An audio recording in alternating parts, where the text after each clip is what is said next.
te whatalo whatu I le tunu le nei tai au fau, whamalo le wholau manuia, whamalo le tau atai, si ufonga le neo le lau mua wa amataria fwila na tautua le nei aso, whatalo whatu ai le ngā whiwhi tele. Ia utatu au le aso whareile le aso luas fulmari lua le masina wa pewila le tausanga ilua a luas fulmari lua. Ia no mai au sumail whaafonga le tatu sa ngā loto le tai au nei, taita ia le sunga le tausi matanga luenga Reverend Talafausa Yuli. Mai le kale sia me to tisi Samoa nai lo hat. Ia usmai el whafonga.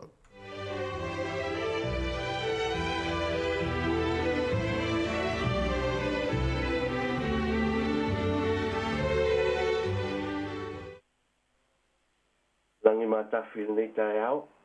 Ma loso I fua ma losi tai fi au nei vai aso. Ai o mai tātou sula le lofo tātou tapa au le langi. Lea tuai. E whai a fuol nei whai ngā lotu pe au noa malua nganga. A whio mai o nganga po ia. E moni ai lo mātou wola tāpu ai. Ono Yesu ke riso le li malwhaola. Amen. La tātou pese le vi inga e lua se lau male lua. Lua se lau male lua le vi inga o le tua.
So mai tu fai tau aso le kale sia mentisi. Mo mai le Samuel mo mo mta upo sful mar fitu. Fai tau ina mai fai upo I lua sful mar valu le tolu sful. O afi o pa ia le tua. O fa longo e lia polo na uso e matua I lana fesili I tangata. Ona tupu ai leo le ito e lia po ia tavita. O fai mai fo. tea le mea ua e sau ai. O e tu ina tu fo ia te ai o nā mā moi ti le vau. O oilo lava lo wha maua lunga male leanga o lo loto. A wao le fia mata i le taua ua e sau ai. O whai atu leo tā vita. O lea ea la umea o whaia nei. O whai fua ea la umea. O di riu ese o ia i ante ia. O whaasanga atu i le tasi. O whai atu fo i e pei o nā upo. O na tali mai leo le nuu pei o le lua i upo. Manuia mai le tua, ma wha amana malama. Le winga monio ana fionga pa ia whaitawina. Mai atu mau i ante ia lona vi inga e o le wha amana. Ole au ma faufaunga wha le nganga le nei aso, ma le tus whaitau aso le kale sia me tisi. Ia maua le loto mama. Ia maua le loto mama. Ile tau ati na e ino le ta longa leo le whaipele i Samoa. Sa iai panga e ta uo panga os whaalava. E iai foi leo whaatumu o manoa.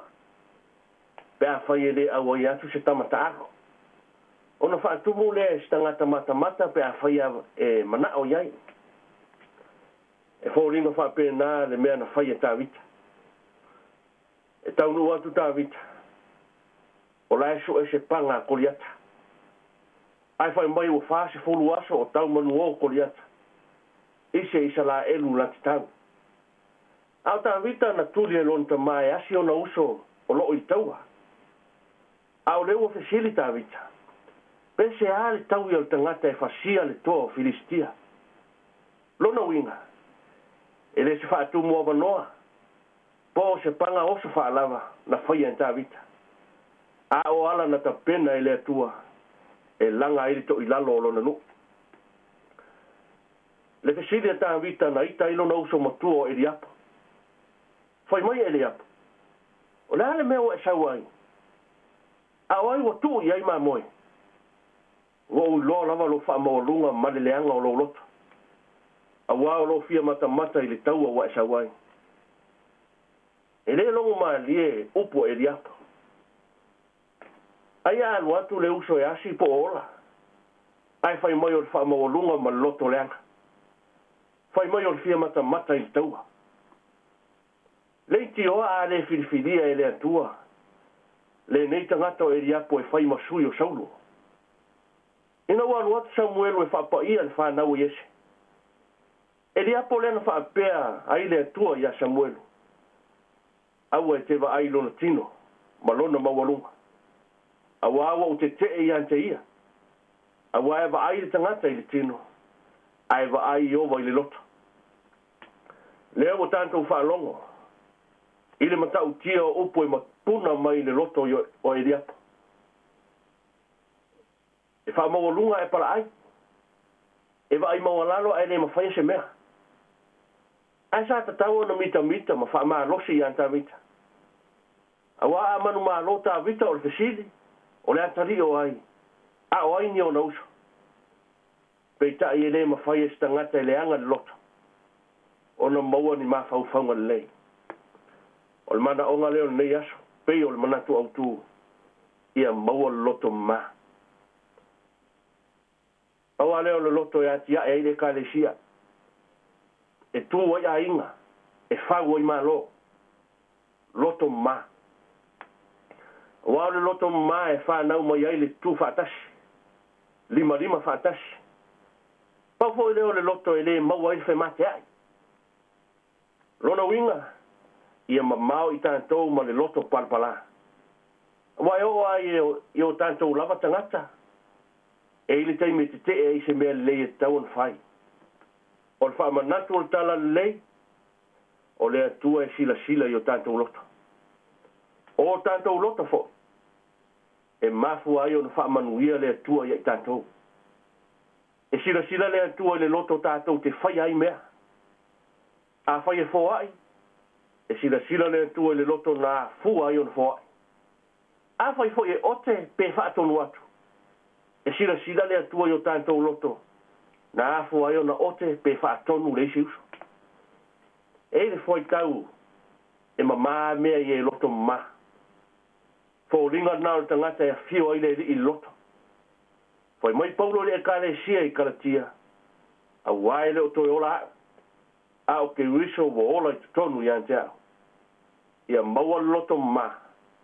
Ono Yesu. Amen. Tato fai ul talo. Le tua poia. Le tua mamano. Le tua ele ngai a wai ale tu lava oe. Le tua e fata alise lo lofa. Ai te ngese lo to sai la fanau. Paftai o mato au ria le nei tai au fo. Wa mato I oe ana lese no oe.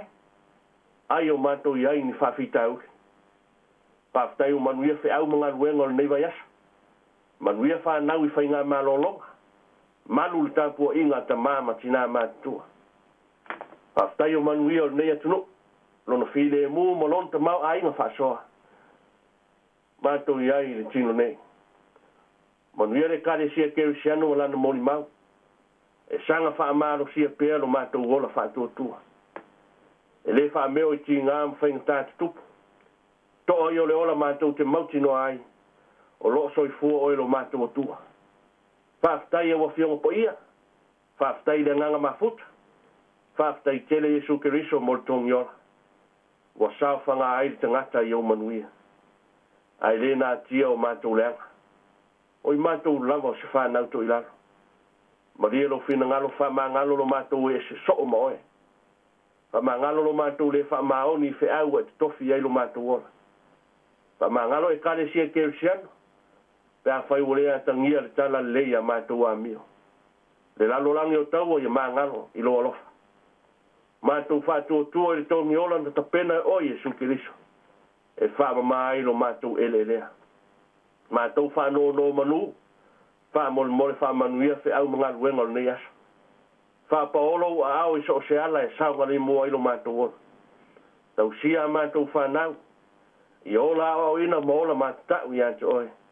E manuia ai o la tūru manai. Tau sia ta māma tina mātutua. E malolo ina o la tau whaimanta pua. Anga lelei e kāre sia keri siano malana mauri mau. Mau au penga whalea nganga e tāla I ailo fina ngaro. Mana tua I tau sanga I lantou I maota ngase ngase. Sao lele ma I lantou uma I maota malawa. I ailau wha malolonga. Oi, mawhatia I so se avenga maongo tia I so se tinga. O wha lawa fo I maloro ai mātou. E o wha no wha maise lua ngā. Wha manuia nei atunu.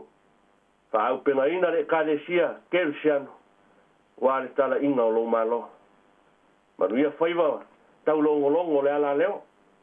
O la mātou o lenga le martalo. E ala atu ia Yesu Keriso le li mo le mātou whaola.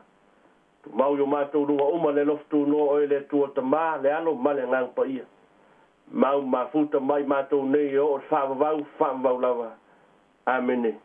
Amene.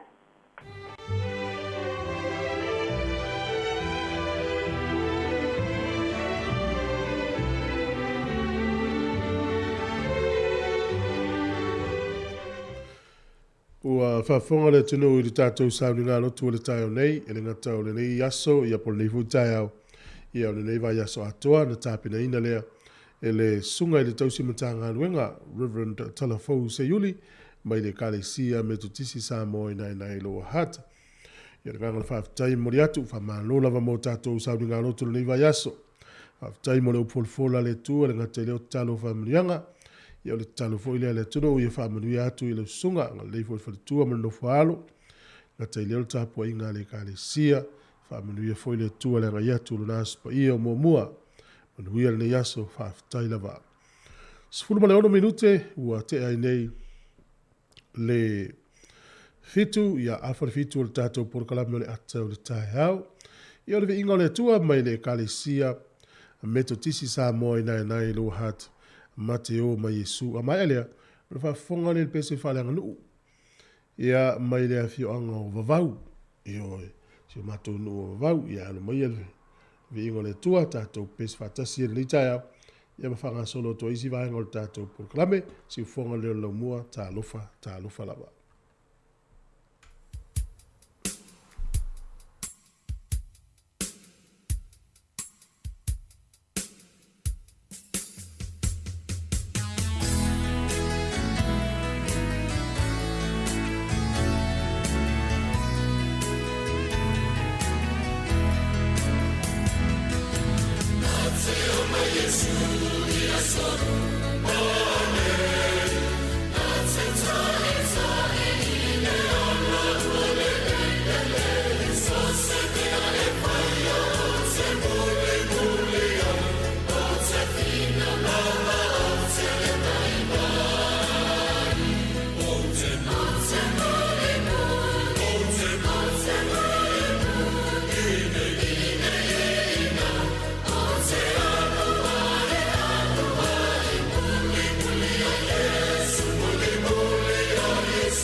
O le tautua le si ufafonga o le laumua o lo iai fo i le langolango a le New Zealand On Air.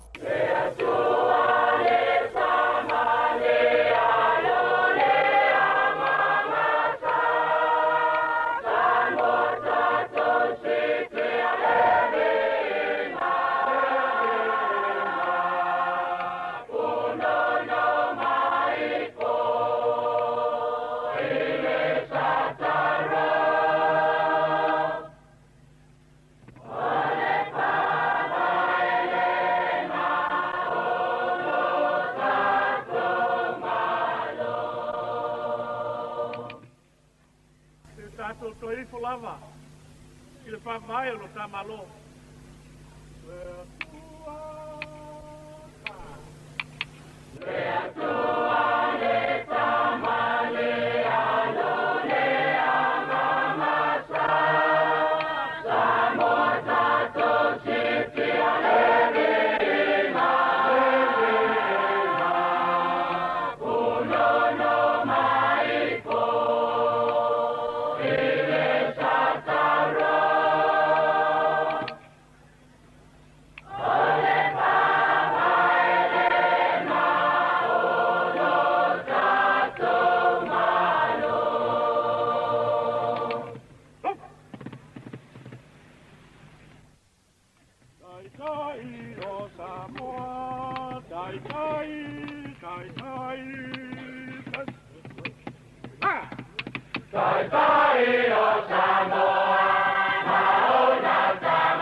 Ole au li watu ko ia masani ole tunu.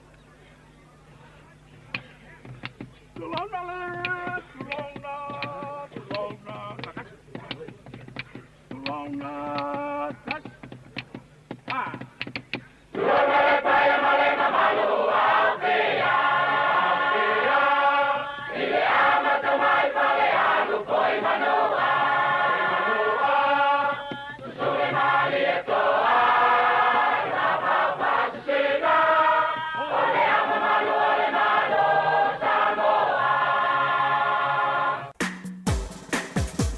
O le taia, si ufofonga o le laumua, aso ngafua, i le aso foraile, i le fitu i le taia, ata o le taia.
Yo el tatou programa le ata le tai ao ni fu tatou te felo i lungo pau le ea ma lo le tau atai ma lo foi le ta puai fa ma lo foi nga lue Nei tai au fou o te o whalo whātu mwhatalo whātu pa ia mani mamalu na tātou o tunu.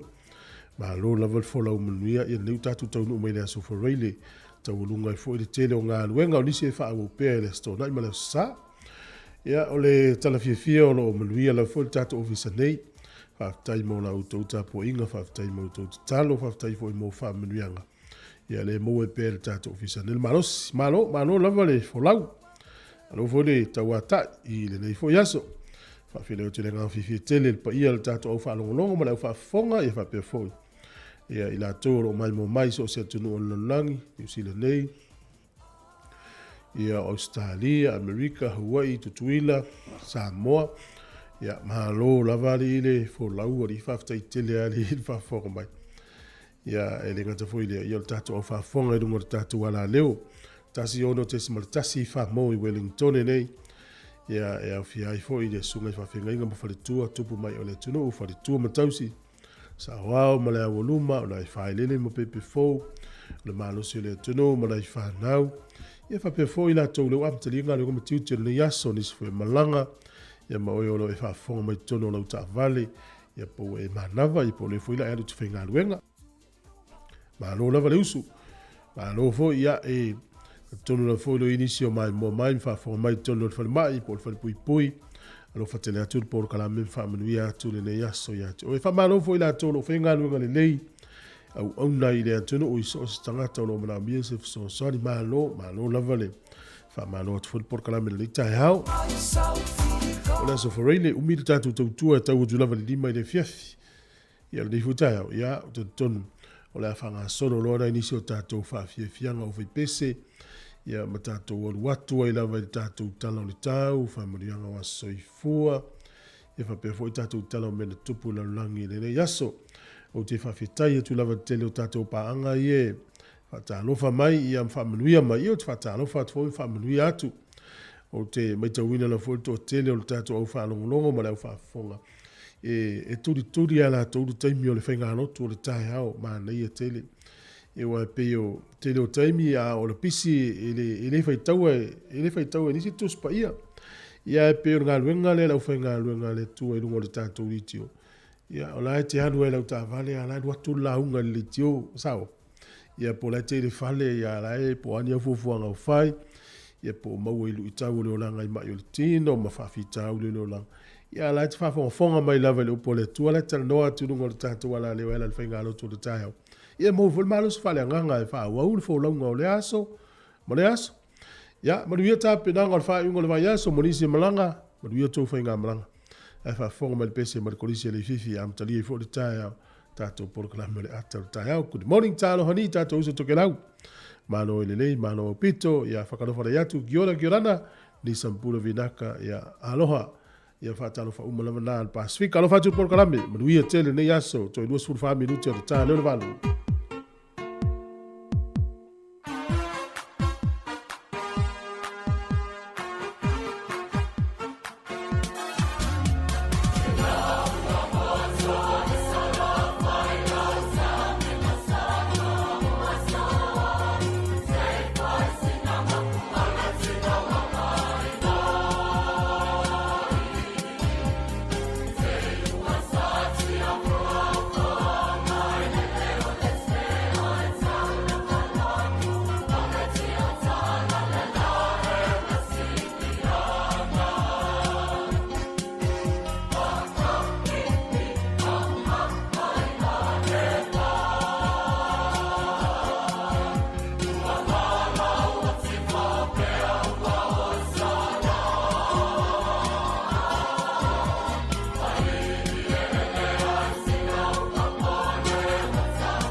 Whamaro whaftai usi mai le whafonga le tātou tala o le tau mō le nei tai au pio le whai lo melo fisi o le vai tau le aso le nei a matau na ki lia malangi le nei le tau le nei aso.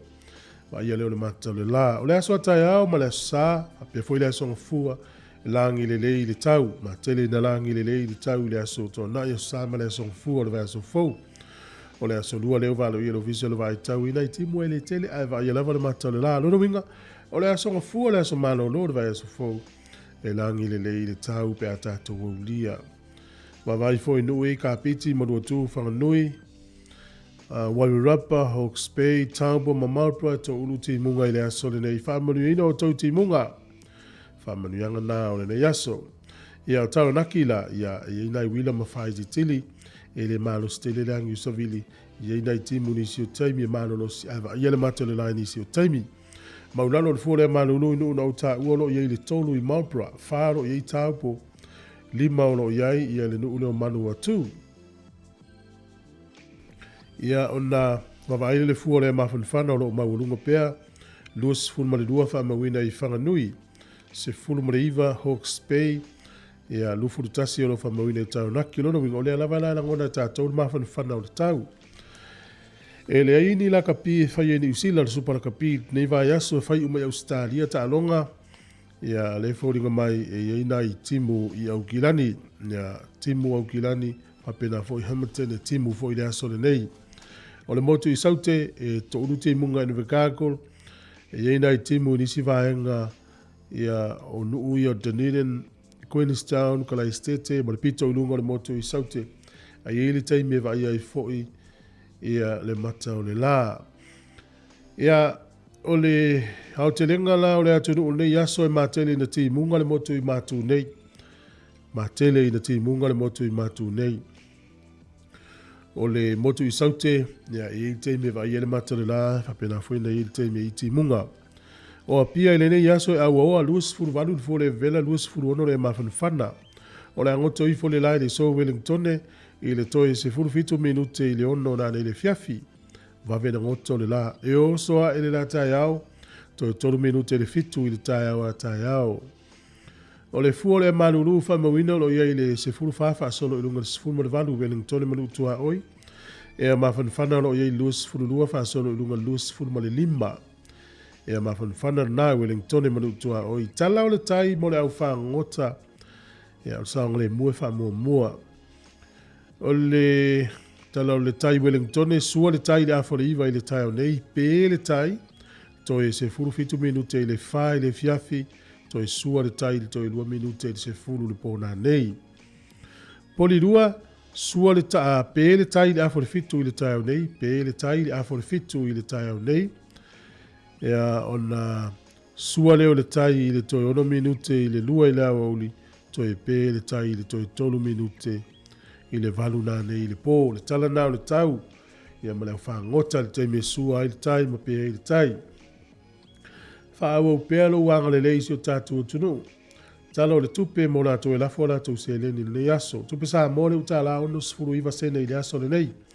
Tasi tala New Zealand, maula tupe Australia, e iwa a valu se furu mara iwa sene, valu iwa sene, tupe fiti, tasi tala New Zealand, maula tupe fiti tala tolu sifuru mara iwa sene.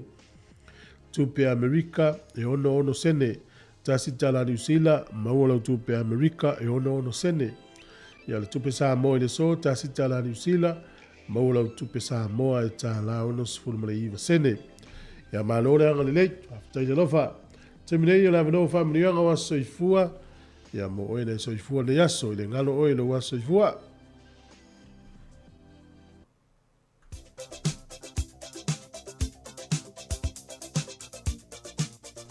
Tato i meni lava nā pe a fia mai ia ni aswhanau at samocapitalradio.co.nz o tato i meni le nā ia pe a whapio nei lo wa soifua alo whatele atu poro kala me wha manuia lo wa soifua. Se to sia ki atuale i meni te uisi aswhanau au mai a wa misi a te au. Ia ile manuia lo wa soifua le nei aso. Luas fulmare lua aso le masina o a pe wila. O le tusi fai tau o le nei aso o maule le mua le Ioane. Le mtau poe whawhi o poe valu. Tu o le tusi Ioane le pito e tu e lata tusi e wharinga. mo mori o ane whawhi upo e valu. O se le alofa ua le iloa e ia le atua. A wā o le atua o le alofa lava ia. Ta ua te le alofa. Malo le alofa. Ia toi whawhonga mai mo mori o ane whawhi upo e valu.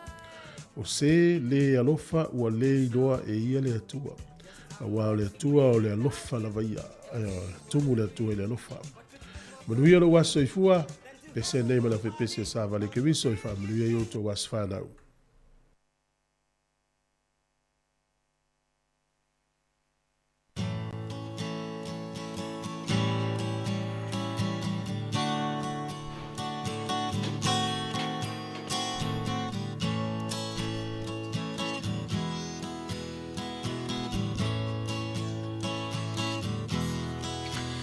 Ia vi ia le atua ua ulia loa soifua ia manu ia loa sofanau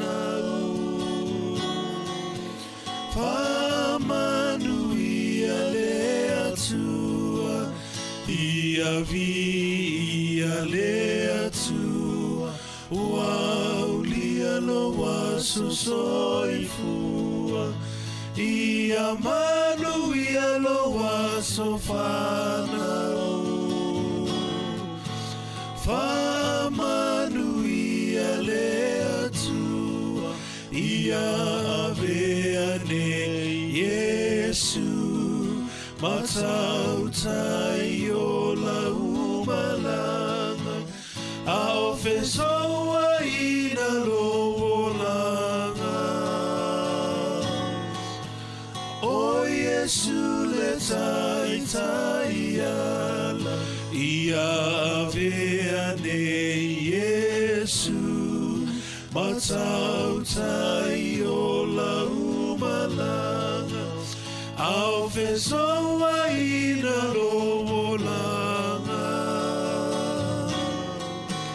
o Yesu le tai ala a fesoa ina loolanga o Yesu le tai ala.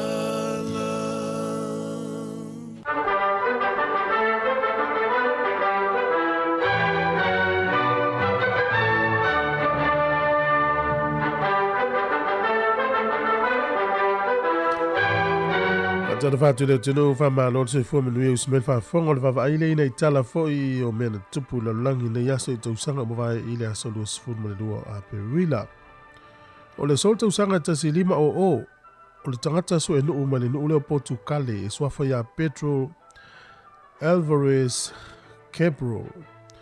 O ia leo lua I tangata mai Europa wa tau nuu tono nuu leo Brazil. Tausanga e tasi 5 o. Tausanga e tasi 5 o iwa na pale mai ele tupu e Henry le valu. Fai matupu engelani ina ua maliu lona tama o Henry le fitu. Tausanga e tasi valu onos fulmalfa na ioe ai ia le fono le malo Amerika e tuu le fuai tau lea In God We Trust I lunga o la lato tupe siliva ia pefa pia mai ia umatu te tonu mafatu tua I le tua ia lena amata I le tausanga e tasivalu onos furufa ina wapasia I le astonu al nei o le tausanga tasivalu valuiva o le Palestine o Amerika le taimina o Benjamin Harrison na ia whaatanga ina tangata papai Amerika o na mauani o lātou whanua I Oklahoma.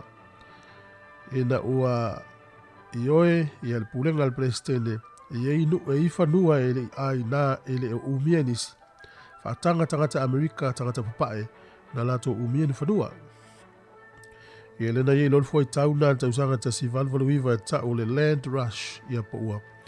O atu tangata manolofi atu I Oklahoma sueni o lātou whanua.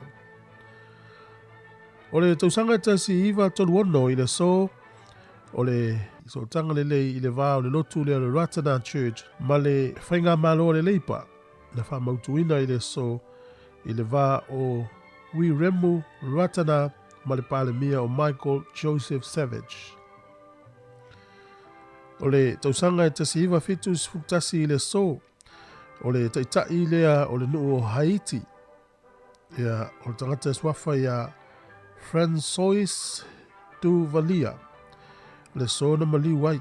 Ia o taitai inga fo le tangata ne. To inga taitai inga fo le dictatorship. E pule tutu lava feo pule nga isi fo i tangata e Idi Amin, Saddam Hussein, ma le tele o isi tangata whapena. Whapena la pule nga le tangata lea. Sifuru whata usanga o ye pule nu leo Haiti. Whaono tau whaini se tangata wale ina e mali wai. Ana mali ule sol tau sanga e te siva fitu tasi le ngasa o kanesa. Kanesa wali. Tatu tala nato e maul whapoponga le taimasani whaftai lava.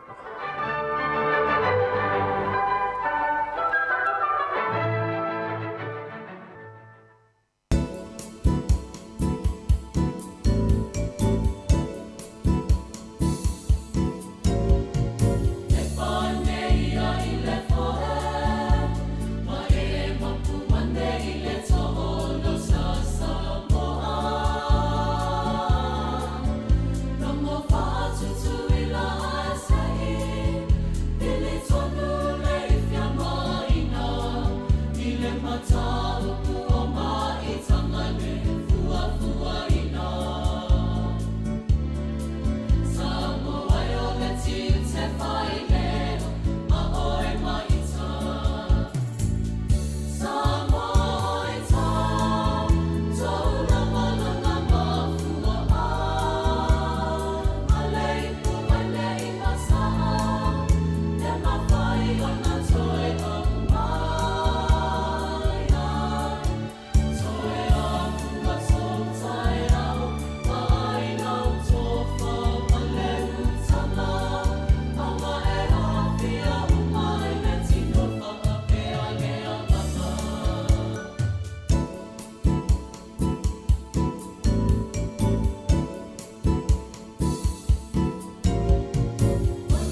Nei whawhiwhianga o le nei teimi o le tae ao, mai le kolisi na Samoa na i Amerika Samoa. Ia pesenga mo le tupulanga televou, whautuanga mo le tupulanga televou, na nei fo i le fiafi le tāle whaat, por kalame leu televou, whatou teia fo i leu se amari, pe fo i te wati, ma le tofine a ana whasolo. Whau tātou whawhiwhianga, ma le penino tia whau, tā lo le walu whafonga i tala mai Samoa, ma telefou. Le yaso, lo whatou por kalame mtoe wha mnui atu. Alo, lava leu spoi, ngā rungu mtiu tila le yaso.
O te toi whaatala whātu se isi whaopoponga le neo tātu telefou mai Samoa, mo le whaeunga le newe aso le tautua le si whonga le lau mua. O whamaumonga la ta mai o le isi luas fulwhai tu la mtanga le wenga le soifua malo loina, o le whaamai o le COVID mai le aso ngā fua ma le aso lua, wa whaamawina i o lo oanga i pe ilunga, le whaitau a whai o tangata o lo oa fio le atinuu, o fase lau valus fulmalilima tangata fauna a fia, ma faa o popo i lava anga i atu i le lanta i le fitu wafe, tangata Samoa a fia talumai le aso se fulmali fitu o mati. I lea wha mau maunga e toa se fulmali ono i la tau na wha alofo i se il falmai mto tua, to tolu o lo le potu tinga ina le ICU, ai le ai se tasi o wha au popo le au maali liu, i to tonu o le luas fulfai tu la. E ui o lo si pe i lunga le foi numero tangata a fia, ai o sa tūlanga le lei wata oto mai nei wha mongo i la taua mai au la tu tuilo na lua le wha mai. Le wha mawina i le se fulma le valu tau sanga a nga i atu i lunga. Wa iwa se fulma le tasi tesi ma le iwa pesene i la taua mai ale tuilo na lua. Tu sa lea to i iwa afe valu se lau fitu se fulma le lua le mamalu le atu nu e anga va ale vai tau sanga le tuilo na lua. O lo ta lia le temi ma le aso e wha tau nu wai. O le vai tau sanga le sifuma le lua anga i le sifuma le fitu tau sanga le mātutua, wa valu sifuma le whātesi ma le lua pasene, wa mai ale tui na lua, to e wha afe tolu se lau iwa sifuma le lua i lantou, wa at whaatali tani fo ilo lantou tui na lua, ma ato ai foi no lantou se lau pasene. O le whanau me le 5 tau sanga o antu le sifuma le tasi tau sanga le mātutua, wa tolu sifuma le tasi tesi ma le 5 pasene, wa mai o lato tuilo na lua. Tusa to e lua sifuma le fitu a fe valu se lau 5 sifuma le fitu, wha nau laiti ele io o iei le tuilo na lua. O le tu whaatasing o le atu no o ato e anga vae whai o lato tuipuipui mai le 5 tau sanga anga i atu i lunga, o i lato e te tau o na anga i mai e whailo lato tuipuipui. To e wha sifuma le lua a fe se lau lua sifuma le tasi, e tusa e mawha maunga le tanga ruenga o le soi fuamalo loina. Wa vaia ia wha maunga se tūlanga le lei, o le vave o na opolo tātua tunu o le tuipuipui, a wai nā o le paule o le wha malu e malu tia ai le atunu, i uwanga mamafa o le wha mai o le COVID, wa tutoi foi lunga o le atunu. O le vaitausanga o le ono se furuanga i atu i lunga le mātutua, wa maitawina le kalafi le toa tele i lanto wanga i ane, e whai o la tu siaki wha ala soifua maloloina, a wā o le vaitausanga lea, o lo iai i lanto e toa se fulu ma le lua, wa wha mawina wa maali liu le wha mai. E wha aono tau nuu fuafuanga o matapenanga uma mo le tuto tasi o le atunuu, mo le patupati o le atoanga o le ono se fulu tau sangatalu o na tuto tasi mai Samoa, mai pulenga wha a kolonia isi atunuu, wa mai a wha ta tia report kalame o le fua mai le komiti o lo tapenaina, mai o lo iei fo i se moe mitinga, ina ia whaia se ta amil sanga la kapi wha avao malo. E ono fia vala au lia ai au mai i New Zealand, e whaatasi mai ai o nisi o tāpenanga, molo tātou tuto tasi. O iei fuafuanga moni malo wha alolo ngia mai isi atunu, o lo whaata atitia mal tatalo, ina ia mawhai o na whaatau nuu e fua lea, e le tūlanga mawalunga e o iei lo tātou tuipuipui lo na lua ma le posta, e lo tātou atunu o atoa. Ai ele maita watu i wha maunga le soifua maloloina, a whai o le sao le ma le leilo le wha ngā soloina ma le una i o le tuipuipui le tono le atunu. E ono te tala tua oi wha avao malo, i le wha ai unga o le masina fau me, a o lumana iai le tuto tasi. O le taunu ai o ia fuafuanga uma, o lo tu inatu pe le tue talo sanga, pe a whai e tusai malona whina ngalo. Wa toi tu ina mai al matanga ruengo se fua maloloina, mol mamalu le atunu i malanga wha apito i malanga mai atunu i whafu i Samoa, i lanto uma wa te tau na toi te liu mai le atunu, wha tasei mai i lanto i ngā ruenga wha awai teimiu mai a lanto kontorate. E na i wha so tai upenga ta wha i langi o lo tu i nā tuai wha maumonga uma, ma wha amtalanga uma i wha te tau i pepa wha atumu, e na i au sia tu unga mai ai ngā, o lo wha ta te tia mole ulu whale mai ai le atunu. O lo tapu pea whanau i lalo le se fuma le lua tausanga o na whemala ngai, pe ulu whale mai fo i Samoa. I le tebi nei, o lo tu mau pea o na tau fia matapunia, whemala ngā inga i atunu i whafu i tua oi ma Samoa, sa ia mauti no le lei ua saunga le mua tātou tangata, e ni whai ngā malanga mai whafo. O Samoa ua po ia le wha mai pe fo i o isi atunu i ei ni usila ma au se tālia, ai o lo tau fia pea whai ngā malanga, ona o le lei au sio le mawalunga o pasene e manao mia, e le tuilo na lua whaatasei ma le posta, i o tātou tangata e o lava i whanau.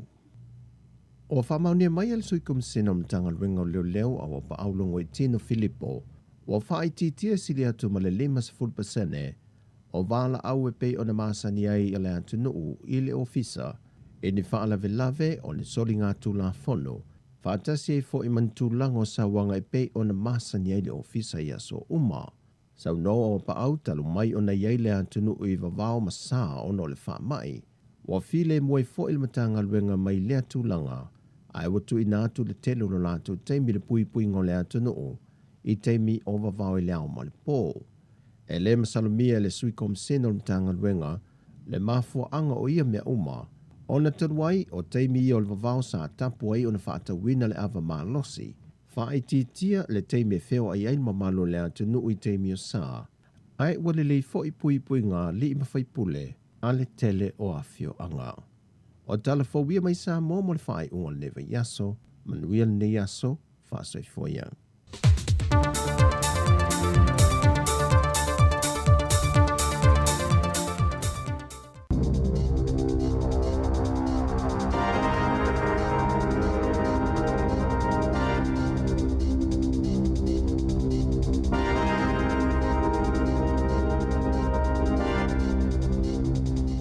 Tala flava le whaapoponga mo tala fau mai le si ufongo le langmua. Mo le nei tai ao o le asolua sifululua aperila lua whelua lua. O polo keti mo le hydrogen fuel po vaenga mamai le mawaise ka pone. Whaapea ma le geothermal energy po malusi anga whaafawina e maua mai le vevela o le lalangi. O ni vaenga te te lei o le whainga pa angani usila mai a pani. Ini tau mo whainga e avea o ni atunu ue le toi whaaluina atu se ka pone. Ile si o manga pe ona sauno ile pale mia Jacinda Ardern. O ana na fina taunu o ile whainga malanga Ardern malana au malanga Japani masai ai whaatasi ma le polisilo le Toyota New Zealand. Na reach lala e whaalawilo se pola kalame whaamautui au kilani o le hydrogen fuel car sharing o le pola kalame o le au fiele Toyota Mirai. E whaonga ina ile te konolosi eta o le fuel cell. E whaipa angai mani company ni usila se valu. O le atu whaina atu le Toyota ye tu ainga o ta avale alu le power. Ai o le power e maua mai nisi o chemical reactions i le vao le hydrogen male o ke sene. O Japani o se pa anga maasani ni usila i tau mawhainga e whaititia kasa o ona mai au nanga e peo whela o inga male malo si anga whaafawina le mau mai le vevela o le lalangi. Wai ei fo isa fuafuanga le malo e whaaluina i le 2 miliona tā la e whawai no fuanga mo le toi utunga o le malo si anga le au fiei ma le okesene e mawhai ei o na wheo ai. Iei tu ainga o ta avali le motu i mātū, mo loli e ma mawha la tau uta, ma le awhawina i no fuanga autu o le company ni usila o le hiringa ma le company Japani o le Mitsui & Co. Sa pati patia fo ile pale mia mal polisilo le GNS Science, Ian Simpson, le tatalanga o se ofisa fo le GNS Ittono Tokyo, e ati na ele tekonolosi, le geothermal i Japani, sa awai fo i Ardern se whaatasinga le Sespri, mo le tatalanga o le vaitau whaalatau sanga, mo le whaataunga le kiwi fruit. E tele le kiwi fruit e whaatau atu Japani mai New Zealand, mai tu samaleono salau miliona tala e maua mai kiwi fruit a New Zealand, sa whaatau atu Japani e le tausanga taluai. Ele ia o lawa i le taimi e pito mawalunga i le alu ilungo le tau soifuanga e ui o le ansoana nafi na whaailo ai leo o atu i se tūlanga pito mawalunga talo mai le tolu se fulu tausanga ua toana i atu sai ma se saunoanga se tasi o whaitau wha o le tamau a inga. O ana nafi na whaailo ai le Stats New Zealand te whaapea e ono te simaleiva pasene na si iti ai le tau le soifuanga le tausanga e o mai a mati lua whelua tasi ma o se si itanga pito mawalunga talo mai le tausanga e a whaiv se lau i vasfulu. Le sa wha mawina i le 5 leiva pasene o le tolu masina le nei malau whaitou whalu tamau ainga sa o latou walo i aina le 5 pasene po o lunga atu foi. Peita ina sauno Brad Olsen o le Infometrics e iailo na talitonunga e le ngatai ili si itia o le tau le soifuanga. A wa aio na au ili ilinga, sa mwhainaf sosoani mō na o le taimi nei, le whaititinga le malo o le lafonga mō pensini, ma le afa o le tau o pase se mō wheo inga lau tele. Ai o le osfa inga Lucia o whaia Ukraine, o le maululunga o tau o loa iatono i fafo, maulunga le tau le soifuanga i tutono New Zealand, o le a wha waupea, le ato langa, e ele talitonunga le Infometrics, o le pasene pito maulunga e mwhaiona o iele si iti o le tau le soifuanga o le 50 leono pasene peitai o le ale vave o na toi pa o no le whaawaupe o le polo kauta ma oka o loa Whaatase ma whaafita auli ia ua tūlai mai i le malolosi o vavawa saina o loo whaia mō le whaamai. E to asfulu valu isi tangata ua maali liu le COVID-19, ma le to asfulu afe lua se lau iwa sfulu whao tangata fo ua whaamau ni ale whaamai, i te tono New Zealand to sai ma whaamau maungo le asoana nafi, pe ona whaalia le matanga le wenga o soifua maloloina. O lo o awhia i le lisi o ena maali liu i le asoana nafi, tangata e to olua na maali liu i le fitu aso utuana, e to otasi mai Northland, to otolo mai Aukilani, to Awhai Waikato, to Tasi mai Lakes, to Tolu mai Bay of Plenty, to Olua mai Meat Central, mali to Awha mai Canterbury, e to Sefulua li i matina po ta mai tai, e to Avalu. Wa atoa ne iai le to ono se lau tolu sefulu tolu tangata ua maali liu i to tono New Zealand, mai le COVID sefulu wiva. E silia ma le wha sefulu tone le mamafa o la pisi e mawhaiuna toi li liu mga o sia isi o loa, e iele talitonunga sa la awanga ino whangai la fwa i la pisi maasani, i le ito malo ato Wellingtone. I taimi o whianga iei au nanga maa whianga mai le COVID sefulu wiva, ma le lava o au whainga luenga, e tu sa malitolu sefulu fitu tesi ma le wha tone le mamafa, o pepa o pau po una maa tingi apa i le taulanga Wellingtone, na la ino whangai la fwa i la pisi, ina ua umana piki mai luma fale o ainga, aile ito i whaavasenga ina, mai whaatusa le mamafa o ia la pisi au whai, ile mamafa o ni elefane Afrika Seono, na taha ualpule nganu o Wellington el masina o mati. Sale ima whaiona whai ngalwenga nisi o tangata ile ofisa leo lo usi viu, mo au nanga o la pisi em whaiona toinga o si nisi mea o ngā, le whaangalua ina ele OG Fiber Solutions ona ole COVID-19 masafa ititia ile au whainga o la pisi ie mawhai ona toi whaavasenga ina. E tu sa male sfulu valu loli na la uina uta i o lo whewhiloi ma la pisi e mawhai ona liliu inisi mea o ngā ele vau le aso tolu ma le aso sefulu o mati na ta ualpule ngā nuu. Pe tu sa male lua sfulu 5% o la pisi ale a ai e mawhai ona toi liliu e mawainisi o loa o ngā sala uina i se whainga whaapea o le lava o aveta vale ale enviro waste na le toi la uina i fo ia tingi whangu mo se umie whaava yaso na whautua ina tangata ina i whaaputu pe o fo ila tau e la ua la tau lava tingi whangu e tia o le lava lau whainga luenga le OG sa tupu i fo ila tūlanga whaapea i porirua. Wa whailo e leo i whaapea o le taule le ataranaki le ana o la tau whanaina mamaliwai i le pola stonai na tele i tau aveina se au upenga po o se whana na whaasasa o atu le taavale a Chaos Price ma sasoa se taavale a leo le vao New Plymouth ma Waitara i se pepa o whaamatalanga na taawai le sui komisina o leo na taawhi leo se taavale ma whaatala noa le taavale a e pasi ane le taavale a Price toi li liu ma whaasasa o sawanga i le taavale a leo na whanaina e leo le taule lea a o tamawhai e whaamalo se isi taavale a tangata whioa ina tutu o nol whaalavilavi. Na taa ua le sui komisina, ele i tau aveina e Price se whana, ma ele i maua fo i leo se au upenga mai le vaenga na tupu el whaalavilavi. Sa vave fo ina whaatino i leo le fsosani mua peitai na maliwa i lava le taule lea, a o iei malau whaingalwenga le taavale al whalamai. Ele ise tasi o tangata iena na afia pe manua, ai o lo ufia mau e leo ni tangata i mōli mau, ma o lo ufia mau fo ini whaamatalanga maniata, e fesosani a tili ia la tau suenga. Wa tālu sanga ina le matanga luenga le atina enga o anga fsota ai male ofisa o la fonga ni fina ngalo whaalia, pe fiona whaalilea le polkalame le Working for Families. O le polkalame lea o lo whaasoa ina i tupe le tusama le 5% o a inga iei whanawiti. Ma o lo whaanga solo le iloilonga le polkalame le taimi nei, i pe po whaatala noanga o lo taawai e ia matanga luenga semana onga le malo.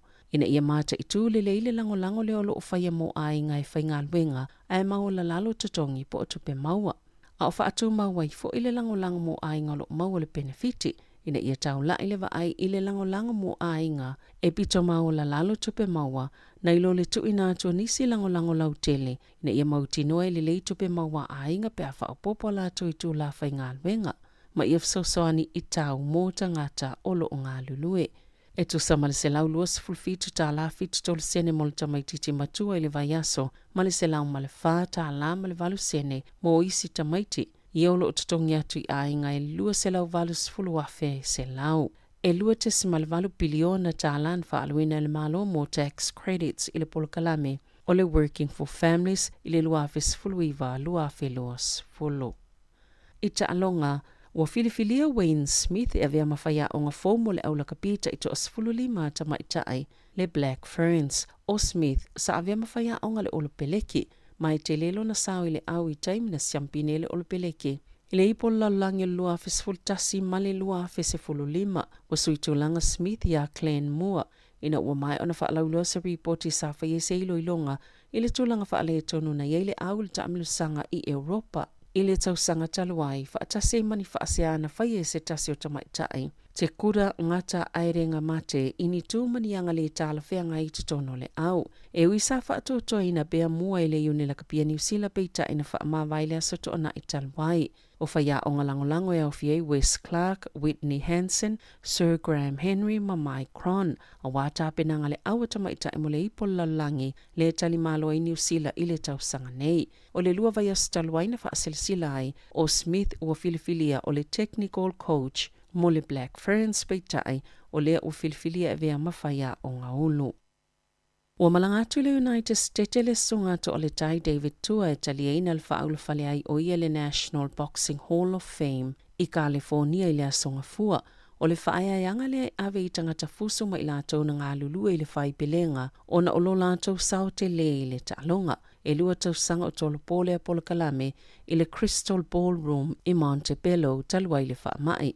E tolu ni vasenga o le avae iai le whae inga o ia whae yanga mo i lātou ua filifilia. O tua o lo i le vasenga o le lua whelua sfulu. O lo iei whaatasi ma se tasi o li i tauta ua i le fusuanga Sugar Ray Leonard ma Laila Ali. E wele i siampini tua i lalangi peitai na o lava ilo na lui na o le siampini o lalangi le tausanga luafe Lennox Lewis o to ale tai o se tasi o tangata fuso sa pito silio na la wiloa i le vaitau le awhaiv se lau i vasfule o mai le tausanga luafe o na ole malo losio na tu ioti malona i tu ainga tangata sa whaingo fio na fisotai ma isi tangata. Talawa wia male si ufonga le lau mua mo le nei vaenga le tai au.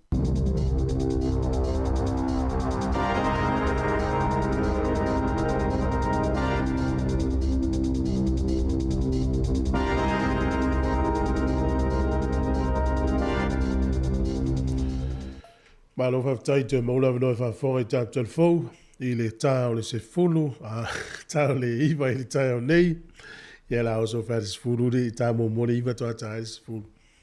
Ia le wate ane le walu minu te se fulu mara iwa, ia le o le atas tātou pese vai foe, ia na, i le nisi o tātou whaasilasilanga, le i le tātou fisa, ia na whanga solo isi vai ngol polo krame, e whawhianga whasa mō mara sunga ia sida na mea.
O le whaasilanga tā ua, e whaamana tuatu i le mamalo le tātou au whaafonga, e iaila wa ia te tau i lalo le tulafono o le Broadcasting Act tasiiva valuiva, e whai e sau whaasea po o se whai tionga i mata upu, tau i whaasalalanga i lunga le Samoa Capital Radio. O lo au ili lalo le upenga o sota inga le pūlenga o whaasalalanga, po le Broadcasting Standards Authority, bsa.gov.nz.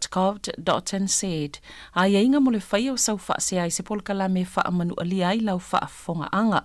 O lo o au fia i vaenga nei, o le ale teime mawhaiona whai se whaasea, o ai tu ainga polkala me mawhaiona o whaasea ai, o ai e whao o iaila o whaasea mō le teime mō mua, whaftai. E nisi o tātou whaasere silanga, e whaasere silanga nei mō tau nai Palmerston North, ia ma so Samoa lava o mafuta mai, tuno wia Samoa le au mamala, i o we e whaafonga i le nei aso. O tau tupua sā, tupua tausi ma tupua tāua, o le ale o yeise whaamatalanga, wa o loa au e sā e le tiua e le lama. O na o le a o soli whaavaisala lo tau e whaafonga i le nei aso. A o le whaivarisi u whonga le lau mua e na tautua, te tonu so mātou vai e moni le tuspa ia, o le tau longolongo tupo e le whaatotua. Ua mātou ta pena ina neise poro kalame whaalenga nuu. E whātāua nai, au mea sina o lau ngangana o lau tū mauanga. Mātou te fie whaelo atu de to o whāpitoa le nei whamoimoe po le nei porokalame. E le fionga le swafa ia le malu la vea topuola sione malifa. Se tati o tamali o lola na tautua le mutanga luenga wa onga i Samoa e tausanga mawai. Whapea fo ila nga luenga whawhaia onga le Universite Vitoria. I Wellington e tausanga i tele. Mātou te walauria whaapitoa ai, ia o mātou walauria whaapitoa so na sao mo le nei whaamoimoe. Mātou te walaua toi foi ma le whaalo le tele, e mamalu le atono, so mai mafio mai, tātou mafuta i le aso tāhua, o le awhaia nei whaamoimoe le tūlai se fulu, i le tae au, o le aso a tae au le stonai, lua se fulu tolu a perila lua afe lua. O no whanga whaiai o le Crossroads Church, Lua o Church Street i Palmerston North. Lua se lau lua sfulu Church Street i Palmerston North. Ta pena ina le nei whamoimoe le kalesia le Living Waters Ministry. Mo le whono au Samoa i Palmerston North. Mo risi whamtalanga whafsotai ia maposua funga pati. E le olua fitu, whawhaiva tasi fitu o ono.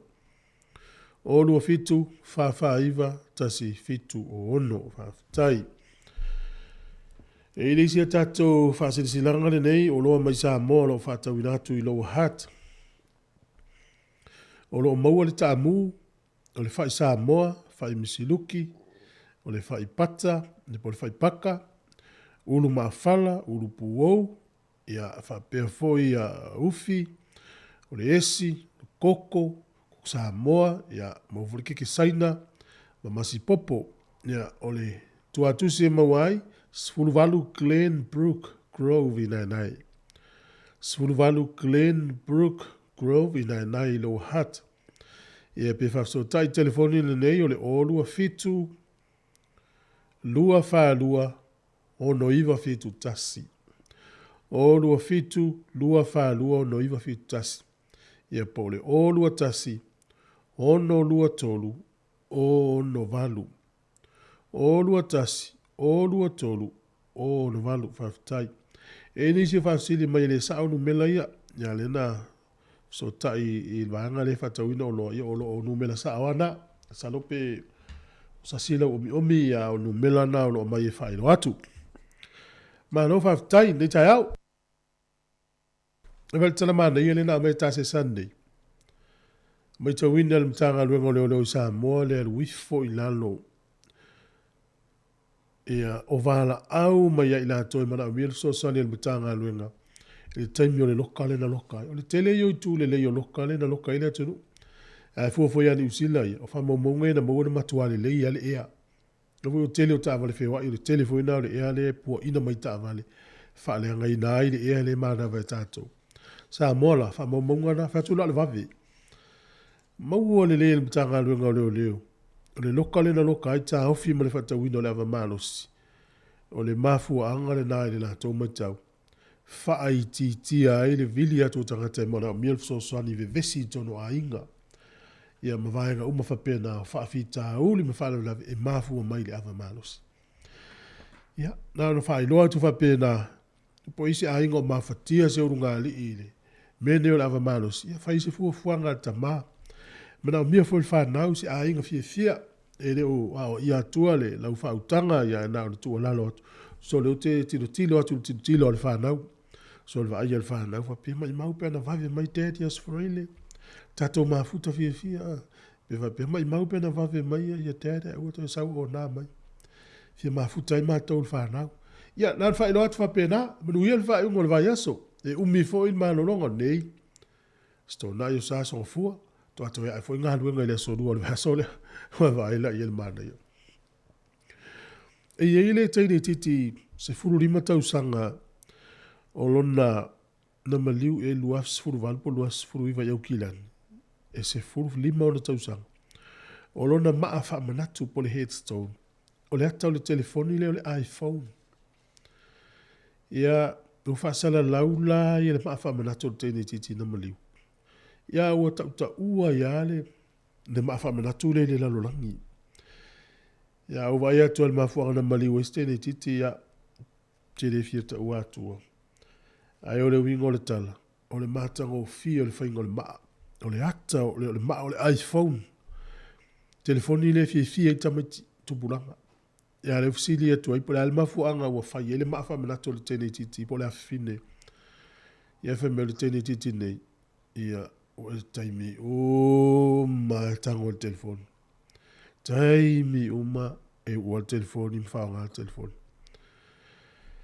Ia le latu ua onga le temi nei, ia le tūlanga whaina le mai tau ina i tono ai, whaonga ina ta mai te le telefoni. A whare valu si whonga lo mua, na i whawhiwhianga le tai au, au vi pese le tia maa. Mo monga o a thea ea o mai ei le tufa, a wale pole o atua estemi.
whaatari pea, nte ue te whapena, whaatari pea, tamalele pea, mai whamaoni pea, e ele te me o to ele tuwhai a te. Oi, o le ua, to e 25 minute o na tālea, o le iwa, e ile vaenga mana, ia leo te matamata i le tai aole nei le, whaatusa ina i la tau ia na whaia le tau o loa i le taimina nei. Ma nai fo te whaino atu mono tau silfia. O le vaenga lea o whatau, fo ile le te whatau mai o loa e whaonga i le ulu tu loa, e shampoo, ma vaenga mwhawhasi moli me whapena. Ia wasi itia nei i le whaatusa i la tau na whaia le tusu singa lea. Wasi itia nei le se furu tasi pasene. O le tūlanga sa ia mwhaina e va, a mese le tupau ta mai tai wai tele to i ngā whangu e wha mamai pe wha manongi ela tō lau au. Ia o le fitu sfuru tā lau no valu sene sa iai. Pe ao mai whangu nei, fitu tā lau no valu sene. Fitu sfuru tā lau no valu sene termine. Wasi itia le fitu sfuru valu tā la tōru iwa sene. Penisini iwa tasi, se fulu lita sa iai, i le luafe sfuru iwa, e aluela ulua sfuru tā la sfuru lua sene. Terminei, a se fulu au lita, ia walu ai le lua sfuru ono tā la ono valu sene. Ia fasono mai lea i le tau lava malosi. Tau lava malosi le fo lea mai i. Ia alu supermarketi ma whaina e maua le pusa na tā seni i le lua sfuru tā lava lu tau sene e luafe sfuru iwa. Terminei ua e maua lufu tasta la fitu wha sene. O le waina na e whase lau mililita. Ia e mafsa e maua yaso ia i le ono tā lau no tolu sene. Ua e maua le fita la lua fitu sene. O le isto e ngā whangu waina nasa e maua lua whata la lima wha sene. Ua e maua lua fita la lua sene. Sa ule i mea aia ta i whau tu loua. Sa e maua i le mamao tele atu i le lua tā la iwa tolu. I le apa e fitu se lau kalama. Taimine ua e maua le tolu tā la wha valu sene. Sikaleti, lua fe sfuru iwa na maua le tolu fitu tā la wha valu sene. Ia i le tau o sikaleti. I le plailo e o tau ia e maua e whangaina. Taimine i le usi tia le fasu whata lau na ono sene. A le vailfo ma i lua fe sfuru iwa tolu tā la lau tupe tutongi. Ia i le taimine ia umawhaiona e va ai le fasu tasi tā la. Waila le hanu nunga le tau soifua. O le dry clean, pe alu e whamama i a ve ofu e ofu whapitoi pe lau e mtulang whapena. E a ve dry clean, pe a ve tā whapitoa. Sfuru tolu pasene leu si ti ai lua fe sfuru iwa sa e alu male pe lau e male ofu e tu loa. Tolu tasi tā la sa alu ai leu si ti ai tolu lima tā la lima tasi sene. Tau ore tulango se e vai sa e maua le pea i le whavalu tā la i le lua fe sfuru iwa. I listo inga se vai na ta o converse. Te minei le wa e maua se la ono sfuru tolu tā la. O le sito inga o le Nike na le toa inga e whaonga e tina ta o le Tension. Ono iwa tā la sa iai, le usi itia se la ono sfuru tolu tā la. Ie wa lava ia o loa. Lava ia o loa whai loa ai. E tau le soifuanga le alu irunga. A le valo ia la uatama mai. Ele ingata le alu irunga. O mafuanga nei. O po lokar sa o loa mai fafo. O le nuu leo saina, o i le nuu pitos, le atu nuu pitos ili na tele o loa e whausiama a mai le laulorangi. Taimi nei la, o la ua to e alu fo i tapu ma vavao le wha mai le tele o nuu o saina. Lockdown. Ia wafa haina ila mga aluenga tangata o le whena ngausi o loa lena o tala noa tu i le asonga fua e pole solua. E le company na ta o wangana to le ngor company, le lau te ngausi le iPhone. Telefonia fi tupulanga. Se lau lua sfuru a whera whainga luenga. Tene na poloka. A whaila o lai o kasa o iPhone ele i taunu. O le mafua anga le na. Ia ma le tauala o Ukraine wa whaina ele tele o loa mai Europa. Ia pe o le mafua anga la na o le alua iai lunga le tau o le soifuanga. Wha mai le valo anga la uata mai tūlanga o tamau ainga. Ele ingata le alu ilunga. O la alua ilunga. O le fisili la. Ma nei foi tātou whaasoa, tu tala tu tātou leina. O ali vaenga tau te whaia, wheso soani le tau o soifuanga le iei nei. A whai foi wa e whaate ita ia i tu tono lo ainga. O ali vaenga wa matana e whaate ita ia i tu tono lo ainga. E wheso soani lo ainga le tau o soifuanga le alu iruma. le alu lunga ia vini mai tatou faasoa tatou tatanoa le lo pea o ngā le whainga na e whai e lau ainga e fiso soli se isi ainga wa tau te manatu mama lima sur sene mal tala aya e fa putu ina ia tala ia tau sanga ato tu ti ya fa se lau tala lau tu pe alu le fa pe ia na tala aya fa nga ina la so umal tala le ya e uma e tolu se la wono su lima sol tau sanga afia ya na aso no tau sanga ola fa vula na tala tu fatas ala me tolu valu lima lu fatasi tatou tatanoa o ali va enga wa e suia i te tono lo a inga. E fe soa soani ai ia te oe i le tau le soifuanga le iei nei. Ia, tolu valu lima lua o fatasi vile mai tatou tala noa. Ia o ngā fo ilau wha soa monisi. A pe oi, e sa ora alwala au la tau tuele o manatu mamafa e a leo o tatou wha longolongo atu nei. E iei le fungala au e tau le popi. Le wali liu e tangata uwhai le pepa. E tele ana e vai ele taimi nei te ala tu fo ila lo fa lo lisi aso le no fo mal fine la fa tau mai. Ia o le fa to au vai tu pepa tau nei. E tau sanga a to a ngosi e ia.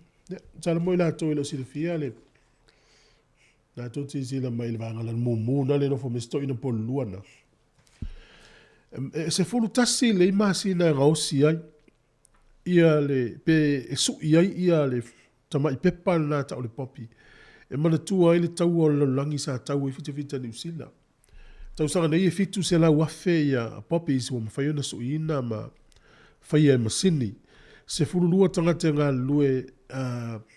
lue fua se whale ngā osi o loa ila loi kalai stete so ina le iwa sfuru iwa pasene o pepa ni o poppies ia e te wa aiela e tangata e tui la tau ofu. Mai whamamonga le tau sanga nei a toa ele tau sanga taluna whaonga. Peo le la aula le popi sila na tala ilona tala anga na ofai tau irisi aso. Ma na tua fo ile wo fita ni usila tau le tau. No nofo le na ona itina ma whanau i ainga. Ma fau la tau po le aso la tau sao. Tina le aso la tau sao e lango ai o la tau taito o lua leo i le taua. O le aso la tau sao i le tau singo le whanau le walu tamai le taua. Na la tau whaasanga ane le ua sui mo meo sui tō tini ma le tele o loa sui sui. Ia maulo lea whaatau funga la au lea e tele i Europa. Ia matalona maua ina i tupe fiso soani. Lela ua leo to e whaatau ale funga la au. A le usu i le pepa. Ia e tele ana whai donations po tupe ufofua. E fiso soani na i ainga o nei tangata ia na i le taua. Lela e whaatau ina i le taimile nei. Ia o le au whai le na fitu se la wafe ia pepa ia le wangao sia le tausanga nei. A le fuafua tauna o le tele o popi se masena sui pe lolomi pe fai over miliona le tausanga ia no le faina o le covid le uma fu pa ula lo fitu se la wafe vile mai tatu tala noa swing o le tau o soifuanga po la foi sau fuafuanga o ia o ani me o e tu ua o a foi ni vaenga o e faia i e so soni lo wa inga i le tau o soifuanga o tato ia vile inga o le afionga o a mai le malisunga ia pesa ili maleota. Na utala tu tato leina tolu valu lima lua fatas.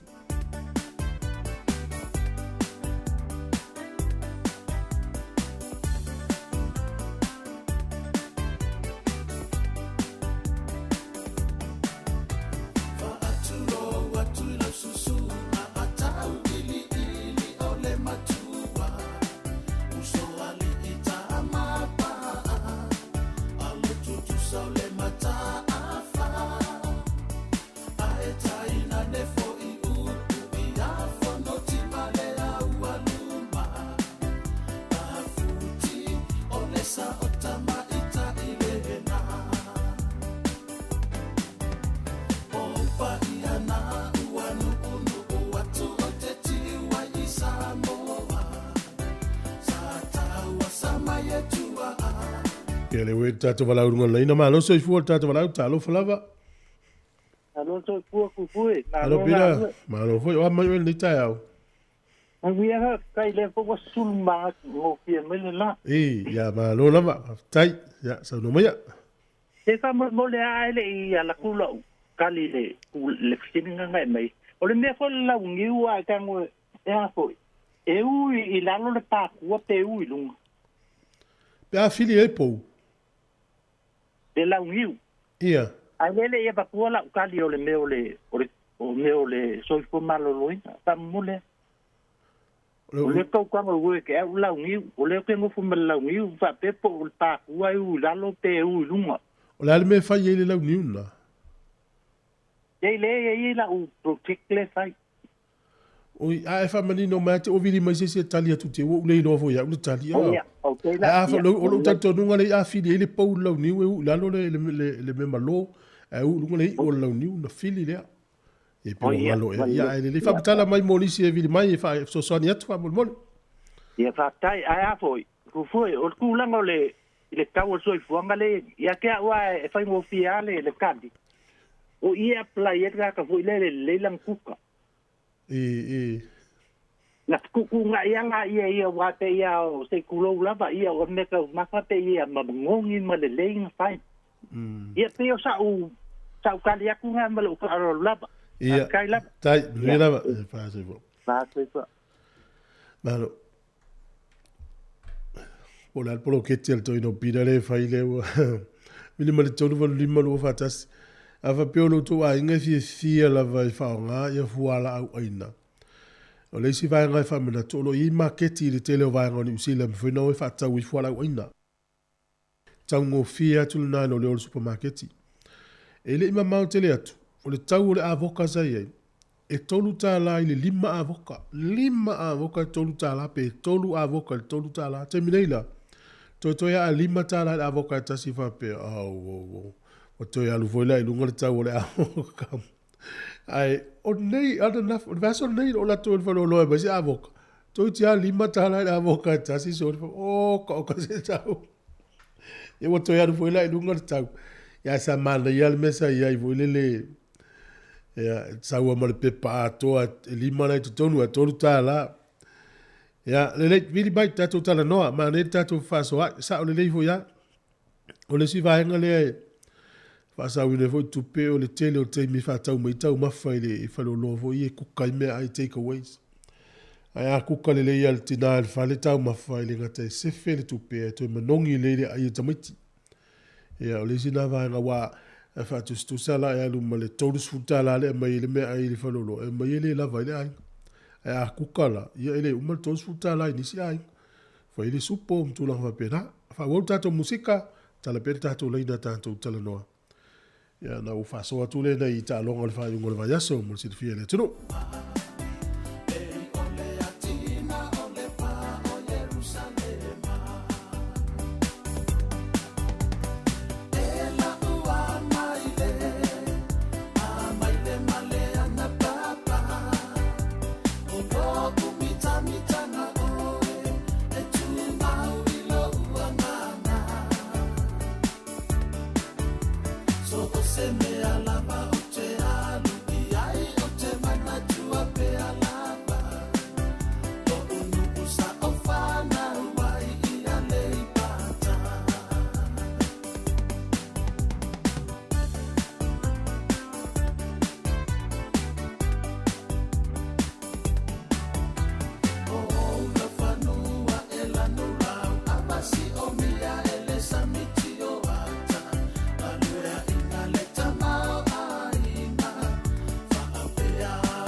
Se me alaba o te alu i ai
Sunga ia pesa i li maleota vivinga siona nua maile ia le ipata. Ioi. Se le matango whiro i atu i lau whanua lanu lau awa si o tātu o tunu. Ia whanongonongo tua i li poti fo i peo walo anga sunga tā se san nafi. Stala fia le mo tātou le tau wawa i atu e le masina fau. Ia maleanga i atu i a iuni. Iulai au ko September ia amata le au te whamana tumtu i tu i atu. Wa e lo tusi fo lau ai toe na nati atu sau malanga fa top i Samoa na ile o le leilo tusi fo lau. Ia tasi lona. A va ve failo tusi fo lau. Ia e mau isi masina na ai le whaongaina. Ia la fo ila sa o tangata i this time. Ia le umane le taimine i le ua se furu tausanga o le matua le tusi fo lau le pio le mesa i sa lima. E isi a inga mai falani le umatua i fiu le immigration na New Zealand o la tau pepa tau mawhai. E wai uan whatau business isi a inga. Ai saule tala le immigration. O le la maua tau no fo mau. Never tau mawhai. Al mela le te aua ia o le tangata fo i tau mawhai pepa fo le tunu upe o telo tau sanga mawai. Telo ta tau sao mai fo i la wala leo. O le fesili mai o le immigration i pepa mo mia. Ai famisi a inga ua lewa wana ave iei. Ave fafia, o pepa i le fa mai avatu, ala umana avatu. Nau inga, pe fo ringa ile o fai tau atu si a inga le avatu. Si a inga la lea na mai fai falani lua fes furuvalu, mai fai le pisi nesi, le leile, fale kofe, male. I nu uye lunga tu i o tatou. Ia e toe talo sanga atu i le visa e le mwhaida teli a ina i lalo i a inga le immigration. Tupe maua, ia o le pisi nesi, ma le tangata e fai ngalu, maua i ngalu, inga le pisi nesi. Ya le mo mausi a inga o la ye umafa inga ia. Ya ave. Fi so. Ya na le la wai no fa tau business si a inga le lo fa me la mo la to no fo mau. A le fi la inga si le o. E ye le ta longa le mona Pacifica le fo le pona ne o le tau nu. Tua fa no ya le fa ya o Aaron Major. Tau nu ula to malanga i mele pone e maua le tala le malai vale le wale tau nu ula malanga. No inga, ana i loa le tau nu se manue le malanga le au. Ai no nofo pe i nei se i mautu sa la tau panga no lea. Ia e peto ia, ne la ue mele pone le ista alonga o lo a wha ina le nisi o la wale force i le wha mai. Lea fo i la to a wha matala i Aaron Major. E ia isi tamai to o luan ta alo le tatou au. E li ila vea i tono le au. Le la vea mal tamale o Dwayne polata i vau. Le watu wa Dwayne, tala noa i whaingo o moves ia po wala e tamo mo e leina o so whaia le tatou au le Mona Pasifika. Ia i to tono lau e i marisia li. Lua i tu lana i tono le au e ta alo i le so ta longa le na umatu nei i le mawatu. Fa mai e wan meita e ia la tau tamala e wha leo manisio la wali. E ma whai le Mona Pasifika na mai le taimi alea. Lau te fia ilo, pe fia la tamma o le awale fōsi e whai na wha mai. Sa le te tau wata tōloa le ta alonga sa tau fwina longo ma mao mai la tau ele i malanga atu e pangalea. Lau e mele pone e le ise ta alonga le whai ungo ni vai aso. Toi tolo fo ile ta alonga le Mona Pasifika. Ta alonga la nei le whai ungo le vai aso nei. Ia ta alonga uma nei. O le whai uma i mele pone. O le pōna nei o le ta alo le Chiefs ma le Waratahs. Nei va le pona nei fai le malai me le pone. O le aso atai au, le fitu i le fiafi o le ata alo le Fiji and Drua ma le Blues, fai fo i me le pone le talonga lea. O le AMI pa ki me le pone. O le Hurricanes ma le Reds e le pō tai au, le iwa whalima le pō. Iwa whalima le pō, ta alo ai Reds ma le Hurricanes, fai fo le talonga le malai lea. Ia o le aso le Highlanders ma le Brumbies, o le talonga fo i le fai me le pone. I le whae le fifa le sa. Whae le fifa le sa. Ia ma le Rebels ma le Crusaders. A fa le ono i le fifa le sa. Whae e fulta longa i me le pone. Ta longa umane le supara kapi e whae umalava ia o tau i me le pone. Ia whae o e wha longa longa mai me le pone. Ia o e tapua i tatou tamani usilam sa mona e watu i nae. Ta longa i e whae ai a mata le pōna nei. Pō tai au ma le afiafi o le aso saa. E le fusu anga tele le ua. Ia e saola, e le si vaenga, e sao talo vai a meis ia mahalo don sai. lo pe to refund lau tupe pe to tongi atu lau tupe e vai se sta longa vai ta longa hurricane se te alu te mai mo ai fa ngai lau tupe na tongi le ta longa le mar Pacifica le wole tau nu e le fusu anga tele tanga tele o Tyson Fury e fusu ai Malaysia li iswa fa ya Dillian White o lela ua fa ilo mai o le sunga ya Joseph Parker o ia le o le la o le nofo ala u fa le leu o nei tele ticket walu fusuanga e tele le fa la uloa e faia i tonu o le stadium ina Wembley i Petania ale tau no na fusu Dillian White o le aoso lo Joseph Parker il vale o lo no wingala o la talo Joseph Parker ya una i fusu Dillian White a faila o atu le taimal fusuanga ai le avanoa le li o Dillian White pe manua pula tūlanga o iei. Pe mau fo le COVID. Ia me whai anō whape atu. O le alu wane tupe te le tono le account. O le whaputu ngā tupe a Joseph Parker. Wa le la oso tono le maia. Ia mo tama nei e fusu al 4 miliona e le. Le ngala le talo Joseph Parker pe talo sia ya unila. A wane i fusu Dillian White.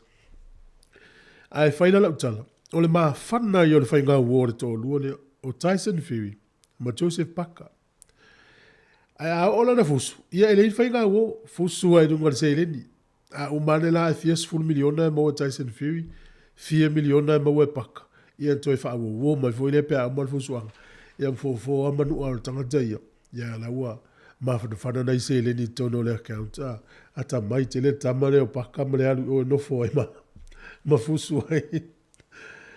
Ia le rei o le sunga ia Wayne Smith le ufilifili e whai mawhai aunga unu o le aule nei a le Black Ferns ina ua wha mawai wha fosei ia le i lea sa ta ita ia le Black Ferns ono tua inga i le wainga le tangata lea o teine Pacifica te de Maori tono le au.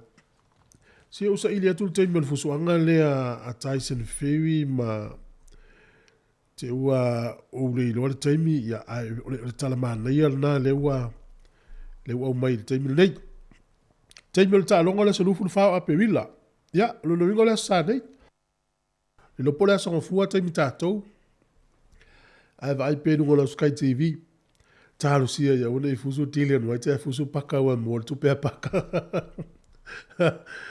ia talonga na ia le nei o leo vai atu taimi le la tal i leo tala iwa terminei o tātou tala fōu mutala mai Samoa. So o lea ma tātou tala noa ma le fionga le minista. Ia, polokalame o tala laununga le vai aso i le afo le iwa i le tai o nei whaftai.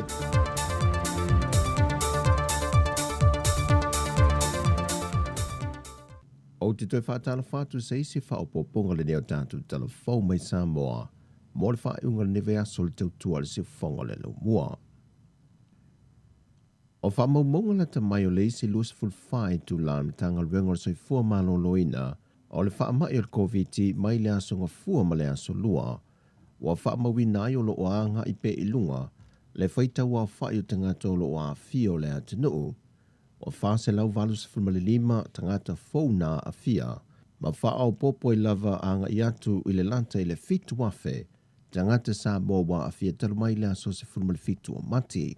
I lea wha maunga e toa se fulmale ono i la tōna wha alofo i sel whalmai mto tua. Tō tolu o loo le potu tinga i na le ICU. Ai le aise tasi o wha au popo le au maali liu. I to tonu o le lua se fulfai tu la. E ui o loo si i pe ilunga le fwoi numero tangata a fia. Ai o sa tūlanga le leiwa ta oto mai nei wha maunga i la tōa mai au la tō tuilo na lua le wha mai. Le wha mawina i le se fulmale valu tau sanga a nga i atu ilunga. Wa iwa se fulmalitasi tesi maliwa pesene i lantua mai ele tuilo na lua. Tu sa lea to iwa afe valu se lau fitu se fulmale lua le mamalua lea tunu e anga wa ale waitau sanga le tuilo na lua. O loo ta lia le temi ma le aso e whataunu wai. O le waitau sanga le se fulmale lua anga i le se fulmale fitu tau sanga le mātutua. Wa valu se fulmale wha tesi ma le lua pesene wa mai ale tuilo na lua. To e wha afe tolu se lau iwa se fulmale lua i lantou. O at whaatali tani fo ilo lato tuilo na lua, ma ato ai fo i lo lato se laupa sene. O le whanau me le 5 tausanga o antu le se fulmalitasi tausanga le mātutua, Wa tolu sifuru malitasi tesi male 5%, wa mai o lātou tuilo na lua, tusa toe lua sifuru male fitu afe valu se lau 5 sifuru male fitu, whanau la iti ele io o iele tuilo na lua. O le tu whaatasinga o le atu nuu a toa e anga vaai whai o lātou tuipuipui mai le 5 tausanga anga i atu i lunga, o i lātou e te tau o nanga i mai e whailu lātou tuipuipui. Toe whaasifuru male lua afe se lau lua sifuru male tasi, e tusai ma wha mau maunga le tanga ruenga o le soifua maloloina. Wa waaia ia wha mau maunga se tūlanga le lei, o le vave o na opolo tātou o tunu le tuipuipui, a waina o le paule o le wha malu e malu tia ai le atunu, i uwanga mamafa o le wha mai o le COVID, wa tutoi foi lunga o le atunu. O le vaitausanga o le ono se furuanga i atu i lunga le mātutua, wa maitawina le kalafi le toa tele o i lanto wanga i ane, e whai o la tu siaki wha le soifua maloloina, a wā o le vaitausanga lea, o lo i ai i lanto i toa se fulu male lua, wa wha mawina wa mali liu le wha mai. E wha aono tau nuu fuafuanga o matapenanga uma mo le tuto tasi o le atu nuu, mo le patipati o le atoanga o le ono se fulu tau sangatalu o na tuto tasi mai Samoa, mai pūlenga wha a kolonia isi atu nuu. Wa mai a wha tia report kalame o le fua mai le komiti o lo tāpena ina, mai o lo iei fo i se moe mitinga, ina ia whaia se taamil sanga la kapi wha avao malo, e ono fia wala au lia ai au mai in Usila, e whaatasi mai ai o nisi o tāpenanga, molo tātou tuto tasi, o iei fuafuanga mōni malo wha alolu ngia mai isi atunu, o lo whaata atitia malitatalo, ina ia mawhai o na whaatau nuu e fua lea, e le tūlanga māwalunga e o iailu tātou tuipuipui lo na lua ma le posta e lo tātou atunu o atoa. Ai e le maita watu i wha mau maunga le soifua maloloina, a whai o le sawa lea ma le leile o le wha ngā soloina ma le una i o le tuipuipui le tono le atunu. E ono te tala tua oi wha avao malo i le wha ai unga o le masina fau me a o lumana iai le tuto tasi. O le taunu ai o ia fuafuanga uma, o lo tu ina tu pe le tu e talo sanga, pe a whai e tu sai malona whina ngalo. Wa toi tu ina mai al matanga ruenga soifua maloloina, mo le mamalu le atunu i malanga wha apito e malanga mai atunu i whafu i Samoa, i lanto uma wa te tau na toi te liu mai le atunu, wha atasiai mai i lanto i ngā ruenga wha awai teimiu mai a lanto konkarate, e na i wha so tai upenga ta wha i langi o lo tu ina tuai wha maumonga uma, ma whaamtalanga umai wha te tau i pepa wha atumu, e la iau sia tu unga mai inga o lo wha ta te tia mole ulu whale mai ai le atunu. O lo tapu pe whanau i lalo le se furma le lua tausanga o na whemala ngai, pe ulu whale mai fo i Samoa. I le tebi nei o lo tu mau pea o na tau fia matapunia, whemala ngā inga i atunu i whafo i tua oi ma Samoa, sa ia mauti no le lei ua saunga le mua tātou tangata, e ni whai ngā malanga mai whafo. O Samoa ua po ia le wha mai pe fo i o isi atunu e iei ni usila ma au Setalia, ai o lo tau fia pea whai ngā malanga, ona o le lei au sio le mawalunga o pasene e manao mia, e le tuilo na lua whaatasei ma le posta, i o tātou tangata e o lava i whanau. O whamaunia mai al sui kumsena o mtanga ruenga o leo a wapa aulongo e tino Filipo, wa whaititia sili atu ma le 5% o wala au e pei o na masani ai ale atunuu i le ofisa, e ni whaalave o ni soli ngā tūla whono, whaatasi e fo i mantulango sa wanga e pei o na masani ai le ofisa i aso uma. Sau no o pa au talu mai o na iei le atunuu i wawao masaa o no le wha mai, wa file mwe fo il matanga luenga mai le atulanga, ai watu inatu le telo no lato teimi le pui ngo le atunuu, i teimi o wawao i le au ma le pō. E le masalumia le sui komsena o mtanga luenga, le mafua anga o ia mea uma, o na taruai o teimi i o le vavao sa tapu ai o na whaata wina le ava malosi, whaititia le teimi e wheo ai ain mamalo le atunu i teimi o sa, ai wale lei fo i pui ngā li i mawhaipule, a le tele o afio anga. O tala fawia mai sa mo le whaai unga leva yaso, manuia ne yaso, whaasoi foia.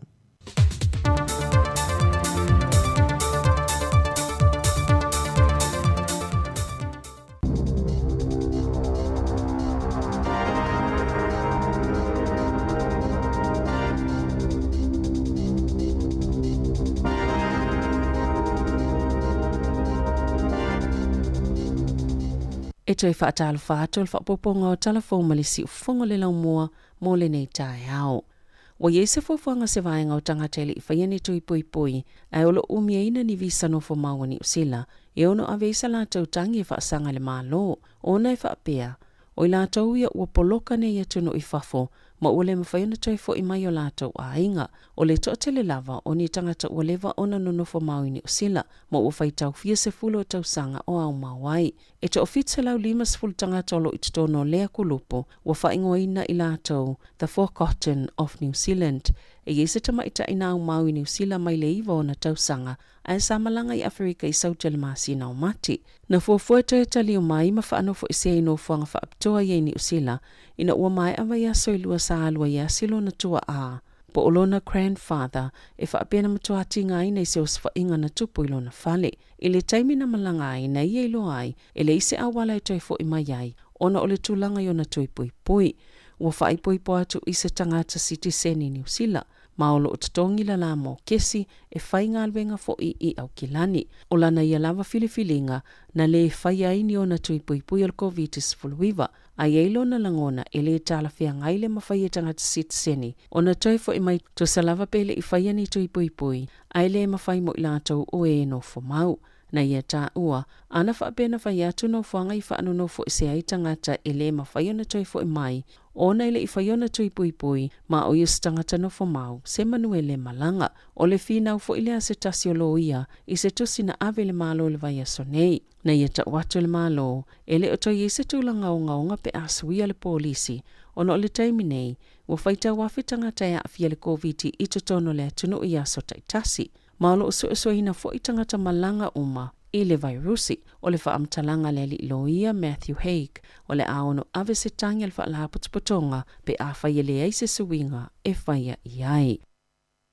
Ele Italiana le komite o le palola le tālu sanga le tau le lea o Julio Ataria aina tu watu i ele wala awina ia tusi sana tusi whaato ese i le ainga o lena afiela na sulto la fono ona onia na mionga whaalia whaapea malona ainga. Ina ua whaamaunia lan sultu la fono tau sanga i lua fes fulu. Ua tolu 15 tau sanga o atari i le taimi nei. Mana whale pui pui o nei whaatolu na whao lima ia Mark McCutcheon i whafoane o se pāpia i Hawke's Bay. Ia Januari luaf maleiva. Talua i sefe ese inga i le vā o lena maliu. Ma se tangata i se kengi, lena mol mawina luna whao lima i stama i taito tono sta vale o le maua Ataria. Na ia tali e pui pui o ia peitai na wha maonia luna moli anga le whasio tangata wha moe moina. E solo atoa le whale pui pui, e mawhaina talo sanga le palola pe a mai atau sanga i sifultasi, ma masi na ono.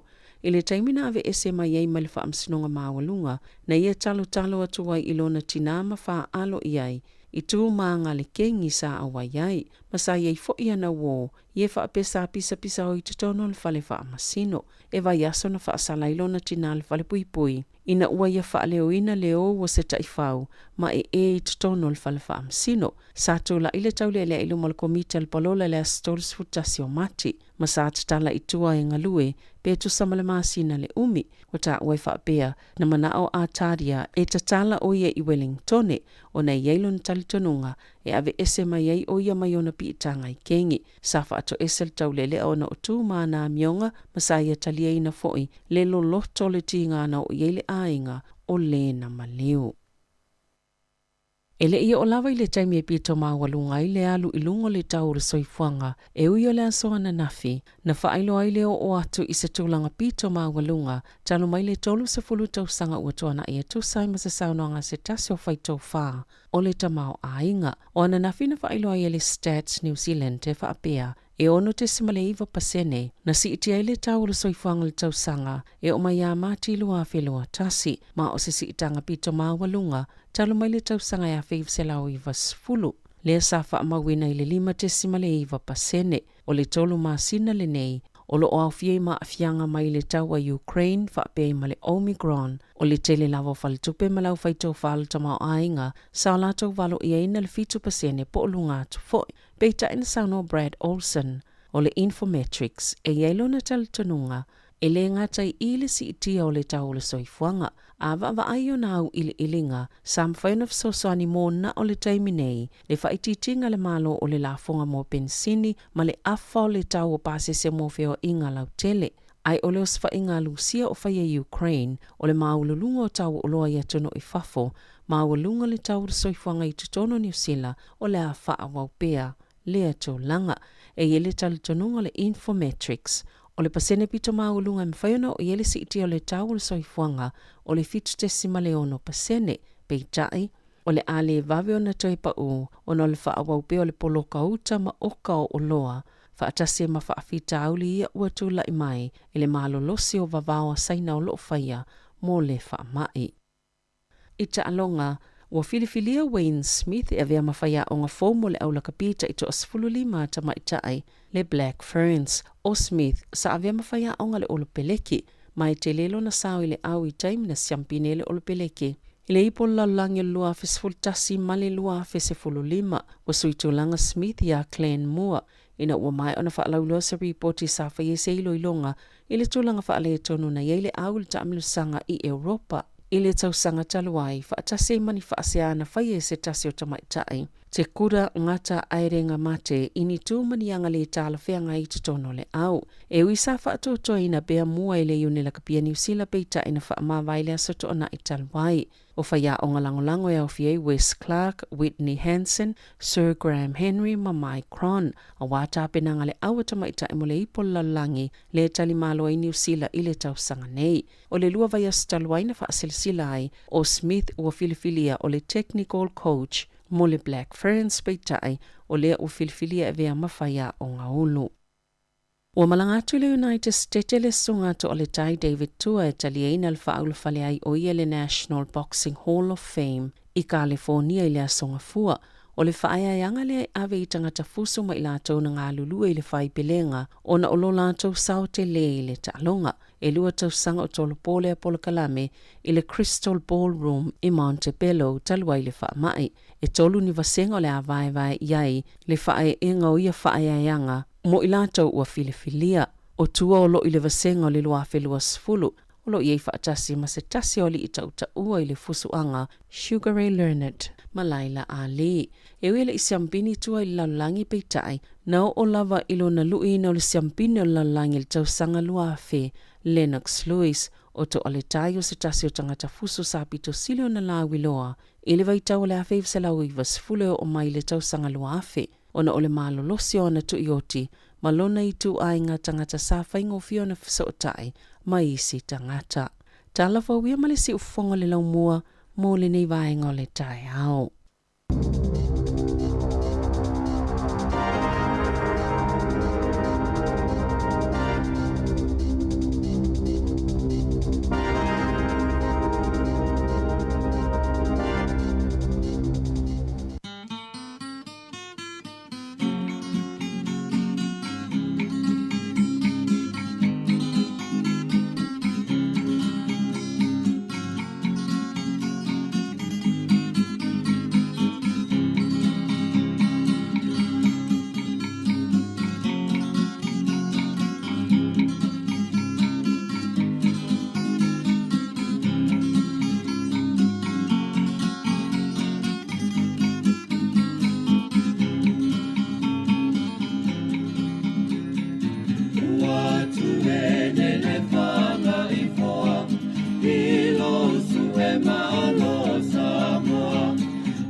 Tai foi le mo la veno tal no le fionga le minister le fionga Ono po lau pito so William Sio, ia i le nei taimi. Soifua manuia lau fio minister, ma lor soifua. Soifua manuia tufue, ia, whamalo foi whaftai, i le ngaluenga tāua lo o whiangai mautou, longo pui ali i foi, si o tātou watunu i mta upu tāua. Ia, e o wholo what foi, i nei foi i tae ao, i le pa ia lau whengaluenga le atua, tupu mai e o tātou watunu i ona tūlanga mamalu, mon tūlanga maulunga, whapea foi le whafonga mai foi i le tātou watunu lau tele. Ia, wo mai masani, ia, mai se foi le tapo e mana tu asinsina. Malo la folau, whaftai mo neam noa, malo foi on sa. Tai lava, malo foi malanga manuia, lewa, tau nui whanua, whainga malanga. A mana i foi la mata mai foi se tala on malanga i mta upu sa tal noa i foi tau fono sa fai. Ia, masalo, o le whakwa wa ova male lua tau sanga tu am whailena mato malanga ia mesea u whape foi pare mia meise uso a minsta i fafo. Ia, o ka ika ka kere i o mo e palau, ia a o palau o atunu ui e iaile la tō wā fo i nono fo ai ma Amerika. Ese le mana ia male au le lei fo i o fōringa o palau. Ese mai e mea fo i sātu vai tei e tutui lai te lo tau sanga tuanachi. Sa mato malanga fantasi manisi fo i tai al Pasifika o le wa lele sa mato tatanoa ma o fo ina mai fo i e Australia ona la e se le fainta fo o le sa ilinga o va le fo le reanga i palau e ka milo mai o Singapore mai a pangi o mai Hawaii kwam tau nu palau ia le va le Australia le sa mato wanga e tia le atua nei i Brisbane ia alusa o lo ia i palau e pe se furu dua i tu las pe silia tu fo i sa mato tonu ia ole fono male autu o le ta ua fono nei o le Oceans Conference fono fai e wha tau sanga o le fono nei o atu e whainga malo ma tau tino po a me o le ala tau whaia e pui ai le saunga le mu ma le pui nga fo i o le o ngā sami o no le ue loa nei lau saintisi e se le ta ua lo ngā sami e mi miki lo ngā sami kasa leanga ma kasa o onga o lo o salalau le bani munipu. Ia ai peifo na sila fia e atu motu umo le Pasifika o lo ngā sami o le wha moe ia i mo le fonga tau mafa i a fo i lo wha tau i maketi ese. Ia ma le tele o mea fo i wha moe ia i tātou watunu. Sa tutu fatasi la le Pasifika ma o New Zealand ma le mataunga luenga o le lango inga foi o le manaonga le Pasifika ina ia whaafufonga iai Amerika ma tunu te tele ma i Europa ma Asia o le tau te nau e whaititia le lantou whaaleanga ina le lalolangi foi le sunguinga o soau u maisi lava kasa leanga ia ma pui e lo ngā sampi. E se fulu ono te si male 5 biliona i le alfa inga o mea uofo mai ai a tunu u te tele ma tunu u laiti whapea fo inisi o pisinisi whaapronga tu maoti. O tupe ia o le a whaatino ai le pui ngalo ngā sami i tausanga o iluma. O New Zealand la e 3 miliona Amerikana mato o fo inga o se ngaruenga o le ave whaia le USP po le University South Pacific whapea fo i le University of Canterbury. Ina ia awa o mai le poto masani ma le malam lama tangata Pasifika e whaopopo i le malam lama wha saintisi e sa ili ai a wala ese a wale pui ngo o fo i o mei o le o ngā samia tātou ngā tai whali. Whasauinga o mea tau mafa ia awange i whaaleanga inga i o wale mele na mau mai whai saintisi. Fu mai o i alo mau ai New Zealand Samoa fiti marapa nui. Wa ova male 30% o nei a walato aia le mele o le plastic pollution. Ia o peila tu langana e 5 miliona na ufa New Zealand o le a lango a inga luenga o lo whaia le Foreign Fisheries Agency ina ia sa ili nisi maketi e whaatau i ele tuna o le whaangotaina Pasifika peila o Europa ma sa whaia mato tanuanga fo ima i Europa whaatau le mea ia lesi ina ia fesosoani fo i i va la iti ai me se foi pisinisi la iti o lo o whaangar o ngā sami mo na maala manuia e sa ili e foi le soifua manuia mal te mao ai ngai lātou male tolu ina ia whaia ni pokalame o ngai CCT ai ia le tū lai mai o le tū pāo tamaitai e whaatino lātou tiute ma avea lātou mataitai foi i ngaluenga whapenei.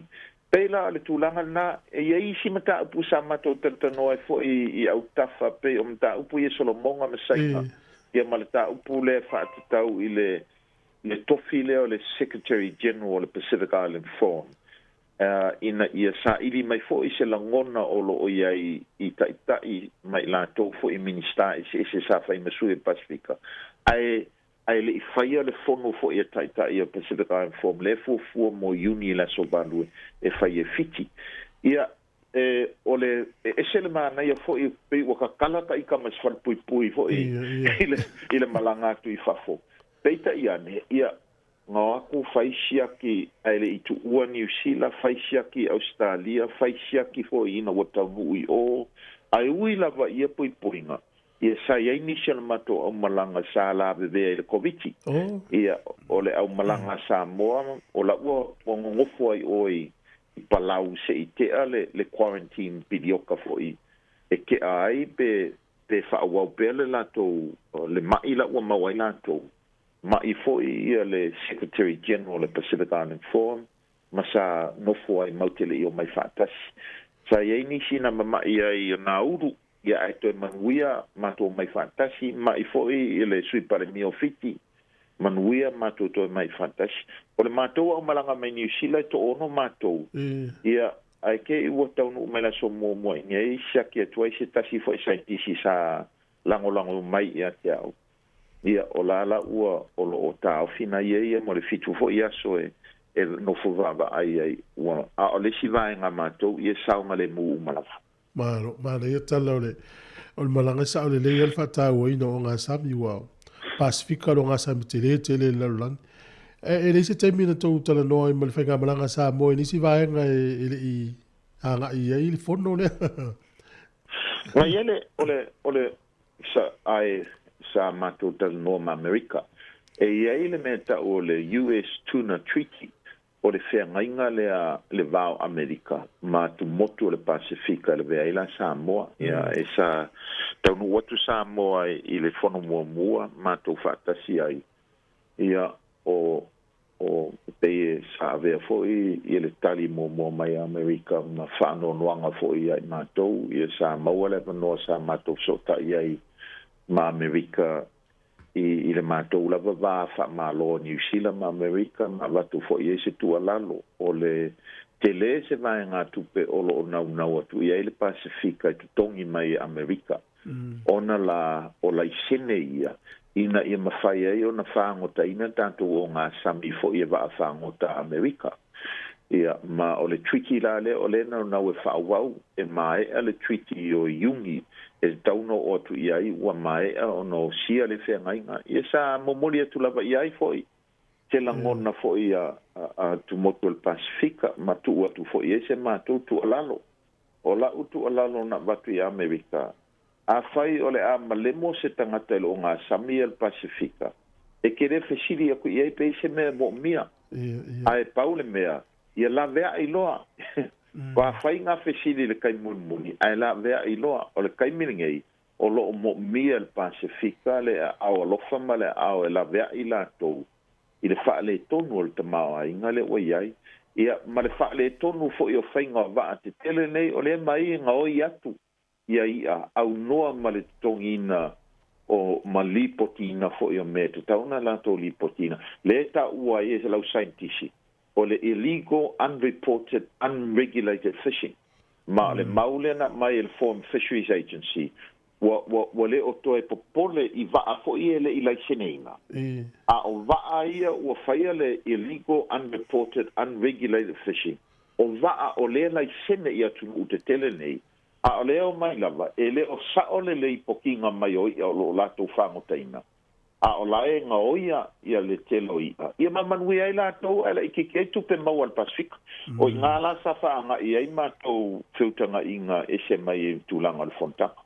Mano, ina ia uo e ngā lulu e fwere observers i lungo wa ia mai fafo. Tene ilo pena lo te saonga le mu ina i tama o mani liua e le o whalilo lilo ana whai e wa ia na uwhionga pito. O le kasira ngā mea langa e pauna ngā le au wala e pu e mai ai, po o mongi wha mao ni whainga o ngā ruenga wa a whangutangi. O le avela i e tātou observers. Ia o observers e o mai le Pasifika, ia ai kalaanga mali poki ua mai. E fo i mai wa aia, wale e le observer. Ia, moni. Ia, ngā whaila ia suenga, ua pepelo mai, ia muri ange. Ua whape, ua lost at sea, ia, o le miskeli o lilo lale ngā. Wa le sila mele u whapopo iai, e ka kau o ngā kuu me o kemo i silunga wa. Ia i lo ai le pui, e le saunga le mua observer se, e ke le alfa le kong. Langa e le un kama i kupe, le ka kalongoa iai. Sili o mea kau milionga, selau milionga. Langa o le mele o ia i ko kongo le Pasifika, kasi kesi ma le fiku pilionga ka la, o le maua mai e ia kungu. Ova ma le lua afe nima selau ngaluenga, o maua le atu al Pasifika mai ia mea. Ia mankua la, ka kou ia wha kawaku pe whango ka inga waa mai Amerika ma Asia. O la kou koe whai eisi, ma o si eisi o loa. Ia, ke lea koe la kou kupe maua. So ele kama i kupe. Me fo ilana ngā. O le e popole eile ia el Pasifika po le Foreign Fisheries. Ma o mea ngā o le whai e whiukanga inga whapenge i o si whea inga e alo ia whale kula fongo ai. Ma mwhai e ngā whaasala i la kou e sori kula fongo. O le mana i o lo o waifono ia la ufionga o el Pasifika o New Zealand vo ia uno na leo ma New Zealand Australia i fono ia tātou ia mana ia tele lo wha o tu isnam tau. E a tase atu i le malanga al Palmia o no taimi? Lele. O le malanga al Palmia foi o i Singapore ma Japan. O le mea lava nge fai mankole waka kalar ka ko fai ko i malanga mai loka ka mai fafo. O i Singapore sa felo i ma le pleskenge ma le Palmia foi o le kovanga ma le Palmia o le mele sa ngau ko iai. Ia wha wau pea fisoka inga vābala laka, fisoka inga mo whafkawa inga, ma fisoka inga fo i whemalanga inga o kangaka. Peila o tūlanga ia wa iai, o lesi lesa ave Singapore, o le puipuinga ma le ngā lue whaatasi fo i le puipuinga lava ia o ngā sami ma le kako ngā luenga fo i whai soso kawau, i le puipuinga o Pasifika ma le climate change. O Singapore, e eile lako ambassador, lesa ma ko whaakasi i Oceania, o langa ia ngā ruenga o whanua i le Pasifika. Ia mafsoka ia kungu ungei po whapewhea o ngā whasosoangi mai. O le maula lenga mako avea makalsanga i Singapore, ma lo ua whaawau fo i el Palmia i lako fo i whiukanga inga maramalo a Singapore. O le ele mau le Pasifika whapea ku ia pui i le Maritime Zone o longa winga. Kaluai o le sisi kia le o ngā sami. Ua kawa eile e o ngā samile ele o aku moko e sel Pasifika. O le ala ua sui eile fua kau o le exclusive economic zone. A o le whape aku le Pasifika le ai, ku mau pea le fua ngai ai, a o mau alalo o ngā sami. Ai awar ko ke whapea mai o le a whapupuu le mamau o le mako exclusive economic zone o ngā le ua a ia o ngā sami ia mako ele mako maua. O le la ua aver maka upu le i le vau malo po le United Nations. O fea o ngā la o le kausanga lingei e whamanga ko ele fast food kausanga o le UN Convention of Law of the Sea. Ma o lea kukuunga, po lea foi osi ngā malama vaa malo, e pui ai le mere finga o koe Pasifika. Ia peila o ngisi ngā maka upu le ewaku i a Singapore, o le si maka upu o le ngāru rue whakasipe am Singapore i le vale o meka o aviation, po le whao ngā inga foi o vaa lele ese, langa le waka ko a maka ngā ngai, i le mea le whao ngā le vaa lele, e le so nga whaaleanga i ngai ma fa sa ile kasa o onga le e ai ia e kaula la ko le green pillar e ye le fe ngai nga Singapore ma New Zealand ngau si le lua sul le se lau suluiva o lo ngau pe e ngaru lu fa ka New Zealand ma Singapore inga ia a kamfai e pui le la rolangi e Mission Pacifica mai fesuia inga le climate change ma fa le anga inga o le o ngasa Malo itar sia ya wole ya fiel tat pal mies fa ma ya tunu mau.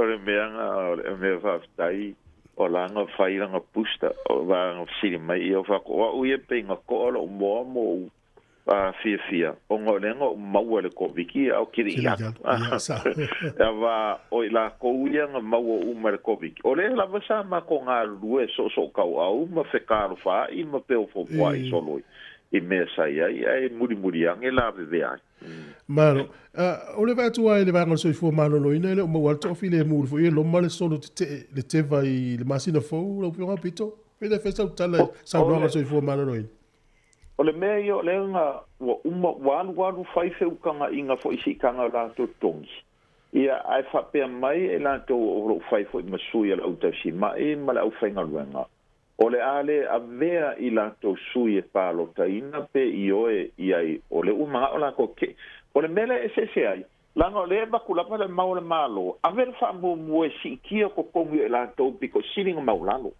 a le mele finga o mai e fo I la to fe la to fai masui o lo manga o la va inga ia fa la unga kukusa si kanga o fa la ve nga mea a fa la unga kukusa si kanga po le 5% o longo winga e mau lunga lava si kanga I la ko e piko siling mau lunga la ko kupe o se fa kai inga o le 5% o se laua fe I le kausanga e sidi akuranga I lo le 5% o le ongo suwafi o le mea nga a le mau ke fa kuma ko lea e uilea e mau ke le fape I se ma ko langonga iai o lo nga fape le miska fo I so fo maralo inga mai mea e vaku pele avangoa I fo I dana tau malau whainga luenga I so la ko finga ngalo iai a le mau ke ngau ia si kia kokongi iai kupe wha kingo ai langa luenga o le loma I le fesuia inga po le reform o wha kakia ngei mo le Health New Zealand Pi mana tele la vangale te tele tongia le ia a whai pe o le mako mau pe anga vakule amakanga ka ofisi kanga mo la ko o lo mawolunga ku pe mo la ve foi ma ko fai pule minsa la ko ye ka wi la no si ye la ko kongi la ko ye o nga ko kongu middle income ye si ai ya fa kapula ye la ko sika maro pela la kulanga la nga le la vanga sawa I mana makanga ma fo nga fo inga le nga si kia I lava le minimum wage le o nge le luasfulu monkupu tala le ile kula e a mafua ma ko maunga o kom fainga la vasi kia ko kongo la ko piko silinga maulalo kongi ka o filunga inga ia kapugi le balea ia close the income gap ia nga ko le maulunga ku pe maua mai la ko maulalo ku pe mau Malo faftai o no tai ma de la vai tu tele wata o malanga to tele au tala vo pu to wata ia faftai tele la fiona pito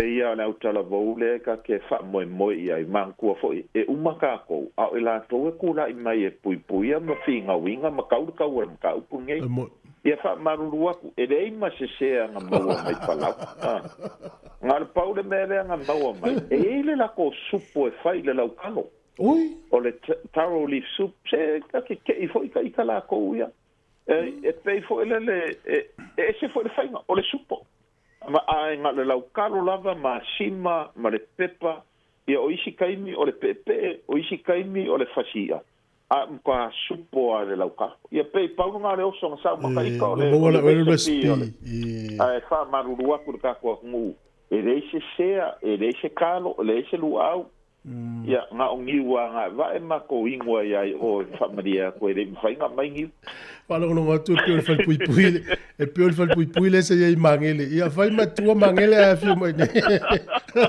e lo fatele atu ia o le fa sai la se ia se voa le fiona minister ono polo pito so William Sio fa tai mo no tai mi fa noina Te minei le uta pena mo por klame. Ya tala le urungo va ya so. Ya o tamale sa mo le leni.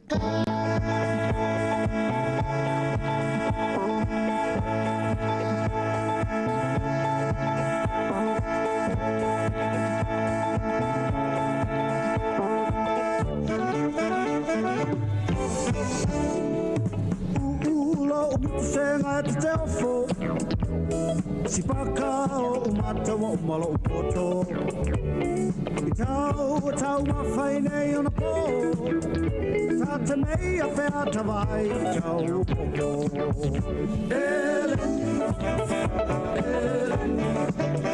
a falai silmanon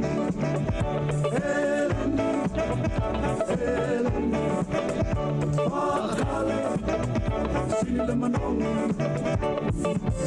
Vai tali oe Is fai fai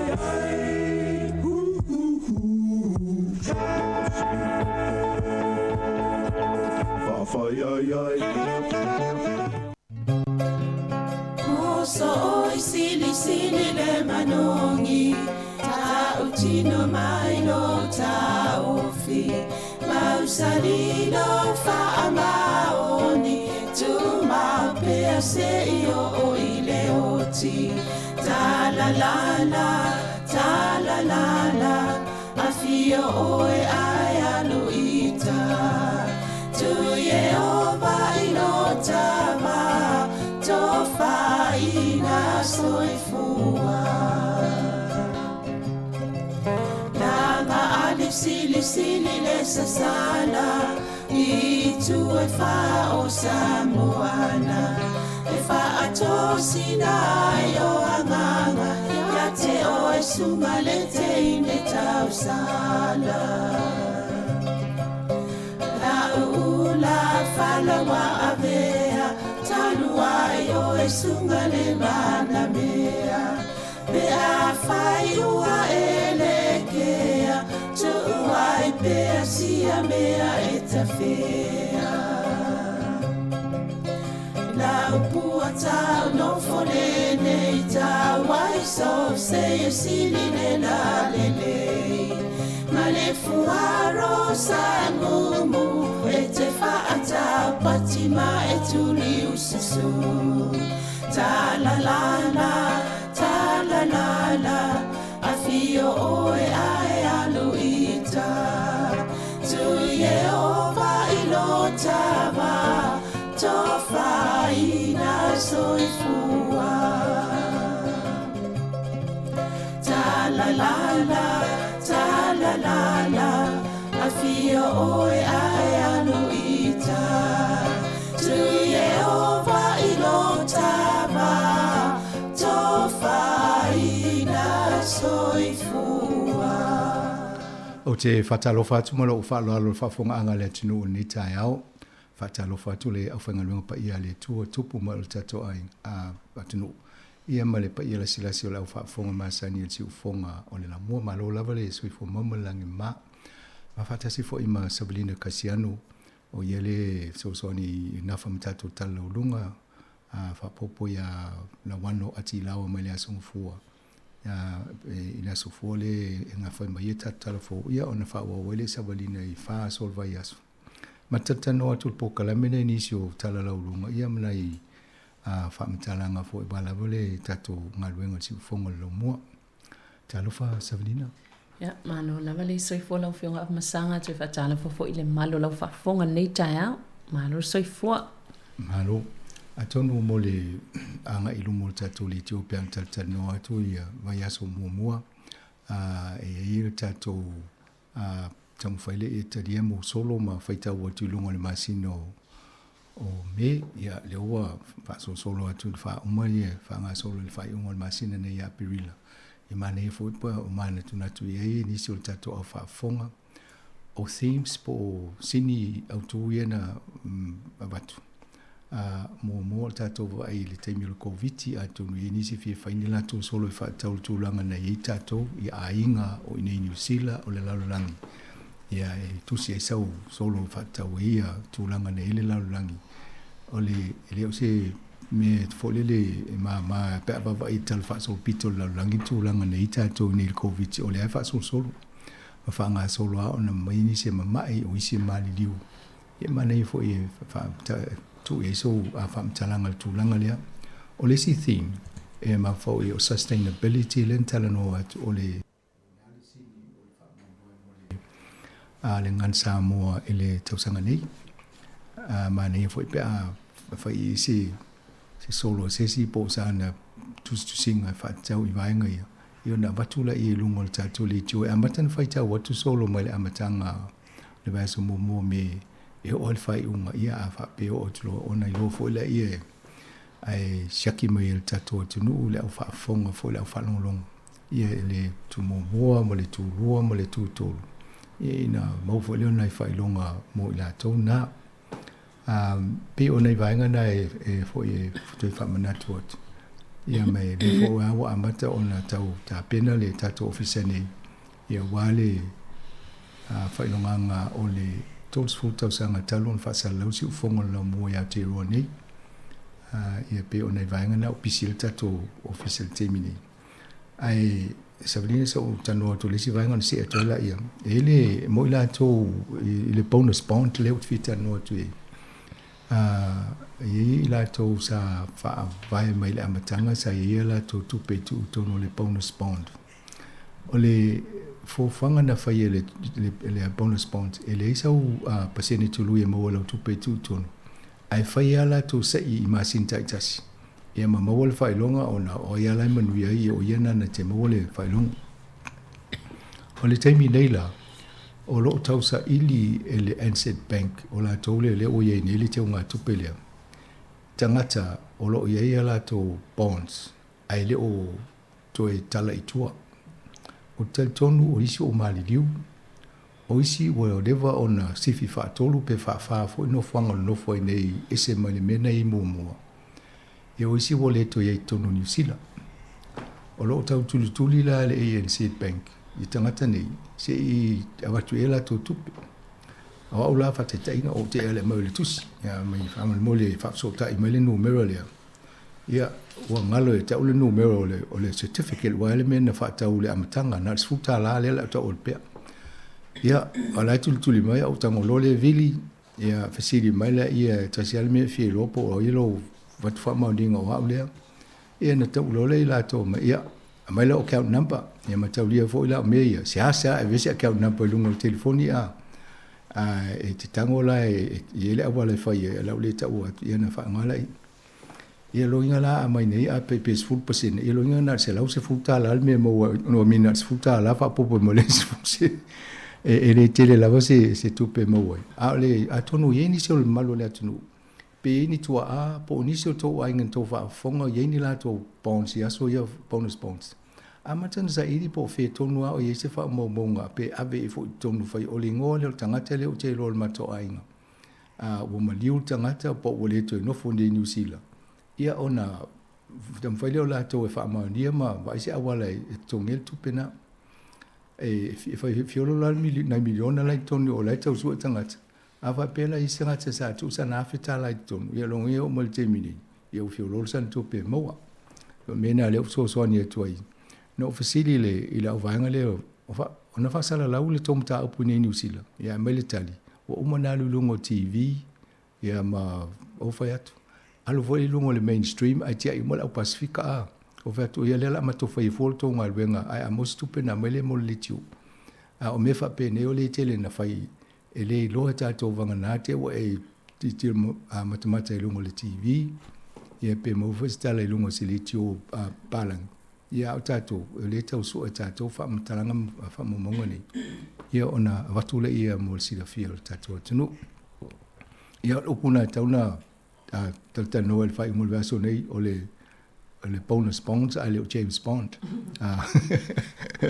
ina ia va IP ia pe ia fa longo ta noto ina chaisan bonus bond ia va pe na tam fa la ia fa so ta ile Ansett Bank na fa ile ia le fitar no stasi fa ta le bonus bond na ma tu le o le numero te vidia ia atono le tu langa na ia nam ta o pu nga fu te ula kisis nei nā fo imta upu. Ai o nei tala ia mai I le tule manu samsama. Wha ngoi le tule manu samsama, tule manu a holo na langa le mai la. Wha mtalanga le lanu samsama. Toi wha amna, toi vai ngor si fua maloloina. Wai la tau ilunga 5 tau sanga ngai lunga. Ia le ua vanua mo le tui pui o le fulu. Fulu masani. Fulu masani. Ia le wa avano em fayuna anga I faile tui lea toi fa amnato sfulu ono anga il sfulu fito sangal matu o le wanga va amole pusta ia pe afai mai o matu e lua 5 anga il sfulu tasita sangal matua mantua e o le wa maloloa o ngam tu ua a faile I mai atu o nei fanau ia fa pe fo ta o ila to lungo sfulu val tau sangal matua ina ia o faile tui pui o le tui lo na tolu pe fa pe o mai o mai si tu ia o le si vaenga le va tu o na o tato ma o Pasifika to ono se fulfa pa sene o mai ale pusta ia tu lon tolu ia pe o se vaenga fa na tu na ai mo ila to ia o le fia fai ia tu o yeile o nanga le ile Pacific Health Service I le tasi Hayward Crescent e fai la to po kalamena pe mai ia time fu I fainga wenga fai no atu tanga mai le stofi ia stofi uma mai le 5 nga ile 5 le fiafia nga ile valu le fiafi ia mo la tui pui o le COVID ia mfaiana o atu fa sau tonu ia pe fai fo le booking fai ngofiona mo le no o le ele Hat Valley Pacific Health Service Hat Valley na nai malvai a tonu mo tato uma talo me le lua fes fulu na amata mai po kala me so fo maloloina e taltala no atua mai tau le masina whai ungo mati a pelila wha manatu ia tuia mo I la tau. E ia la tau wha pitoa e te taua ona whai o la tau tui. Sa amata mai le vai temina o le sfuru 5 tau sanga ngai lunga. Ia e avel wha malo ia tanga loma la tau a whai ngadwenga. O le whai ngo le tuingo le vai rusi lea.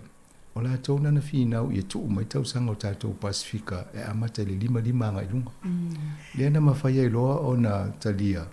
Ia muli e loa mo le tau telefo ine o New Zealand.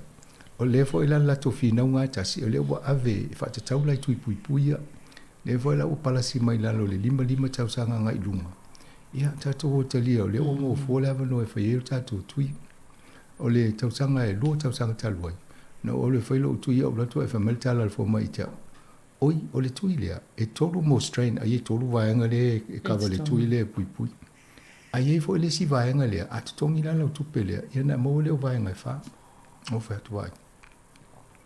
Lea la walu pe e mal tui na e tolu, lava na me to, ai se whela o tupe. Ai tala no o to I whale mai, whai wha mole, a pe a tutongi e whale mai, male si vaenga lea. E le si aunga leo mai o tanga te, whai le tui a to wha mai a watu tupe a. O le foi so tupe mo le uri el taimi le ia o le fifiri nga le foi o e pe watu e fa mai wo ye foi mo le si fa nga le fa po ia na fai lo le lo fai unga pe tal fia ngai mo oe pe le ai ia ele I le vea una le si vai na e fa le ta u mai le tu cham al we lo tupe al sili la pe o ato ai la pui nga pe le o mo le Matalia foi o pui nga le na ye wo uma ona fa tu langa mai la to mo le tu ya ma mo New Zealand e o le lo fo po le se me pe a vai rusi le ne na amata mai o le COVID is flu. I also am le Delta, also mai le Omicron, e also mai le PA po le ale si mele sa ale fo tala nova petrochi also mai si e pe o si me yo variant po isi swing o le fo o le siama po le virus. E o le la mo weta to ai e nga tele mo ta to 5 tau sanga ngai lunga. E to fai ta to tui pui. E se fai oe, se fai folo a inga, ia wa ale fai nei, ia e tinga ina. O le si e iwa na mole pneumonia o le fale mai. Ia o isi a, pe oa ina mali liwa inisi. Pe o le ngana o mene o tui pui puia. Ia o lo faa malo sia mo la tofu, ia o la to mai tu mau. Ia o, ia tangata fa pena. Ai siri lo tala no lo fo mai. Ia ma fai sau appointment ia na lo le fai lo tui ta wai vai ngai wale foi va ia tui tala ila to o le au fai to fao menu fa mai pipisi ia e lo pola matanga o le tau malulu wa ia foi si vai nga fo o le COVID ia a le o ia le pui nga ta to ia mai le fulu masani te o yo o le atato to e manatu to le mentu po le wa filosofo ta puni mo lo le to mai ni malanga vo i matanga te fai mai o mai tonu nei New Zealand le ai ma se fulu po le le tanga te no fal mai mo fulu ma sani le a o le mesa i tato e o le taimilo tau malulu o le mama i o tanga te ini e o mai tanga te mai sia tunu Europa ma mai fa mai ma pisi e tato e o le ala wa ine le ala tatala fo i tato malai va lele la mai fo ile au mai fa ya pui tato wa mai fo mai virus o fulu ya na tato ma ia toi fo lai malo ia o le tau soifuanga nei la vo tato pe ona mol mawina fo ia na file sa fa la ulo ai ono te smale iva pasene le si itanga pito ma walunga la vale wa ile tau soifuanga tal mai le todos fu tau sanga utona sa mole tu la fainga tane le wei tato ele na New Zealand lo vea i o te lo vea Samoa o lo vea uma vai ngol la lang ole fa ma ile na tupu nei ni tato a fia mai le lua filosofu na mata mai na tato ile swing ole tau soifuanga taofi fainga tano mai va lele ia va fio wa ima mai oloa tau le lava oloa ia alu lungo le tau wai o le supply and demand o upua ia fa peritani e faonga a lava le supply ia le se me pole a fa pe tele le demand o tele tanga te mana oloa a le titi oloa o le tele va a mai oloa ni ia o le tulanga nei si ilo lungo le tau oloa tulanga langa le mo wai tato ele ngata o le fainga le virusi le o faintaina fio i mai manga solo le ia fatawa inga ma oka fo ima sanina sa nei supply le ia ai mo wai mo le vaenga o isi no o mamai ia wole ma fai ona fainga lenga loka tato New Zealand wole ni fale fainga lenga fainga no sia o loa ia o le vaenga na le na mo wai tato o le la o mai nei le taimi nei fa putu mai le toia o loa ia o le o mai nei le o tato la vea lo e o lai tau o loa e whai tatou whale. Ia o lea o mawane nei, o tauna le whau whale le teimi nei po o whai o se konkalate o lai whau se whale. Ia nato te wai whai mwhamai a me walu lunga le tau o whale. Ono o tau le lava le sapalai o loa, e wa le tuaina o maia o ka mai whafo. Ia o le maua o loa, ia na walu e lunga. Ia ti ngai nei tatou. O le tau o mo le swa o le lalulangi, ia o le la ve toi fo mitato o le tau le fai o so fa inga le fai Rusia le te avo fo so fa isi no le Ukraine e le o tau le tau ai le mana na wa Ukraine se fa se tau a le wa tu poi mal fa le ve o le o fo Rusia pe tasi vai tolu e o sapla yo kesima ma pensini o la tau swa o maina o la tau foi la tele na sapala ia umano Europa le o fai le sa mataulia le o fai nele sa o ne toi fata uni lo mai i Rusia a o me ia le mo mia la tau mai Rusia tau mo fiel so i fuang lo na winga o le popole ala tau le tau ta a o musu e fa tupe ia Rusia wa le va tu malo fai la tau me tau mo mai o so fa ia Ukraine ia o le la e pe ona mo fo i sita tota no vai mata le fo i Sabrina o Amerika ele la to soa o reserve pe fa le ia le o tala mai le na ta so ni fa ti ele ta wa sa fa ta mai fo i Amerika ele soa uma mai makasa mai i case mai i Rusia ia la ono fa la to fa ngala to vai ngo ina fa le se ta ta ele te mine ai ta fo fa fi ta le to pune o vaenga umala na e o le tau o le leipa a tatou ai fo i te ini New Zealand. E fo i Samoa i tatou talafou. Le tutongi o la tau i o tau apu. Ngā luenga ia. E o maururu ngā le tongi. Ia wafo e le o le to tele tangata whai ngā luenga e le o tele se unemployment New Zealand. Te mine tele ngā luenga e le tangata. Ia whapopolo ma le oso ma le tatou whalitupele e nei. O si i lunga le official cash rate.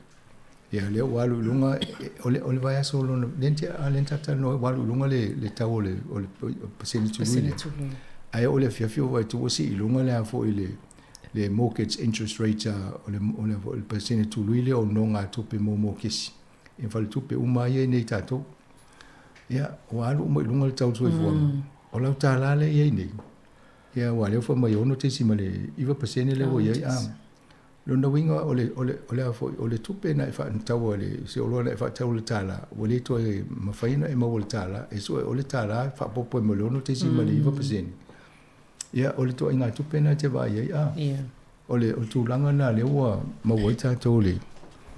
Ia, i le whataita inga le no tau, a whape ole o loa na e whatau ole tasi i vaunus fulu. A whape ole na e whanau tasi i vaunus fulu na e mawhawhaula tua inga whatusanga lea.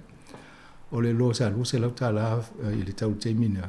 I le teimina i pa atu e whatau ole o loa na e tasi tūlanga o tupe wai nei. E sua e ole tasi le afe iwa se lau whalua tā la ma le lima valuseni. Oi ma le lima iwa seni. E whatau ole o loa na e tasi. O lona o winga. O loa ia alfa le velai wo o ele swing o le o tau o le a o le mena le o whape le tūlanga o le tātou tau o le soifuanga. Ia talu e nei sa si le malo ia talu o ni tūla i mai le whainga malo le si ia tutongi maula lalo i taimiuma. Ia le fo o lunga le lua sfuta la sfulima e sen. Ia lua sfuta sema sen. Ia a le o bolunga. A tatu wa fo la e mo i o lai si i mai le minimum wage. A o lunga ele o la tō le usilia tu le tupena o la e tū mau o la tu ele o isi si tanga. O lona winga e alu lunga le tau o le soifuanga. Ia lai tū mau, ia o la vo ia awhiana i tangata na. Le lai whanongolongo tu le malo. O tau wa ai mei o family credits. Mai si tu ai ngā tupe ia so ni i tangata ia le maula lalo tongi ai o awilunga o le tupe le maula. Ina ia whaise ngā luenga le malo i so ni la tau na. O le tūlanga whainga tāwha masanga o no lewa wa iatu e whapele i o le taime matua mawalunga i ansi i tanga. Wa peo lewa wa atu i walo anga isi whaito whāla tamau ainga po o le e o po le fitu tesi ma le 1% ia la matua whainga tātili a whai umea le tauola i ia nā tiri ia le matauria o le fo i mau atu o Ukraine ma Rusia o isi fo i nānu e mau mai le wheat le whai whalao ia le o tātou wa ia tu nei le i le tau o le whalao le o iai o le si whalao sa masa ino whatau le lo tau sanga talu ai e le tutitia ono tala au te mia la tinu o le fitala ia o le tūlanga na o tau o le oloa le wai nei ona wa whale mau le oloa ia vesi solo tato tau o le soa ule mai ia oloa ia nei walu ilunga ia si ilunga le tau ula to o tangata la ia pe ia uma si tanga ia o tato le o whatau awa asi ia le tangata la mai lo le va e tasi ave va pe ia ave fa popol tau lo lona ave o New Zealand fa e tunge la tu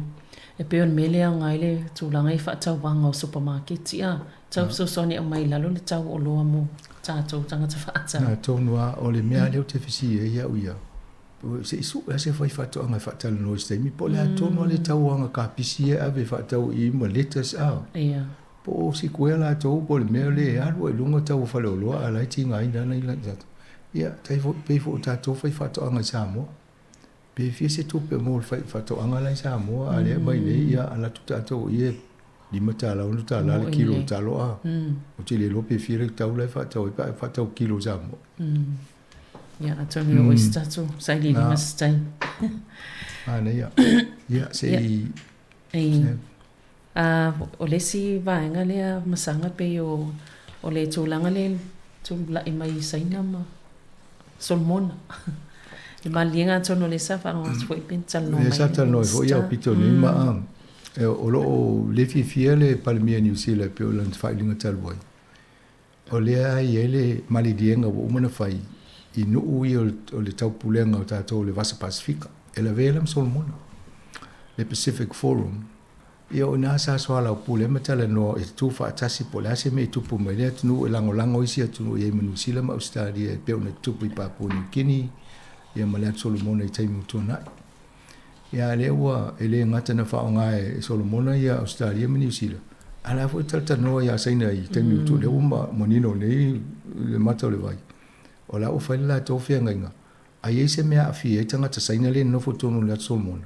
Na tapale i asaina mai e pulumisa i e le te tauna whai ia saina mai wa io la tangata te tauna wa aia la tau tangata i o pela mena e leo fia ia New Zealand ma Australia tusa o lea ua o le tūlanga ua nofo i saina ma a mailo na malosi angale e mawhai e ona sau i e wa aia ma maiana fita e vau misa i tonu i a ia o saini lole whenga ingale o le lola i New Zealand ma Australia ma le Pacific Forum po fere tu ela tu Awale wo so le si atu no tono ole li ole tapulenga le.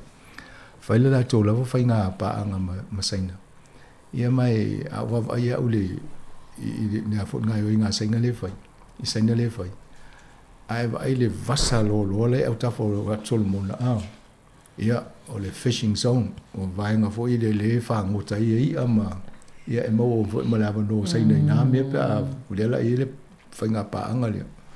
E va bene sen ia se mato atu e leonga tai fale ia ole po faina to fa ngotanga i tai mala ia ole pe ona i mena e fa polina o le telo me tu puita to no foi fatia makorasi ve vesi sia tu no e me pise ho le fainga malo e ele mafuanga ona tamu faile e suil malo suia tanga tolu ale melo te vai tu le tawanga e nesu ala tolmona e fai te vo tik taitale le tai pe usaina tai pe lucia ia na pule ale ola to te le alto inga ve vesi ono ia i tu langa fa pe ai tau si o nei o ia sa mana ia na tanga le Pacific Research lena lena toi amata toi Winston Peters ia pe wa faistuai mai mau te le lopo le ale me on tu ko pe no ia pe a Winston Peters tu langa le fa no o le vana alu e tatala no ia fa le lave o so mai lo mo le virus e lolo e le pelesteno o so no e le to fe wa inis fa pe lo mo sai no te mi tu no le fe ta tu tan no e mo se te to fa le lave mai ni te e la o ma tu le ko te tala polas a mo mo sai ni fe nga ya tato wa ai atono wa le so a foi le sunga so ale en fata no tu vo le sanga tanan fainga venga ile solmona ya so ia atono mane fo le mo sa no tal no stay mila na ia va ai mamau le in mo ia nei po e nga fo i mal mala mo tato tu langa o fainga ia e se va vai fo se ta me se sta to pese ona fa wo to le tato po kalame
ia toe fatalo fatu le fafonga le tinu no tetano ai fo io disi o tala la ulungo neva ia so mole au ile toia tulanga ia tele lo pe toi fio so fina ngalo masanga ile tapule le fo isa falong to tan no ile fionga ia upito ia le fainga mlanga tma tai pal me pawal me le pokala me le vato o fai e le la fai o kilania male Toyota i toi ngata avale ye so le if you for it so e upo fa le we to o fa lo mai le telefone il tava pe talo fai news e sa o mo fa fonga ngale tunu e te mi va to e ma to fa mtalanga e tamu fa ya ma to so po la le fa mtalanga o Britania ye e tau fa ma mai mo ta to e ia si taimi e va to sa o pu ia on tamu fa le o ma to a va to si a wala fo e ina i tau whaapula i mō tātou. Pela o mta upu ia tala noa i nei le vāo le malo Japani ma tātou. O le uto e vawa i whainga o whenga inga fo ia whatawa inga. Ia o le wha moe in malanga leo nei. O la heo ma le au whai pisinisi. Mua e tau atu laulangi. O le uto te tala New Zealand o mwhai ona wheo ia vaa. Mwhai na mai tō loa mwhai fo le mato atu. Ia mai le auto risi e tā whao nei. Ia mai o le masino me le wha pe tala te leo a vaenga ia. Ia mena le walu le malanga le pale mie nei. O le tanoanga la lea, le lai mo watu pena e a mai lau talafou. I ta avale o whaonga le oksene. Ia luna winga o le oxygen. Lo inga o le tue whaonga le pensini, o le vevesi nele lau langi le tau le soa uma le mena. A wha pesa wai ai te o whaingofie mai whaingofie le whaonga wha tupula i o teknolosi mal whaanganga o teknolosi lea. Lona winga. E wana le tui whaatau a se pensini au. Na tutulu leo pam pensini lei nei. Ai whaatau na oksene. Ala whawhialan mana wa. Tang sui fua. A wala na le la wamai nei. Ia whapela e piliona ta avale le whao ila langi le la au ta avale mana wal oksene. O inga la tau wata tau mo ta avale mana le oksene. La alvo ilunga mal tau le oksene. E wala na whairo ele taimi te mantua le sa wale pokalame. Tangata fōle le o pisi ta whaavalea. Mo meo le can coke fōle le. Ai ona na whaio le can tapuni le whaatau le o i tonu le ea a. Le kesi ai whaatau tangata. Ia nānua le sa te whaatau te tala e whaapeo lai mana wai. Ia wai mo le tau whaavalea na ia. Ia le la wo mai nei. E wana whaile mea na e le la whaangai ta wale. Ia o le oksene na e whai. Ai wawai le tato lalo langi nei. O le oksene e mau mai la au. A le whaatupula i o tangata soifua lang. Ia na tāle i lalo la au o le wau matua. Whau wai mō meo a wala. Whau mō whale. O mena le tupu. Lona winga. O whaititia la le soaps po le mele mau mai le oksene tātou. Nea la o whaine mutawale le la mai wa mutawale mānawa malato mo le oksene. Ia tau walo le o tātou. Te re ale le vai. Tōngara inga tōla mo le oksene. Te le ropo whase susu e ngā sesi. Te mine tauna whase research. Famate avape o le population po le la fa tangata la langi te mine wol le va le fitu le 20 piliona. Avape 5 piliona ta vale ye la langi a. Ai mo miel oksene ta vale umana 5 piliona. La le tu langa ye le la langi ta to ele. Ya yo mena yo tu scientist sei. Sei longa e fa avlo oksini na pa talo se so le malken mo ta to le mana mo oksini a mene vo la ta vale o mai oksini o la metu sei vai po la stali oksini ya na sa a pe ole fam talang ol mele e valu eta vale fa pe le vo to no New Zealand ai fa le la fa ngai fa le trial ina masino me ai valu e fo ia company valu company te tele New Zealand o le o ye tu se fa so la tu ta vale ya o kilani le fa ye le fa te inga le se vai po la le tu langa ye ta vale le fo le ngol o le brand na mai ta vale o le mirai po la ta ngol o le MIRAI ya po le mo i ra ro i ya atono le ngole ta o tu te le ro atono ta fo so le my right. Yeah. Yeah, wa pe le my right o po le my right, yeah, le mi right le fa. Ai pe le o tulanga na a fa ya tula ele. O lo na winga, o to inga ta vale ne o le la ta to vai. O le la te ma fo na usa lo ta lo fo mo mele a. O le ta una ira malo ya EV electric vehicles. Ale wo o male oxygen vehicle. Ya lo na winga fa unde le nga fo le electric ya ale la ta to wo mai al nayo lo i. Ia na le to popole lole o le o no Europa. Le fa tau nga le so o Lucia mala na kesi. Ma le la tato o le oxygen. O lo inga o tau na va vai po le no la tele le o pe tele oxygen i Lucia fa fa tau. Mo ile. Ia wana va to fa me limanga ile se fulu tau sanga. Ai le i o le time me to maua to New Zealand ia no inga ele mo ia lima se tau sanga ile umi. Ia o tu ia wa one of sound when you see it inga o si technology nei e fai mo me fa te inga fai ya tau fai ia wai o te lo e fai ne mal lato research I me tonu ai tatano 5 piliona ta vale fa ngal okseni lo langi o lali tu to nga silina tauna nga ia ele anga le alo fa vole ona ta vole si oksen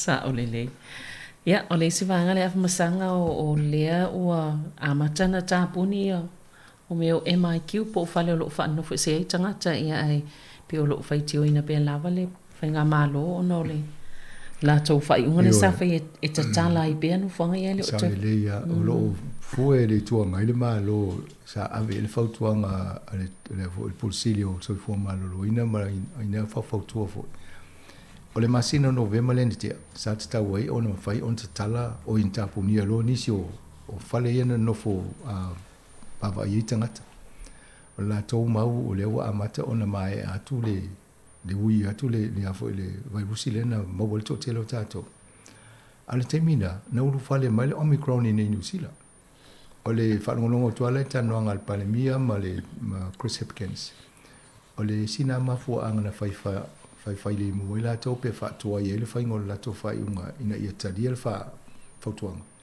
ona o le popole i le pisi o le Omicron wai au le mele na tupu mua sia e whaalongo i tō te leo ni tangata e awe le whale mai po ni tangata mo ana sawa le Omicron haru whai tau wawhele a whai o tangata ana whapela e le ese kata tō MIQ whale ia na nofo wawa i e tangata ai sa uloto o lona winga ila i titi na numero le nta tō wawa i e ma moni mawina ai sili atu lo ia pe o mena o tala o te wawa i ala le au whautua i experience mai o tago o fo mai le la to wa mau mo laki o le fatu ai ona esme o wa ana vabe o le moto te le o le afianga o New Zealand ia o le au fai pisinisi mo le au fai mai o me ia sa tawan ta ale mo ni mau vina tale mai o singa buenga ele tanga te fai ngal buenga o isolate mo le o mo isi le covid o mo isi le ala pisa fa mai sa tawan ta ia e te tala ale mo se si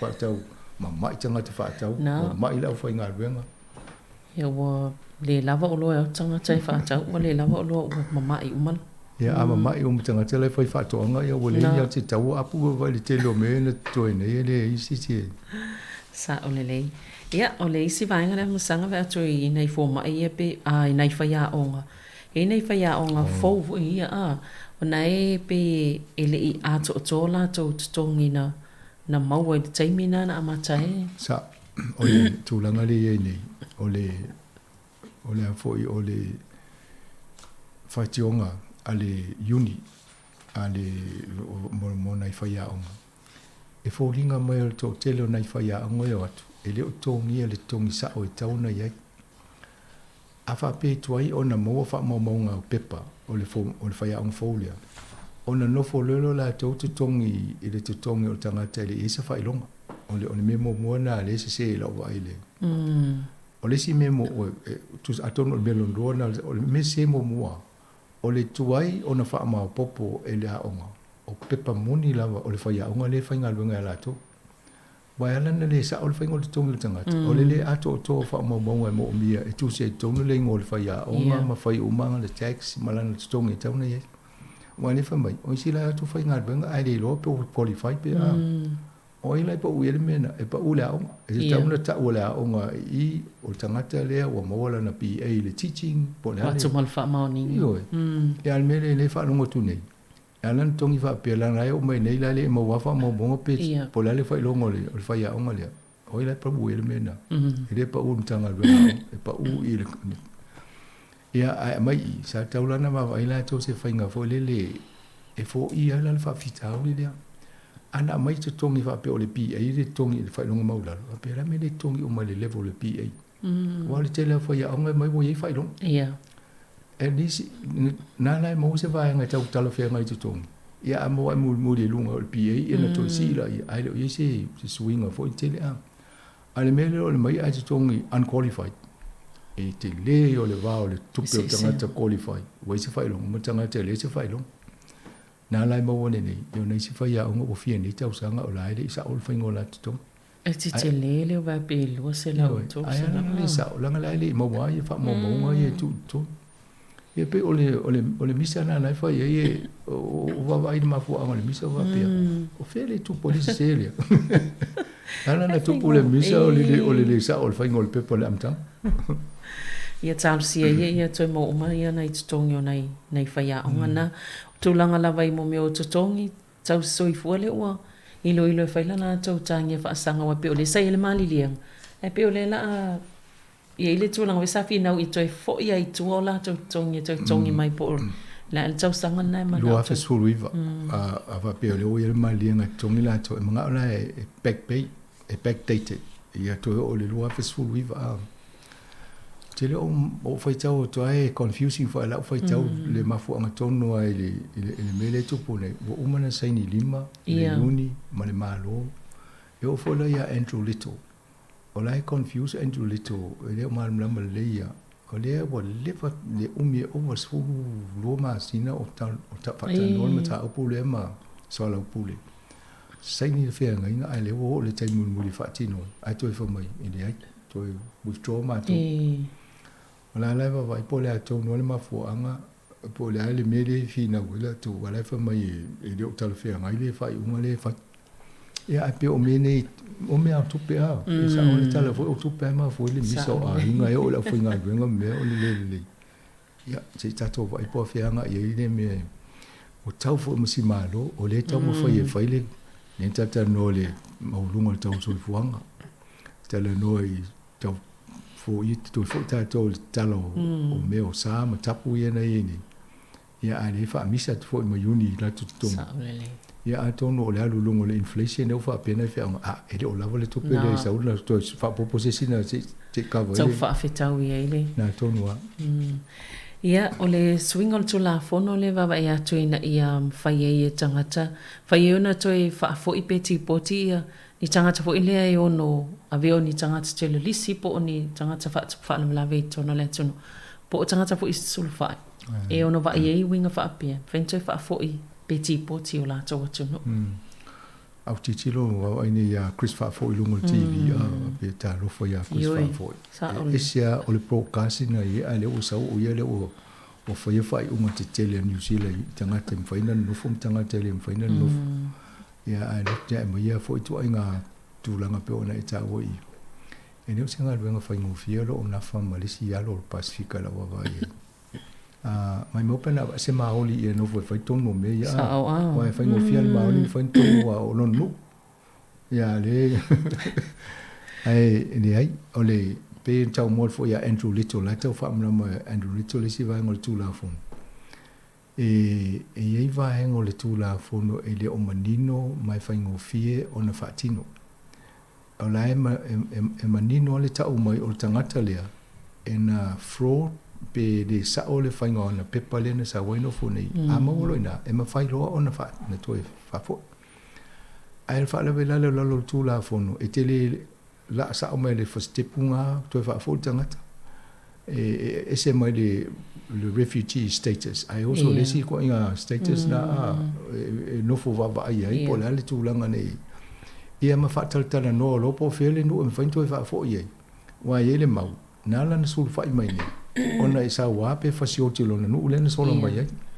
ava pera na mo ese se me ne sa wa to fa fo ina lo no winga la fa fo ita to la tu lo ina ia mo le lo fa uma ai le to tele ni no la tele to nga ta fa ia pe o me na la e tau va ina le tu la fon e ro tau ai la ina ia fa fa ta si se to nga tu la fon ya fi ia la mo tiel no la lang e fa ngo fi na fo ia fa ia to nga ia to nga cases fa pe nei no mai fo sul fa ia le o ve si fo ma lo mo fa ia le o no tanga fa pe sa ole ia le tele o fa unga te tele o le fianga i nei ma Chris fa fo ia wa fa pena fo ile tangata saina fo ile mana o abato fa ma lo si ona ia le vola o mai fa am sinonga si tu le ia le vola o ti ele tau e fa fitu e tau sanga le motor saina le ia o lai mana saina tu fa fo e tu tama le se fa fa am sinonga e o saina e le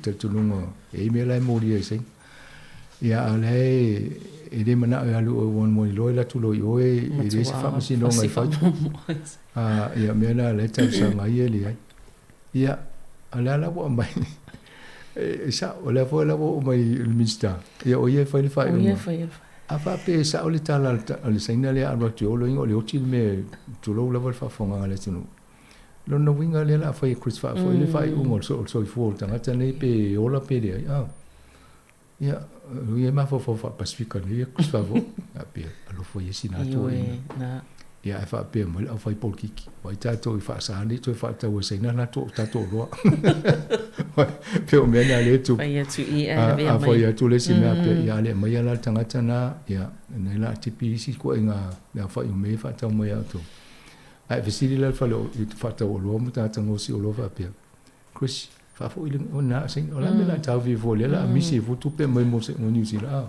na e to tasi al tanga tana pe o fai unga fa ta yo na fai unga ia o Lucia male fa mala to fa tupe ona o tawa Ukraine ne ua anga i New Zealand fa yala to tapu fo ni ai fo isa fa awau ye lo fa nga solo ni si lo lo le fa o to lo fo le o le tele o fo yo o no una o fo yo fa tupe Lucia na i to no le ai sa o le tu langa na lo ye e pe ya o fa solo la ve no o la lang o le fa awau le fa popo po fa tupu la i o mo sanctions le to fa pe ta ni o sanctions po sa po fa salango Lucia o le fai ona fa wau isi fa ala tunga luenga ya ala lai fal tupe po company ndonga tu ona ola tu yele pitanga malusia e o ala I tangata ye nga dulu fo I mo o tangata no Lucia le maumia pe tata no la wi oli ka le ta fa pena a le mo tu no I Europe e o ilo ia le nga dulu mo tangata na o le fo tu le lisi le sa fo malato e wa ai o lo ina le fia e tu pe tangata ia wa le o ta o fa tu lo ina o lo ia le o ta pe ia tu me le to la ni va yaso tu le pe la tu langa na le e o le o ta fa e fa sa fa le tu pe fa sa mi ia pe ona ia e wa na ye le tu langa tu la me pe mai o mo le ta wo ni e o fa ta si ne lu si e ma saina fa ia se la tu ba ngo mo tu pe pa se ia la tu e le to fa nga la tu le swift la lo fa ni si mea e masu mai po isi no ol vai ngol ke ropele I le tu le e o fa ta si mana tu le rope pi to ma intia e na afa lo le ila lang I tangata e wa tu fa ta si population tangata sai na intia ma sai o le mo to tele ia pe o le tu langa na ia vai ngana ia malo a o va to ma na ia tele wo filfilia le tangata nei sa fa ya o ngalo pele ki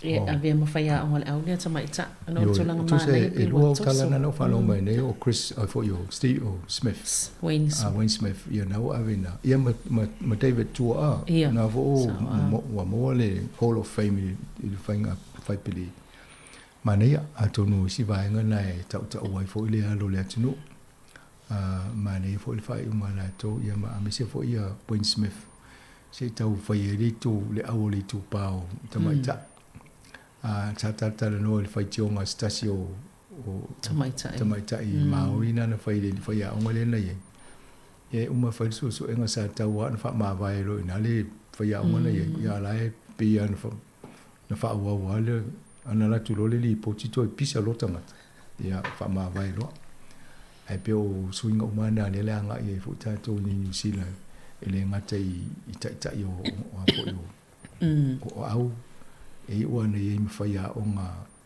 le tu pa ta mai tai na to o fo ta no te mina de lo pe lo tu lo ia Wayne Smith fa pe a mai la se fai a o ta mai tai ma tanga lui fa ta si a o ma te mi lo ala o fa wa ia e ta mai tai na pe o ma se alo Steve Hansen ele te le Hansen na nai e fai a o lango ia tono lo a ma ne la na wala e te le ale so ta inga le lango mai tu e ia wa na vo sa fai a o le o pelikia ai le ma ne o tu langa na le ta to por kala me ia o la fa muta I na isi vai nga ye fia o e fo nga duenga ta ni ai mo fa fo anga le tinu ia fa tai la vale lang sua mi se la mal ta to o fai lo tu fa nga lo pa ia le tua e pe e tu langa esel ta to le tu e amatal ta to por kala me ta o mo sa ni nga lo tu fa le ainga a me le mo le to fa tai tele la wel ma fa nga fa fi au na to lo I saul fa di tu vai nga lo tato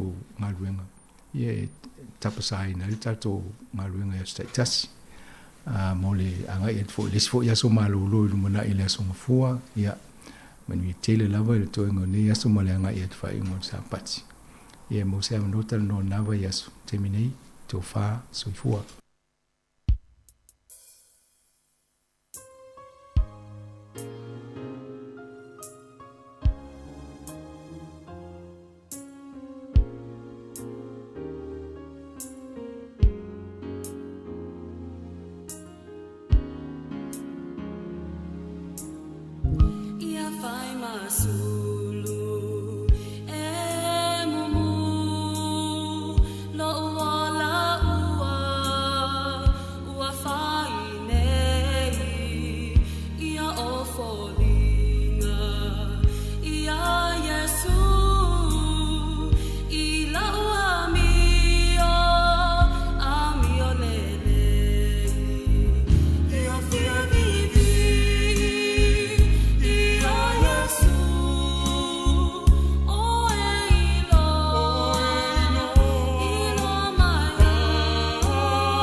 tua mai le kare sia e whakasai porirua ia whaia au masulu e mumu. O le temi nei o le tātou porokalame le asi singa leo Afris Fulu. Whātou teia le tō ina malo no pensione Reverend Altari Satison Ete. Ia le melea ia usi maia le whafonga.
te whatalo whalolo atu le sofa manu malo tanto rio Yesu Kristo le malu la whafonga le foi tai fo yo to pa ia whale nganu o malu whale kalesia whale malo ia male ia la whafonga ne tai talo falava fa malo so I fo moa malo to langi maina whatalo whalolo tfo io tanto tama matina matu uma na io tanto mtu tosi o le manu foi o fanto tolia fata fangasingasi le tauli ai o le fala ma le apulo to fanga ai mai se nisi o ngoti e fano noanga ma le loi fonga malingi talo falava fa malo foi le on sai aftai lo to fanto to o le talitinga ma le fa tua I le lofo le tua tato te mawai le loto tele ma le to fi malie fenga ia ma to tunga es o le soi fuanga nei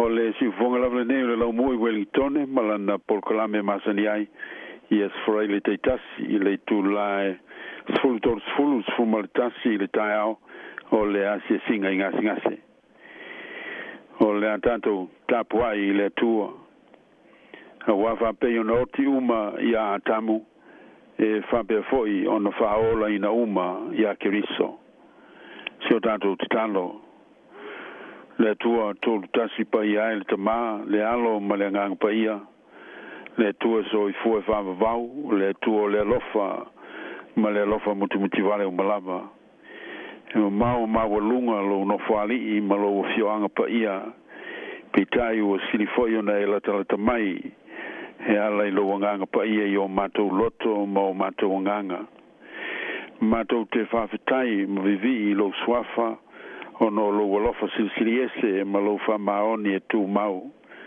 o lo tauwhi mau inai le soi fua mau mato wola anango fie I o awanga le lei o e malutiai mato mai popo ngā mato te whawhitai mo manuia matalasi o le au nona mato maua o mato whao ngā I lo mato wola I le tino I me tausiai mato mato te whawhitai foi mo mea lofa ma whamanuianga o le mawhawhau o e whaanga wai nā iau tangata mai mato uma whawhitai mo tā leni mato mai o anga wā o le poto ma le ata mai mo le tautuaina o le manuia o isi uso a tangata o mato whawhitai e uina whenga I pēi mato ma le lalolangi atoa ma fianga o whamai o lo pipisi pēa ai whawhitai o lo e angalelei pēa ma whasoswani mai o te leo tū la fo ina I matou I lo walofa whasoswani o matou whawhitai mo fo mai mai lanto uma o ngalu lue whatasi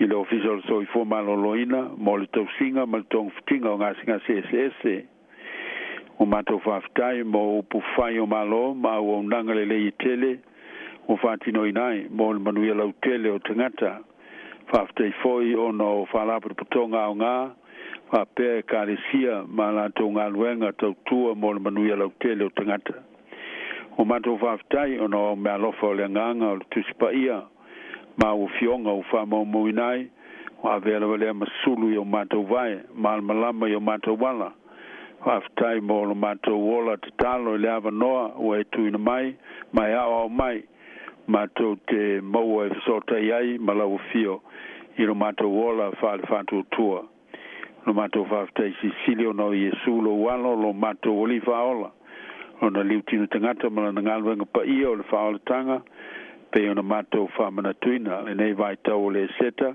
no na maliu mo na toi tūma malu mai li tūnga mau mo le whaola ina o I matou tangata sala I tū mau I lau fio le viinga I tū mau I lau swafa le whamanu o le whanetanga o le pule ao ma le mana I nei o na pō mai au I le whawavau e whawavau lava amene tātou pese I le viinga o le tua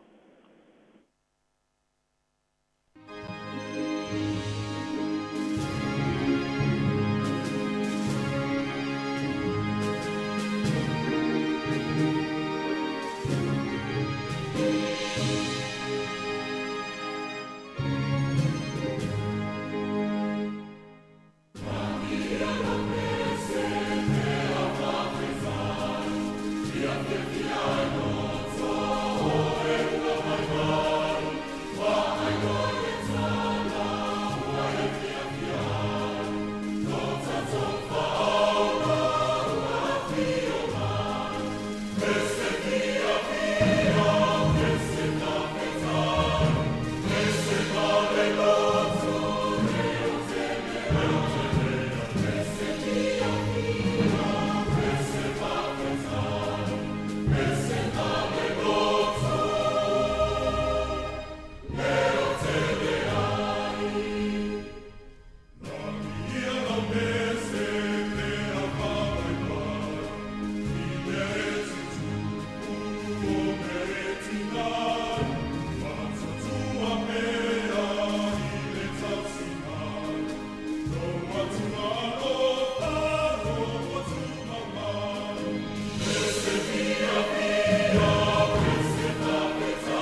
le feitauina o le tuspaia mai le tusi l'apostolo Paulo Corinto Momoa o lona matau pus fulma le lima o te feitauina nisi ona fai upu whaafonga mai o fionga pa ia nei le tua a wā fai le toi te tū mai e woti pa wale toi whatuina mai keriso a fai foi o le toi whatuina keriso o whare au ngā lo o tau whatutua o nofo sala pe foi o tau ile malea foi o whano e o momoe ia keriso a whai ngata ele nei o langa mea tātou te whamoe moe ia keriso o siri lo tātou malaia i tangata uma haole nei o toi whatuina mai keriso ie woti wa vea ma whapolo polo e o moe a wā mai leoti ona o le tangata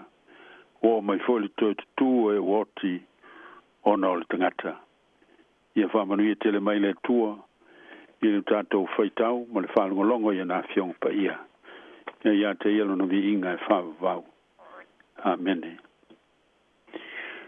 a vai foi o le toi whatuina ke riso o whale au ngalo to whatutua o nofo sala pea o tau i le malea foi o whano e o momoe a keriso. Aole nei, o toe whātu ina mai keriso i e woti, o a vea ma wha polo polo e o momoe. O le mata upu le toe tu mai o Jesu keriso na i e woti, o le o ngā tonu le ma le whatu o le whatu o tuanga wha kerisiano. E whalango lango ato o to iai, le malosi o le tala inga o le tala le lei. A toa mo le wha moe moe, e ala ai ona tala i le tala i le tua. Malana wha o le tanga e ala ia Jesu Keriso. Peitai, sāle italianga o fie e le tō tele o le lalolangi le talitonu i sose au ngā tupulanga talu mai le tō tū. O le ala fo i lea na tusi atua i Paulo e le nei vaenga o lana tusi i le kalesi Korinito. Se i tau wha manino atili le tāua ma le au ngā ma le winga loloto o le toe tū o Jesu Keriso mō tangata ai mesia le au whātua tua. O matua mauti noa ato o toe Paulo lona tele tanunga mau mauti tū i le Keriso toe tū. Ina ua taia o ia i le malmalama o le mana o le ali toe tū i le ala i tam seko. Na filifili ai o ia e a vea mawaa ma ipu o le tala i le toe tū manu malo le ali. E tolu ni meta ua o fia mata i tuina i le matua.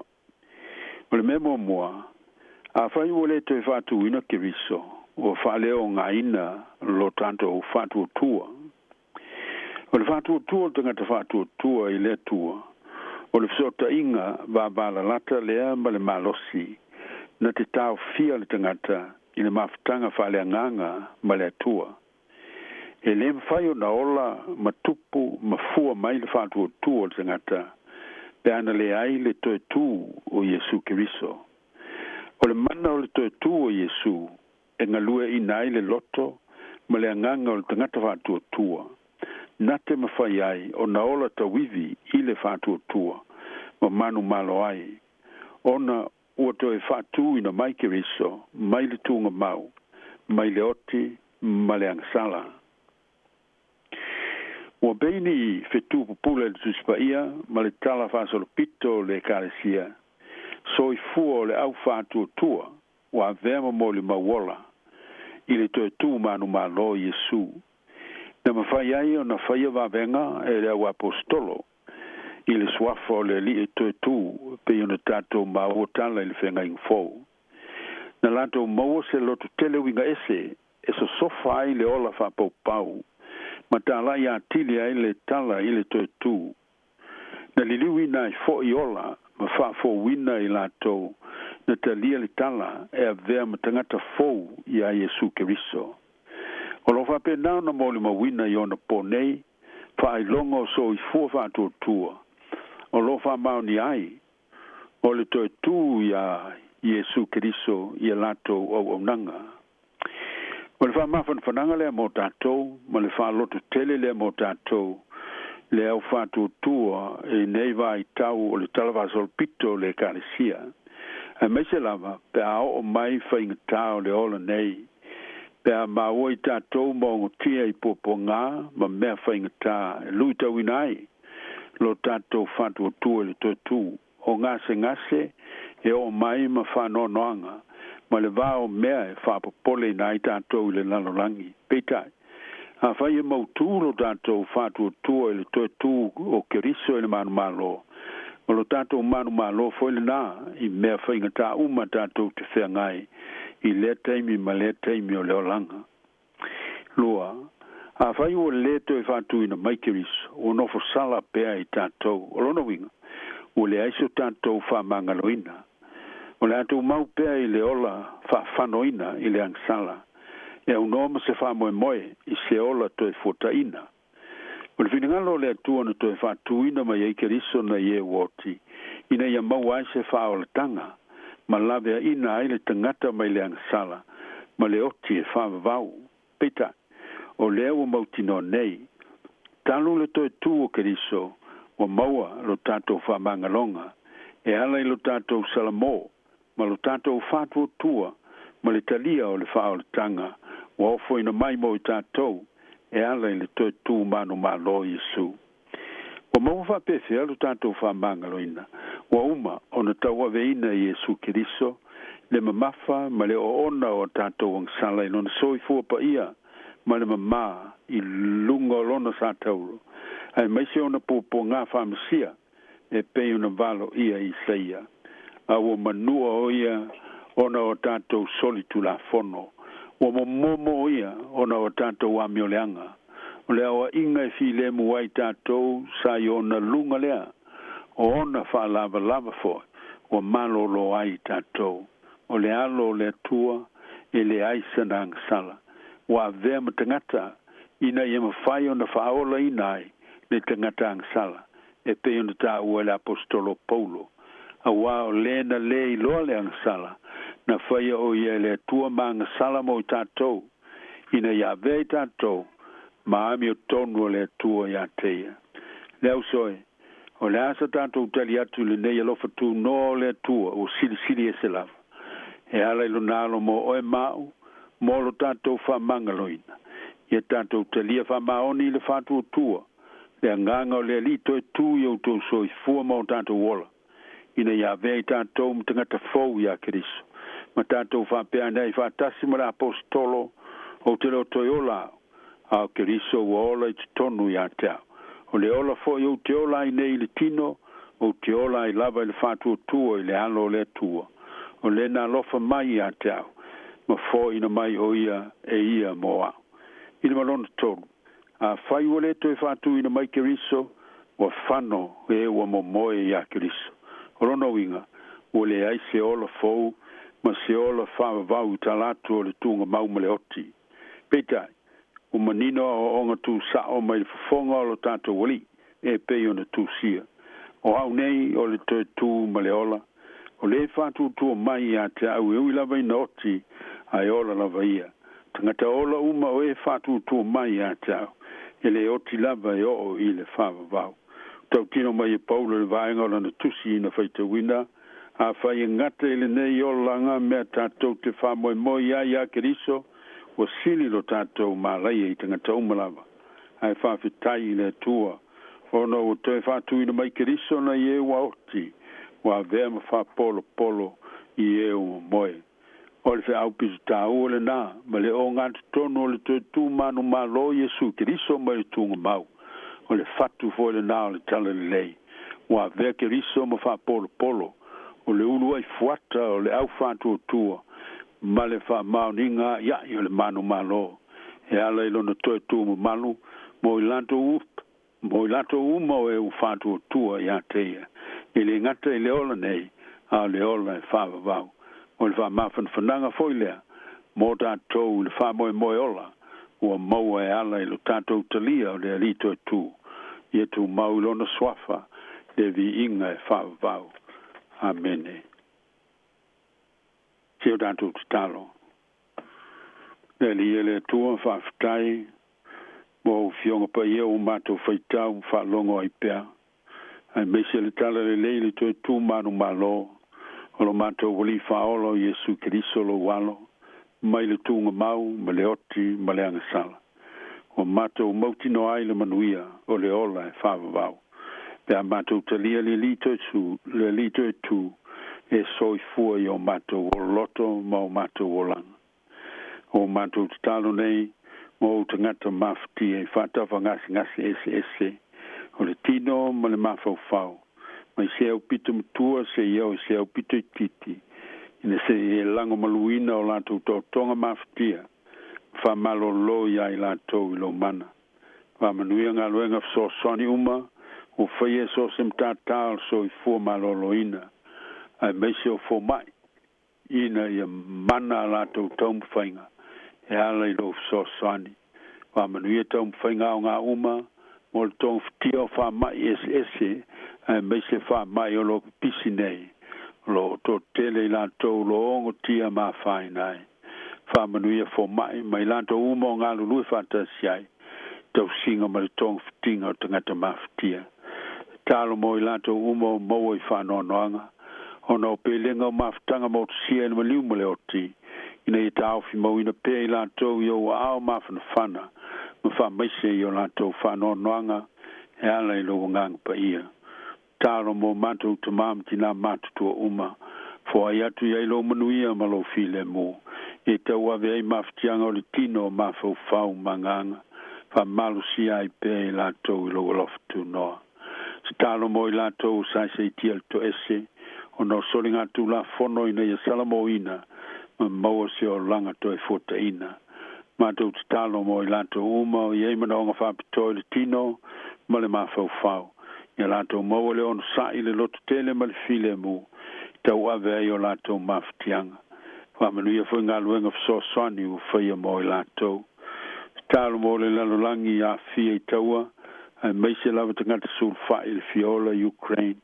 Ao a fia i lato ma yos whainga i peona iai. Le li ielo mato tu alofa. Se ief so swani a te lato uma o maftia o maua i whano noanga.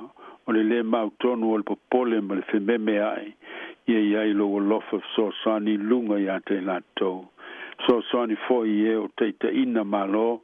Ina ia moa se awala e vave ai o le tau fia. Le feita ngai ma le fitau ai. Ma ia nofo le leila o whanau le lalulangi. Tala mo lau i kale sia ke siano ao ao. Ina ia whamalo sia le ola whatu tu o lau i kale sia le lalulangi whanei o na po.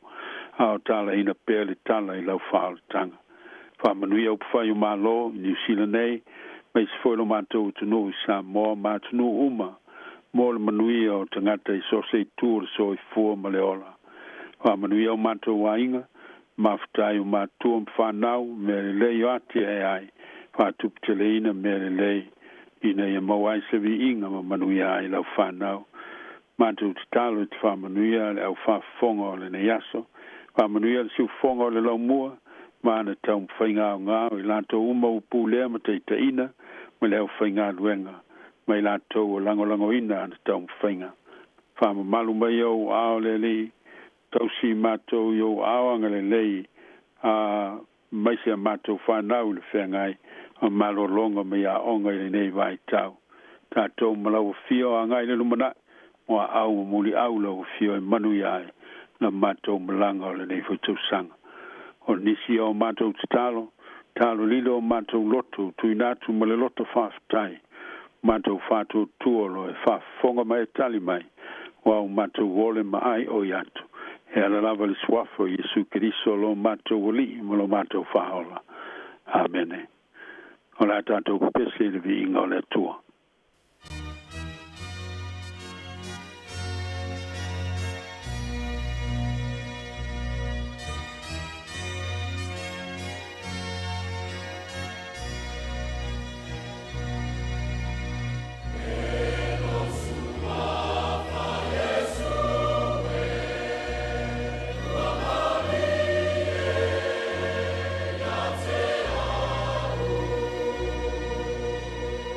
Yeah.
lava e lo suto poi mo le fa foina o tato sini le foi aso wal tato sauninga ma lo la fa tenga lulu ma manu pele to yo to faiva ya ma wa so no be inga ya ma ya manu ya ilan fa now ya manu ya fa ungor ba aso il fatta si mai o tato mtai tato fa yo le tano to mo mo yo ma to lunga melunga lo whanau puponga tia uma i le lalolangi. Le lofu tuno tele o lau fio le tua o lo matou te mā. Le lofu silisiliese o Yesu Kiriso lo matou wali ma le whaola. Le mafutanga mawhanawhana ma lo lavanganga pa ienei se o i le whawavau e whawavau lava. Amene ma amene.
O le na ua whawhonga le tunu i te tātou porkalamene na o le si singa, tāpena ina e le sunga le tō ina mānono pensione Reverend Elder Sati Sone Ete, e mo moli le ngā whawhitai lau sunga le tō ina mānono, mālo tāpena, whawhitai mo le porkalame mātango fie, ta le tono foi o whamalo si au le i whina ngalo e o loo, whia ngai pia malu i tau o le nei o langa, ia am tātou umalava o loa o ngā yele upo le tua, whamanuia le tua e lau sunga le tō ina mānono, mo pēlau so i fua lau le lei, e pela na wha malolonga, wha auau, ia i lau soifua, wha manuia fo i wharitua, mese o tāpo inga le.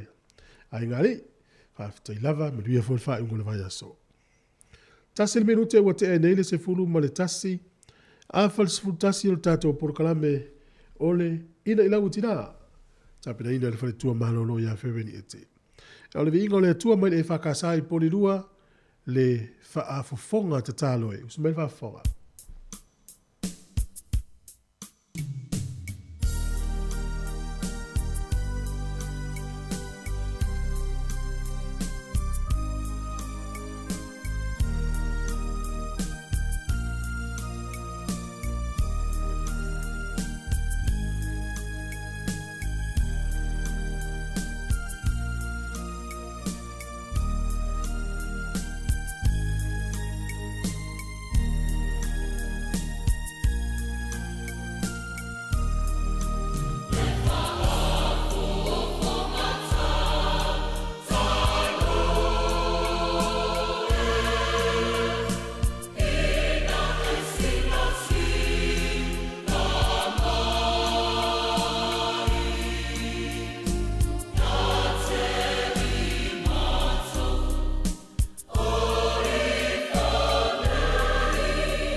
Funa ua e tangi e moa u loi mata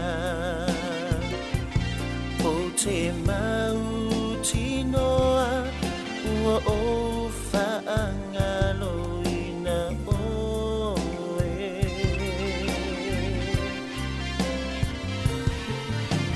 Funa hoa miti uana o oe le sili o te tauia oe ua lea i maseisi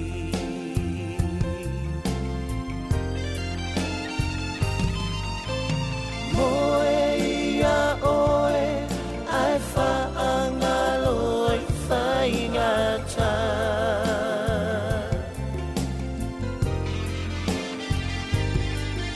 ai ala o ita e tali o ni pua puanga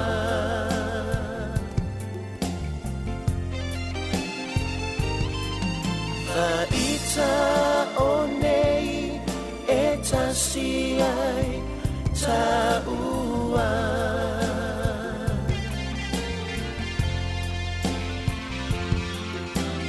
ai tawina e iloa o loa lofa Funa o miti uana o oe le sili o te tauia oe ua lea i maseisi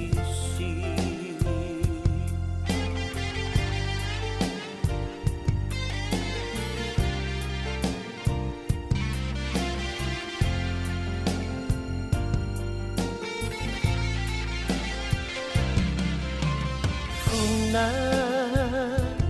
ua e ata o tinga e lou anganga o iai o se sasi i lata ua mafutanga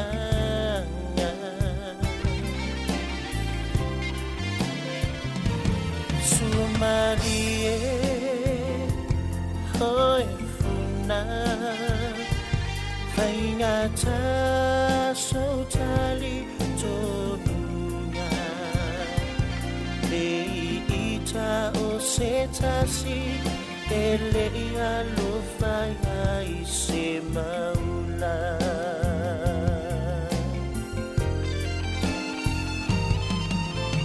Moe ia oe ai whaangaloi whaingata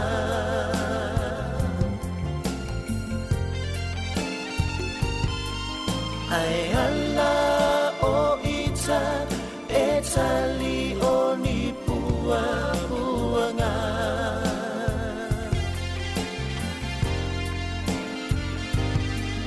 Fa ita o nei e tasi ai ta ua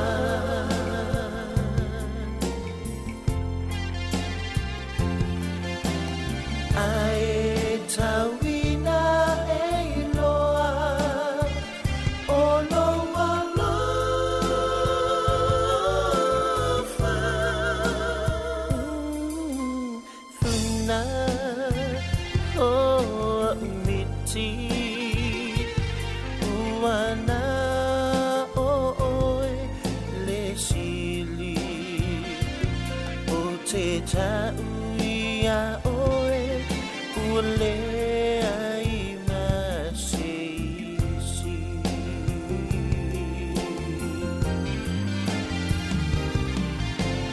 Moe ia oe ai whaangaloi whaingata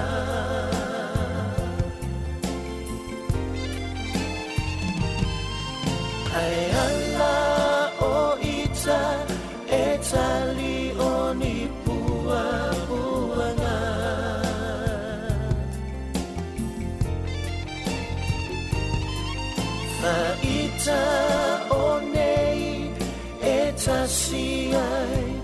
Samoa.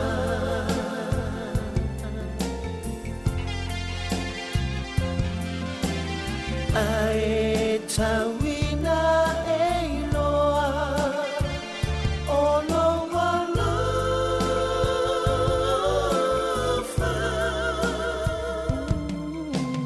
funa o niti uana o oe le sili o te tauia oe ule ai masisi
Solo ile awala Tato tu pulanga Vai tai tainga Oni me alele Onayo tato te So Le se tuia o lo fia si So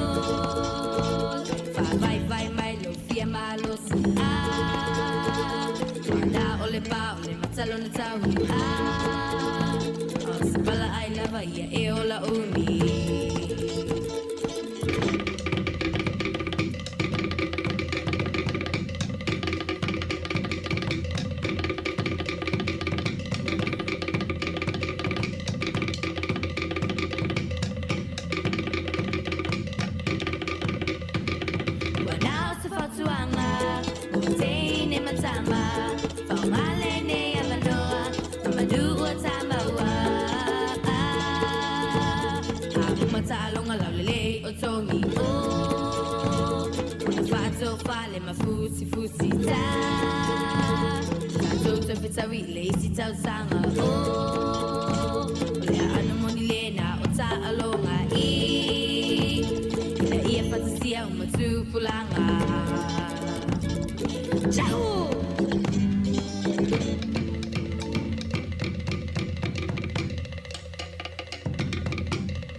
I'm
ia ua tupu nei o le whaala vela o ai o tō e sea o mea ai to tonu o le whane le ai fōi se si o i sumuna mai si Dai fati fianga so i filoi le tengo le taia o le ua luas furu iwa minuto u te ele se furu ma le tasi.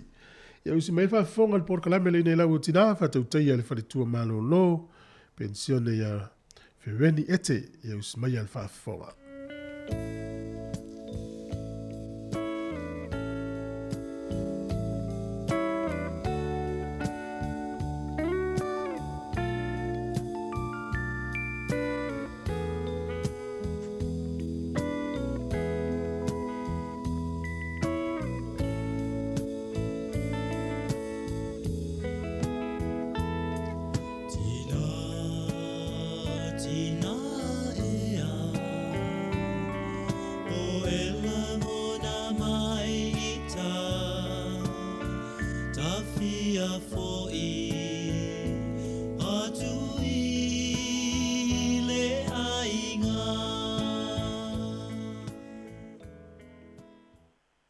Talo fatu i le pa ia ma le mamalo le au whaafonga. Talo whanava. Whaftai le alofa ma le anga le lei o le tātou atua. Le neifo i mwhai o na tātou toi wheloa i lunga o pea o le ea. I le neifo i aso wharai le o le masina o aperila. I mamoli ai le whaftai tele lava i lo tātou alii ma lo tātou whaola. I lo na alofa ma lo na anga le lei. Al tātou porkalame i e nei aso i o le tātou tala amata. O iona le perofeta sola. O iona le perofeta le ale atua na soifua mai i le taimi a o tupu i po amo le lua i le nuu o Israelu. O le taimi lea i le vā o le tausanga e fit se lau waluono ma le fitu se lau whaono. Tausanga ai le i fio mai Jesu Kiriso i le lalolangi. O iona olo na tamao amitai e pei o na tā ua le tupu ma tā upo e lua i a foi upo e lua. Mata upo e lua, foi upo e sfurwhae o lofuru lima. Na whātonuina e le atua i ona e alu i le taulanga le o Nineva. O le taulanga pito i tele le ai le ai uma o Asuria. E tusa ma le se laulua sfulu afe tangata o lo nonofo ai, na nonofo ai leva i taimi. Ma o le fe au o mai ia i ona mai le atua, ina i alu i Nineva le ai tele, ma tau i ai ua o mai le alanga o alato wangasala, i luma o le atua. Ai, o le mea ua tupu, ua sola i ona i tāsesa, ai ua leo stai i le whaatonunga le atua. O ni newa e tumu i tangata whaapau, e le ni tangata whaingofie, e le i whaalongo lava lātou i se tala i se atua moni, i se taimi mua. Ma o amionga lava tangata whaapau, e ifo i tupua, ma o ni tangata sa wama le iloa o nā lolofa i nisi tangata. Manatua o le taimi lea petusa o le fitse lau o nasfulu tausanga ai le ia fio mai Jesu i le lalolangi.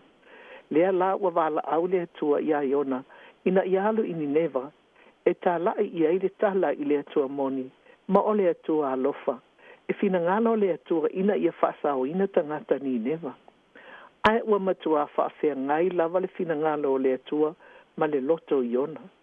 E le mana o iona e whaasa o tangata Nineva, taluai o tangata Nineva o fili numeratasi o tangata Israelu le nu o iona. Ua tele le leanga o lata ua amionga o manatu i o iona. Ua o fo il taimi e tauai o na tafi e sea tangata Nineva ma le lalolangi. O le isi mea i tai ona i tangata Nineva. Ona o tangata e matua sa wā tele ma le fia i tangata o le nu o iona. E whaatupu whaalave mai le popole tele i ola o istangata e peila o tangata Israel. O tangata Nineva o matua fili lava i o Israel. O tangata whaatupu whaalave ma te isi tu ai ngā tangata. O le ala le nana sola e se ai ona ma le atua.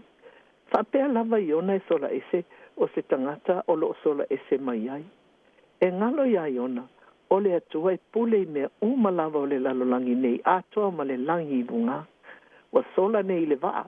Ai wa whaatono e le atua le ia e muli i le waa e folo i ona pe apa u ese ma le waa. Ia ua utau sila fia umatala. Wa alu nei le waa ai ua tō mai le wha. fai mai la o le pisi o tangata i le vevesi i le tautonga fiti i te iwa ngoto le waa. Ai o la lava e moi ona. E moi le lei lava i ona i te tonu o le waa. Ai wa vai atu le au waa i le moi file e moi ona. Ma natu e lo le kapiteni o le waa. O le tangata le e mafua i nei le sou o le waa. Ia fai no le tonu o le kapiteni ma le au waa. E tongi i ona i le sami. Ai o le mea o fai. E pa ua atu i ona i le sami. Ua leva ona whaatari mai ai le a te lea masalo o se tafola. E folo i ona. Na alu le lei lava le ia. Lua i ona i le mea na whaatonu e le atua. E alu i ai. Ai o le mafua anga o le sola o iona i le isitu o Asuria. Ona o le ita i tangata ni neva. Fai mai ona o tangata ia na lātou sawa tele i lona nu. O leo langa le nei tātou te iai. Wa o malava ona tofu le tangata ma fuafuanga na whai e le atua. Po o fea lava i te mana o ma e sola iai. E pūle lava le atua ia i tātou. E le whaia lava se loto se tangata. E tātou te whaalongo po o fea o iai le fina ngalo o le atua. O le isia o aunga o tātou maua mai le neitala. O le loto le wha ngalo o le tangata. Pai i le itau iona o sili atu le itau iona i tangata ni neva na i lo le usitai i le atua. E ei fo i taime whaapena aia tātou a mio. A tātou le fia i se mea. O ne le ai lea o so tātou tau mawhai e whaamalia o tātou loto. Ai ta talo i le atua po le halo na fina ngalo mo oe maa. Ia ona file mūla vale o tātou ma solo le lei ni mea tātou te whai. O le tasi tu. O a lava ngā luenga o te tofi ai tātou e le atua. O ina lava o au maia i a te oe, i le manuia e te soifua ai. Ia o le tala na i a iona ai whaafonga mai loa i le pesele la atu ina te atu fue taina mai.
Malo ia ona esele lele o tu foi do uma pese le fo uma wal pese o yon.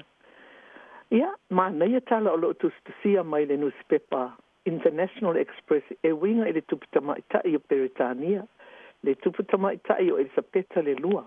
Fai e mai e le mawhai o na whaavai le tuputama ita i. E awai iaso whailonga ina o le malo Peritania. E tingalo na matua ua iei nei. Po le hafo i le tele o na so tanga po ni ana tang ni mea o lo a fia i le aso. Pe pa ufa atasi le se aso e le mawhai lava o na malo lo le tupita maitai. E tau mawhai e sapeta i awai mea uma. Whaata ita inga la o le aso na iei le whailonga ina o le Monday First Service. Ai na vale o nā lu ese, o na ua o le tu la, ua whai ai le isi sauninga tāua, i to tono o le mālo Peritania. O lana sau noanga whai mai, e le ma whai o na manato whaatau waa ia, i se sauninga e whaia mōlo na mālo, e le ma whai o na whaatamala i ai. O le tausanga nei, wa ato ai le fitsafulo tausanga o lana nofoa inga. Ai o le asa luas fultasi o Aperila, le aso soifua leo le tamaitai, i le masina nei, e ato i ai, le iwa sfulu ono o na tausanga. O lona winga o ana nafi, na ato ai le iwa sfulu ono. Ai na whapena o na oma le whailonga ina o lona aso soifua. Ia o na ngai fo i lea isi ana fuafuanga. E ese ma le nei tina, e le ma whai o na whaatamala i se mea o lona malo. O le tamaitai o le sapeta le una matua a fiosi le ono, King George VI. O lea fo i wa tātou wa ai atu le tūlanga le lei mai o le aloa li i matua o Prince William. Ma siona whaletua o Katie. O le tupu whaolioli lea pe a mawai siona tina, le tina o lona tama, ia talo sia i le alofa ma le anga le lei o le atua, ia manuia no fo i ngā tupu o Peritania. E se si loi lava tala fia ma tala whaanoa noa. O se tasi o li ilo ia mai Peritania, sa ta whao masiona tali e iwa tausanga i Ausitalia, na mali liu whaatasi masiona atali, o mia habna sir, e whaasfulu iwa ona tausanga, sa ta whao i le Blue Mountains, o le National Park le tu i Sifo Sydney, masiona whaletua ma le whanau e to tolu. Na whafo sei o na pāo ui fo papa maa mamali liwa i loa lea li iloia, ma si o nā tali e iwa tausanga. Na manu nua le whaletua maisi tamaiti, ma o loo saunga le mū i lātou, ta lo whai i le alofa, ma le manu o le neilo i e talavou ma si o nā alo, i mata fia lava si tamaiti ti la tawai atu iai. Ai panga ele ai lava sei se tau pule maleoti. E avea fo ile nau e o i mea maura lunga. E la mati ai le hola. Ia lofa lo tātou e tuanga le leifa mawhana whana i si tina ma si whanau o loo soi fua pea i lātou. Ai mai se i lātou uma o loo whea ngai mwha lave wha pea i nā nu. E le lei lava ni usila e tau le iaiani si e whea e fua i maunga. Ia tasi ai lo tawa ai atu ia i papa maa o maunga ia na tawa ai tupo le motu e sauti. Ia e tāru sia ia whaitete awane i tupo ina whaalave. Ia ese lava people whai mai ai le isto ina o people o omi, ma people po, sao ai lava le upu, sili lava le pala ai o la oni. Whaale fia lava i taiwa ai atu ia i lātou whea e maunga. I to tonu maunga papa o le nei fo i atu nuu. Ia e whaafonga mai le tātou pese lea.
Mana ia upo le pese. Oe tina mo pei se fungala au matala i le sau. Ia e moni le lei tina le lei. O le tasi o ta mamatua wa iwa sfulu ona ona tausanga. O se tasi o fita ta ua o Peritania. Sai le Royal Air Force Hero o se tasi sa toa fo i le taimi o taua. Wa ave ese wha amanu si neisi te mamatua mai le fale sa no fo ai ele council. Talo fai o tawa ai ma le alofa i nai ta mama tina matatua. Ai o ile taimi e manatu wha atau waa i ei tangata o loo wa ai ele council i ta tonu o se atunuu. A tonu o tangata ia o iei nei le council. Lato te le iloa le ao ngā tele. O lea ta maa ma ua lato manatu wha atau waa i ai. Ta te vai atu i siona fine. Lava o loo tui ta whatafo siona ta maa ma wha maa whanawhana i ai. Le ta uala lea o le iai o le whanau. Ele ngata i siona fine. Ai o loo iai fo i ma siona tali. A o si ta maa o dementia o tau ngalo mea. Ai tate vai atu i le alo lofa o le tama ma le teine i si o la ta maa. Ai uo o le taimi e ave ai si ta maa i se fale e no fo ai la to. Ia se i faso atu pe ma le si tala lea. Pai mai, tau sami fua moa e au ngā tele mo lo o tau soi fua ma lo lo ina. Pai mai le tala le isi ali i olona soi fua ngā atoa. E le tau sami lava ia i ni fua moa. Talo ai foi tu singa mai le pepa o le lenga o le fua moa e tumu i le cholesterol. O le ai i fua moa e maua e alua i lunga le toto. Mai ai ma i e mawai. Ia ai tei ua toi nofo ma toi le liu whainga wana mea tau mafa. Ua whaala ai te ise mea tau mafa. Ai wha tele fua moa. Whai mai le tala le li. E toi fua atu lo na toto. Ua matua le lei lava le tūlanga o lo o iailo na toto. Ia aua foi tātou te taritonu tele i nusi pepa. Ai wa ai ali i fo mai i roto soi fua ma le tātou ola. Wa isi fo i nusi pepa i le sao ni mea o lo tusi ai. Ia ai tātou to anga lo e tau sami le fua moa. A wa o lo i ele cholesterol e matua o ngā tele i lo soi fua ma lo lo ina. O ai la nisi na soi fua mai le nei masina. E talitonu o lo whaafonga mai nisi na soi fua mai le nei vai aso le nei masina mātango fia o aperila. Ia whai mai o aperila e soi fua mai ai i lātou e matua atutoa. E ta ilo i ai pē moni pē le ai. Ai o le mea sili o lo whao popo i ai sina upo o le toa. O si o mātou tinana maliwe tasiwa fitu tolu. Ai o le aso le nei na soi fua mai ai le lalolangi. Ia e whapena fo i la le nei lo matua o le aso walu o aperila. O se tasi fo i le whanau. Ia na whapena fo i le aso furulu. Ia ai o se masina nei e fia ia le nei a inga. Ia a o nisi la nei e he lof e whamanui atu e lo wato alato wa soifua. O no fitu nganga o le aso todo o aperila. Mo ana e te lua furufao aperila. Ia mai lato uma o whaafonga mai. O naso i fua mai le nei masina o aperila. Ai le tau mai o lato suafa. Ia ai le ngatai lea o le mamalu o lato o lo o le mawhai foi o na whaafonga mai. Ai e whaamanui atu peo lo tau aso soifua. Whaafitai lea lofa ma leanga le lei o le atua. Tau ina lofa le atua e fua i atu pea le soifua manuia. E tau tua ma au nai le atua. E ala i tutonu a inga. E mai se foi o tutonu o nuu malala whanga. Ia e mai se lava i tutonu o e kalesia. O lo tātou tapo ai ai e whaafitai alo tātou atua. Le nei ola o lo o tau soifua ma tātou olai. E nei foi vai taimi leo langa. Ia ua e leise se fai mo ia nei lalo langi. A o ale taimi e foi atu ai. Pau lava le mea o le fai le lei o le amio. Wai fai mele tala le sitamalo. A le anga le tātou amio i lalo langi nei. Tate a latu whaafeiloa i tai kaperia le whaitoa.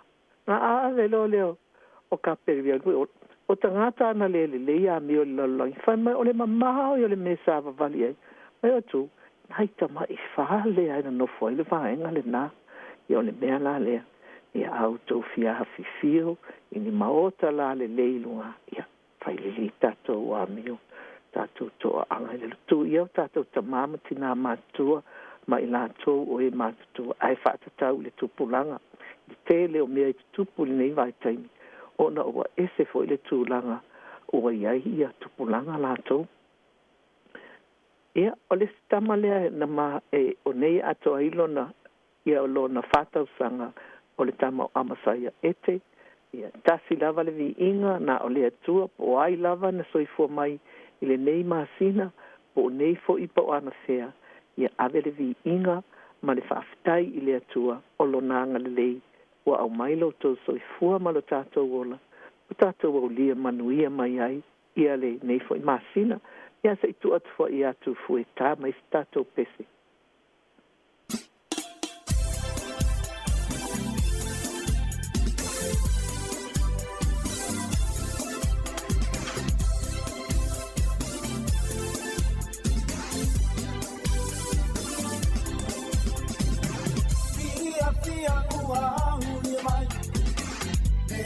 Samoa e miti ai o se tatalo pa amanuia lo waso fana wabulia e oni awa mani pena e usitai uasilena e manuia i lola e oli ai mafia fia oh my tato fia Sufana Maulia Tato Bibi Papa Pentai Ile Tua Maulia Mai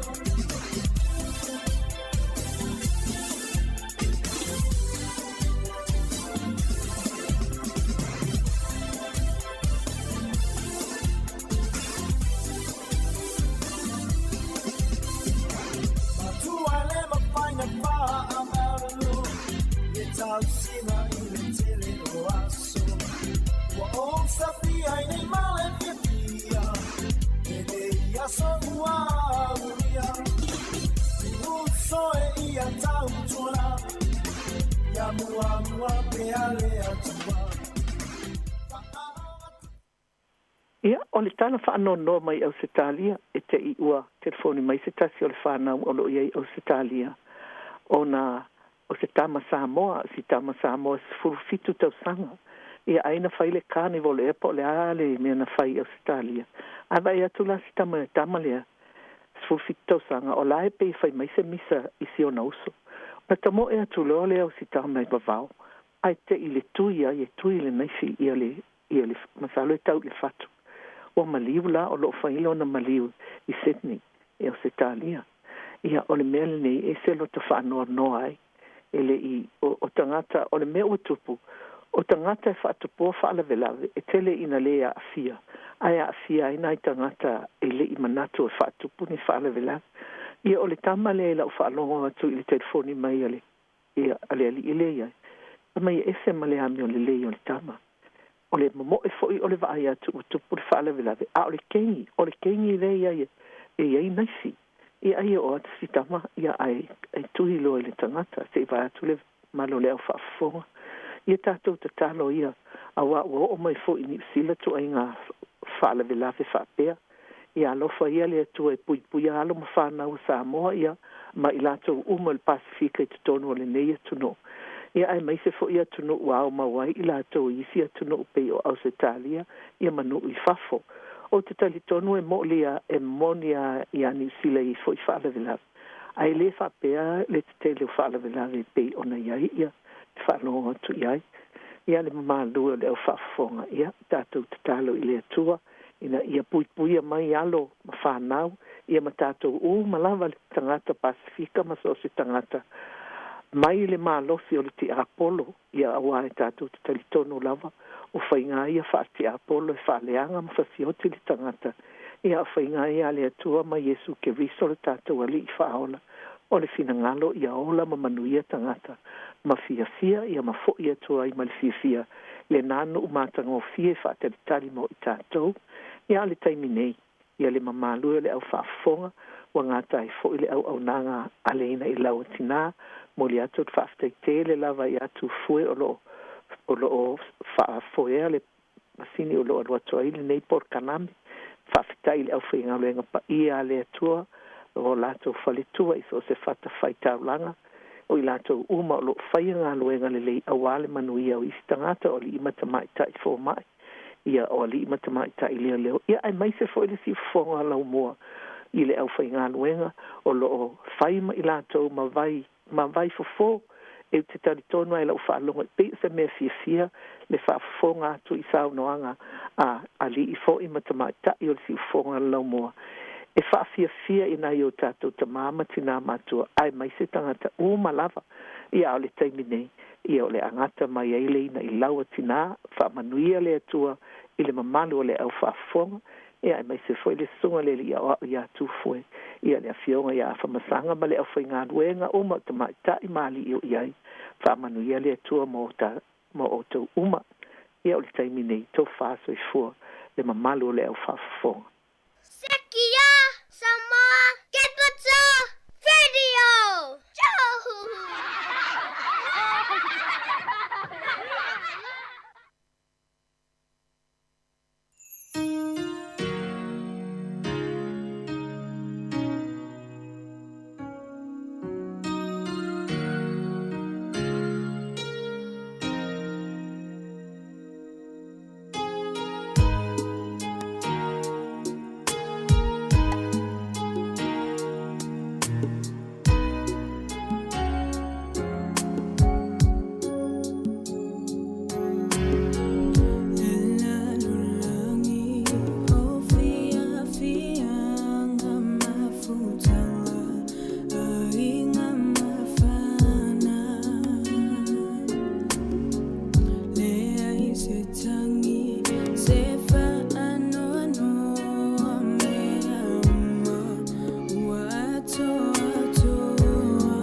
Toi whaatalo whaatol whaapoponga o talafou mai le si ufonga le lau mua mo le nei vaenga o le awa uli. O le a amatalia i New Zealand mai Japani ni whiutanga inga mo se malilienga. E fe whaasoa ia la whaamatalanga whaalilolilo mo le puipuinga. Ma o le fuafuanga sa whaasilsilaina whaatasil palemio New Zealand. Jacinda Ardern ma le palemio Japani Fumio Kishida i Tokyo i la whesanga inga mua. Sa tala no ai ta ita e o malo e lua i leo sfa inga lusia i le tuno o Ukraine. Whapea fo iona tala no ina mata upo tangata ta whao mai fafo. Whaatasia i mawhi whaatawa inga. Na whaalia Ardern, wa tau maua o te aroa i se whesanga inga vāwala lata mai Japani. Ilu i tau o whea ngai mamalo e lua e whaatatau le puipuinga. Ma o le asoa laupule ina se malilienga e whaasoa i ei whaamaumaunga a malo e lua. Pe ona sauno ai Ardern. O le alanglango i naile ngā lue whaatasi. E whesoa ni le whaatau maunga le file mo, ma le puipuinga i le Pasifika, ma whafo atu. Wa yeini la pata inga ili onoa a fio le polo kalame le mawhaiona sia ki fuata mai te au no mastongi o ila tau ila lo ta isfulfata o sanga le mātua i fo mai. Whapea fo i maisi au nanga fo mai mo a inga matangata lau tele po GB Services. Sa wha i loa i le tai au le asotofi, ne si iti o le tau le soifuanga i le ono te simale iwa pasene, ma ua tolu se fulu tau sanga, wha ato ato o ole se si itanga maa walunga whapea. Na ta wale suita i taifono le GB Owners Association. O au nanga i eo foi nātu, o le afua i au nanga taito tasi. Pe whiona pūlea ma wa aia le leia lātou tupe. Ua ma mafa fo i le avenga mō fō ma aia ainga pe ona saunoa Angus Chambers. Wale lava au whai ngā luenga i le atunu o, e le ngata o fō mai e whapea fo i tau si soifua. Ma ua ma mawhai le avenga le tūlanga o totongi. O vaila au mawhala au motonga fitinga wa si itia o lātou tau. Ma ua mātau i naile si itia o tau ia au nanga. Aile o si itia le whaatupenga o au nanga i le mālo e o tutu sai ma le si itia o le tau le soifuanga. O au nanga i sia ki fua i whanau lalo ta isful whātau sanga le mātutu ai fō mai. E fua i fō mai pe lātou te whaatino ina pe le a wai ai fō i le polo kalame. O ana nafina whaalauloa ina i le Stats New Zealand. Le si iti o le tau le soifuanga i le ono te simale iwa pasene, ma ua tolu sifulu tau sanga, whato ate o le si itanga maa walunga whapea. O le tele la wofal tupe ma lau whaito whaal ta mao a inga sao lātou valo i eina, le fitu pasene po olunga tu foi. Peita ina sauno Brad Olsen, o le Infometrics, e yelo na talitununga i le ngatai i le si iti o le tau le soifuanga, awa ayonau il ilinga, sam whaiona fsosani mō na o le taiminei, le whaititinga i le malo le la fonga mo pensini ma le afo le tau o pāsese mo feo inga lau tele. Ai o le osfa inga lusia o whaia Ukraine. O le maululunga o tau o loa i atunu o i fafo. O le maululunga le tau le soifanga i tutono le atunu o. O le a whaawau beona si itia. E yele talitununga o le Infometrics. O le pasene pito maulunga i mawhaiona o yele si itia o le tau le soifuanga. O le fitu tesi maleono beitai. O le ale vaveona pa u. Ono le whaawau pea o le poloka o uta, ma oka o oloa whaatase ma whaafi tauli ia watula i mai i le malolosi o wawawa saina o lo o whaia i le whaamai. Wa yese fofuanga se vaenga o tangatele i whaiani tui pui pui, ai o lo umia ina ni visa no fomaua ni usila, e ono a veisa la tau tangi e whaasanga le malo, ona e whaapea, o i la tau ia ua poloka ne ia tunu i fafo, ma ule mawhaiona toi fo i mai o lātou a inga. O le toa tele lava o ni tangata ua lewa ona nonofo maui ni usila, ma ua whaitau fia se fulo tau sanga o au mawai. E to ofitse lau 5 tangata o lo itutono lea kulupo, ua whaingoa ina i lātou, the Forgotten of New Zealand. E yese tamaita ina au maui ni usila mai le iwa ona tau sanga, a sa malanga i Afrika i sautele masi na o mati. Na fuafuata e tali o mai ma whaanofo i sea ino fuanga whaapitoa i ni usila, ina ua mai awa yaso i lua sa alua yasilo na tua a. Po olona grandfather e whaapena matua tinga ina i se osfa inga na tupu ilo na fale. I le taimi na malanga ai na ia ilo ai, e le ise awala e toi fo i mai ai, ona o le tūlanga i ona tui pui pui. Ua whai pui po atu i se tangata Citizen New Zealand. Maolo o tatongi la la mo kesi e whai ngalwenga fo i au kilani. O lana ia lava filifilinga na le whai aini o na tui pui pui al COVID-19 fuluiva. A yeilo na langona e le tala fia ngaile ma whai e tangata Citizen. O na toi fo i mai to sa lava pele i whai ani tui pui pui. Ai le ma whai mo i lātou o e no fo mau. Na ia tā ua, ana whaapena whai atu no whanga I whaanono fo se ai tangata e le ma whaiona toi fo mai, ona ile I whaiona tui pui pui, ma o ius tangata no fo mau, se manuele malanga, o le whina fo ile a se tasi o lo ia, I se tusi na ave le malo le vai aso nei. Na ia ta watu le malo, ele o toi I se tūlanga o ngaunga pe asuia le polisi, ono o le taimi nei, ua whaita wafi tangata e awhia le COVID I totono le atunu I aso taitasi. Malo o suesoina fo I tangata malanga uma I le virusi o le whaamtalanga le li loia Matthew Haig o le aono ave se tangi al whaalaputupotonga pe a whaia le eise suinga e whaia iai. E silia ma le whaase fulu tone le mamafa o la apisi e mawhaiona toi li liu mga o sia isi o loa e yele talitonunga sa la uanga ino whanga I la fwa i la apisi maasani I le ito malo ato Wellingtone. I taimi o whianga iei au nanga maa whianga maile COVID-19 fuluiva malele lava o whainga luenga. E tu samal tolus fulfitu te simal whaatone le mamafa o pepa o pau po una maa tingi apa I le taulanga Wellingtone na lau ino whanga I la fwa iei la apisi ina ua umana piki mailu maa whale o ainga aile I toi whaavasenga ina mai whaatusa le mamafa o ia la apisi au whai I le mamafa ni elefane Afrika Seono na taha ualpule nganu o Wellington al masina o mati. Sale I mawhaiona whai ngā luenga nisi o tangata ile ofisa le olo o Seaviu mo au nanga o la apisi mwhaiona toenga o sieni si mea o ngā le e whaangalua ina ele OG Fiber Solutions ona ole COVID-19 fuluiva masafa I titia ile au whainga o la apisi I e mawhai ona toi whaavasenga ina. E tu samales fulu valu loli na la uina uta I o lo fefiloi ma la apisi e mawhai ona liliu inisi mea o ngā ile vao le aso tolu ma le aso se fulu o mati na ta walpule ngā nuu. Pe tu samalilus fulu 5% o la apisi ale a ai e mawhai ona toi liliu e mawainisi o lo au ngā sala uina I se whainga whaapea o lile lava o aveta vale ale enviro waste na le toi la uina I fo ia tingi whangu mo se umi e whawa yaso na whautua ina tangata ina I whaaputu pe o fo ila tau e laua la tau lava tingi whangu e tia o lile lava lau whainga luenga le OG sa tupu ai fo ila tūlanga whaapea I porirua. O filfilia malo o whaatasi Sir David Attenborough ia vea masiampini o lalangi po le Champion of the Earth e pati pati ai lea soita o le Earth Day I le so o lea whailonga e whaaya ai lea li I whaasalalau Beritania. Ona olona nau e whaailoa tāla e winga le nā tūrau mea o le lalangi whaatase mali suwinga o le tau. Na tā ua le whaolulunga o le polokalame le si o manga malo o whaatasi o le ngā luenga Attenborough ua tō sina malangona I lea lo lofa o tangata I le pāneta. Ina ua ia tauli maina lea whailonga na ia sauno ai, ua tātou I loa, po a whaafi tauli o loo tutupu, ma ua tātou I loa fo I pefa pe fea o na fofo, pau lava le vaenga I leo atoa, o le tutu whaatasi e whaatino. Ua fitu sifurtau sanga o ngalue lea tamali o se tangata whaasalalau, ma o se whaito whao le nā tura malisi o si o manga I le lalangi. Ita alonga, ua malangatu le United States le sunga to ole tai David Tua e talieina le whaulu whale ai o ia le National Boxing Hall of Fame I California I le asonga fua.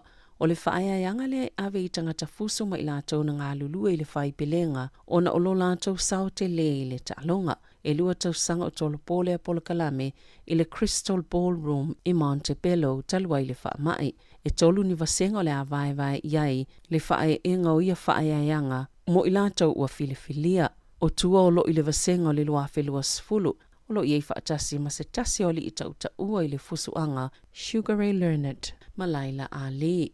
E wele I siampini tua I lalangi peitai na o lava ilo na lui na o le siampini o lalangi le tausanga lua fe Lennox Lewis o to ale tai o se tasi o tangata fuso sa pito silio na la wiloa. I le vaitau le awhaiv se lau I vasfule o mai le tausanga lua fe. Ona ole malo losio na tu ioti, malona I tu ainga tangata sa whaingo fiona fisotai, ma isi tangata. Talafauia mani si ufonga le lau mua mo le nei vaenga o le awauli.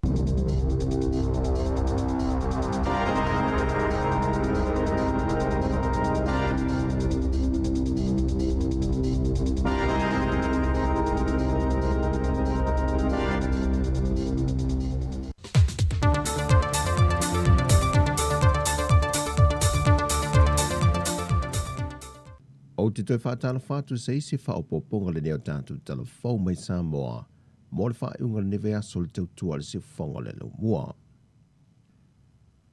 O whamaumonga la ta mai o leisi luas fulfai tu lan tanga luenga o soifua maloloina o le whaamai o COVID mai le aso ngā fua ma le aso lua.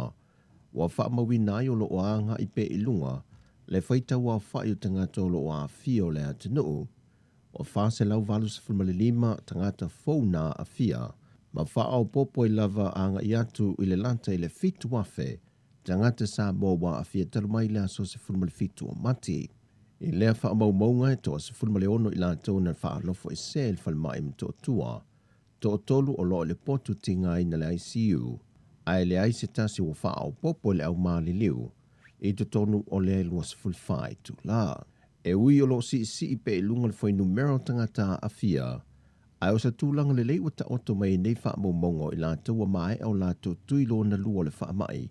Le wha mawina i le se fulmale valu tau sanga a nga i atu i lunga. Wa iwa se fulmalitasi tesi maliwa pesene i lantua mai ele tuilo na lua. Tusa lea to iwa afe valu se lau fitu se fulmale lua le mamalua lea tunu e anga wa ale waitau sanga le tuilo na lua. O loo ta lia le temi ma le aso e whaataunu wai. O le waitau sanga le se fulmale lua anga i le se fulmale fitu tau sanga le mātutua. Wa valu se fulmale wha tesi ma le lua pesene wa mai ale tuilo na lua. To e wha afe tolu se lau iwa se fulmale lua i lantou. O at whaatali tari fōi lo lātou tuilo na lua, ma ato ai fōi lo lātou se lau pasene. O le whanau me le 5 tausanga e o antu le se fulmalitasi tausanga le mātutua, wa tolu se fulmalitasi tesi ma le 5%, wa mai o lātou tuilo na lua. Tusa to e lua se fulmalifitu a fe valu se lau 5 se fulmalifitu, whanau la iti ele io o iei le tuilo na lua. O le tuk whaatasingo le atu noo atoa e anga vae whai o lātou tuipuipui mai le 5 tausanga anga i atu i lunga. O i lātou e te tau o na anga i mai e whailu lātou tuipuipui. To e whaas furma le lua awhe se lau lua se furma le tasi, e tusa e ma wha maunga le tanga luenga o le soi fōmalo loina. Wa waaia ia wha maunga se tūlanga le lei. O le vawe o na opolo tātou o te noo le tuipuipui. A waina o le paule o le wha malu e malu ti ai le atu noo. I uwanga mamafa o le wha mai o le COVID, watoto i fo i lunga o le atu no. O le waitausanga o le ono se furuanga i atu i lunga le mātutua, wa maitawina le kalafi le toa tele i lanto waanga i ane, e whai o la tu siaki wha le soi fua maloloina. A wā o le waitausanga lea, o lo i ai i lanto i toa se fulu malelua, wa wha mawina wa maali liu le wha mai. E whaono tau noo fuafuanga o matapenanga uma mo le tuto tasi o le atu noo, mo le patipati o le atoanga o le ono sa fultau sangatalu o na tuto tasi mai Samoa, mai pūlenga wha kolonia isi atu noo. Wa mai a wha ta tia report kalame o le fua mai le komiti o lo tāpena ina, mai o lo iei fo i se moe mitinga, ina ia whaia se ta amil sanga la kapi wha vau malo, e ono fia vala au lia ai au mai in Usila, e whaatasi mai ai o nisi o tāpenanga, molo tātou tuto tasi. O iei fuafuanga mōni mā lo whaalolo ngia mai isi atu noo, o lo whaata atitia mali tatalo, e na ia mawhai o na whaatau noo e fua lea, e le tūlanga mā walunga e o iei lo tātou tuipuipui lo na lua ma le posta, e lo tātou atu noo atoa. Ai e le maita watu i wha maunga le soi fua mā loloina, a whai o le sawa lea ma le leile o le wha ngā soloina ma le una i o le tuipuipui le tono le atu noo. E ono te tala tua oi wha avao mā lo, i le whaai unga o le masina fau me, a o lumana iai le tuto tasi. O le taunu ai o ia fuafuanga uma, o loo tu i nātu pei le tu e tālo sanga, pe a whai e tu sai malona whina ngalo. Wa toi tu ina mai al matanga ruengo soi fua malo ina, mo le mamalu le atunu i malanga wha apitoa i malanga mai atunu i whafo i Samoa, i lanto uma wa te tau na toi te liu mai le atunu, whaatasiai mai i lanto i ngā ruenga wha awai teimiu mai a lanto konkarate. E na i whaafso tai upenga ta wha ilangi o loo tu i nā tuai wha maumonga uma, ma whaamtalanga uma i wha te tau i pepa wha atumu, e na i au sia tu utu unga mai inga o loo wha ata te tia mole ulu whale mai ai le atunu. O loo tapu pea whanau i lalo le se fulma le lua tausanga o na whemala ngai, pe ulu whale mai fo i Samoa. I le tebi nei o loo tu mau pea o na tau fia matapunia, whemala ngā inga i atunu i whafo i tua oi ma Samoa, sa ia mauti nole lei ua saunga le mua tātou tangata, e ni whai ngā malanga mai whafo. O Samoa ua po ia le whaamai pe fo o isi atunu e ai ni usila ma Australia. Ai o lo tau fia pea whai ngā malanga. Ona o le le au sio le mawalungo pasene e mana o mia. E le tuilo na lua whaatasiai ma le posta. I o tātou tangata e o lava i whanau. O whamaunia mai al sui komisena o mtanga luenga o leo a wapa aulongo e tino Filipo. Wa whaititia sili atu ma le 5% o wala au e pei o na masani ai ale atu nuu i le ofisa. E ni whaalave lave o ni soli ngā tūla fono. Whaatasi e fo i mantulango sa wanga e pei o na masani ai le ofisa i aso uma. Sau noa o pa au talu mai o na iei le atu nuu i vavao masaa o no le wha mai. Wa file mwe fo il matanga luenga mai le atu langa. Ai watu i nātu le telo no lātu teimi le pui ngō le atu nuu. I teimi o vavao i le au ma le pō. E le masalumia le sui komisena o matanga luenga, le mafua anga o ia mea uma. Ona taruai o teimi i o le vavao sa tapu ai o na whaata wina le ava maa losi. Whaititia le teimi e feo ai ain mamalo le atu nuu i teimi o sa.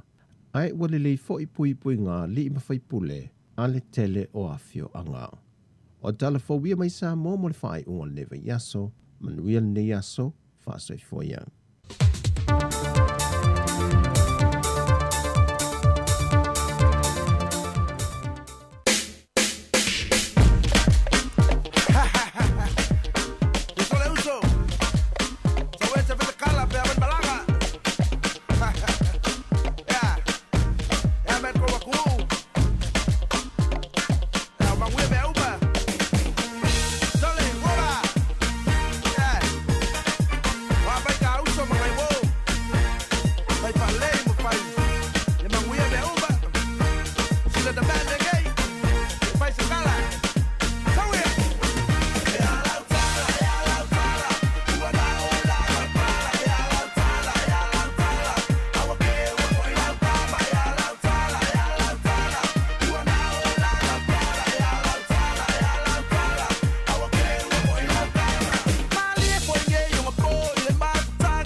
Soleil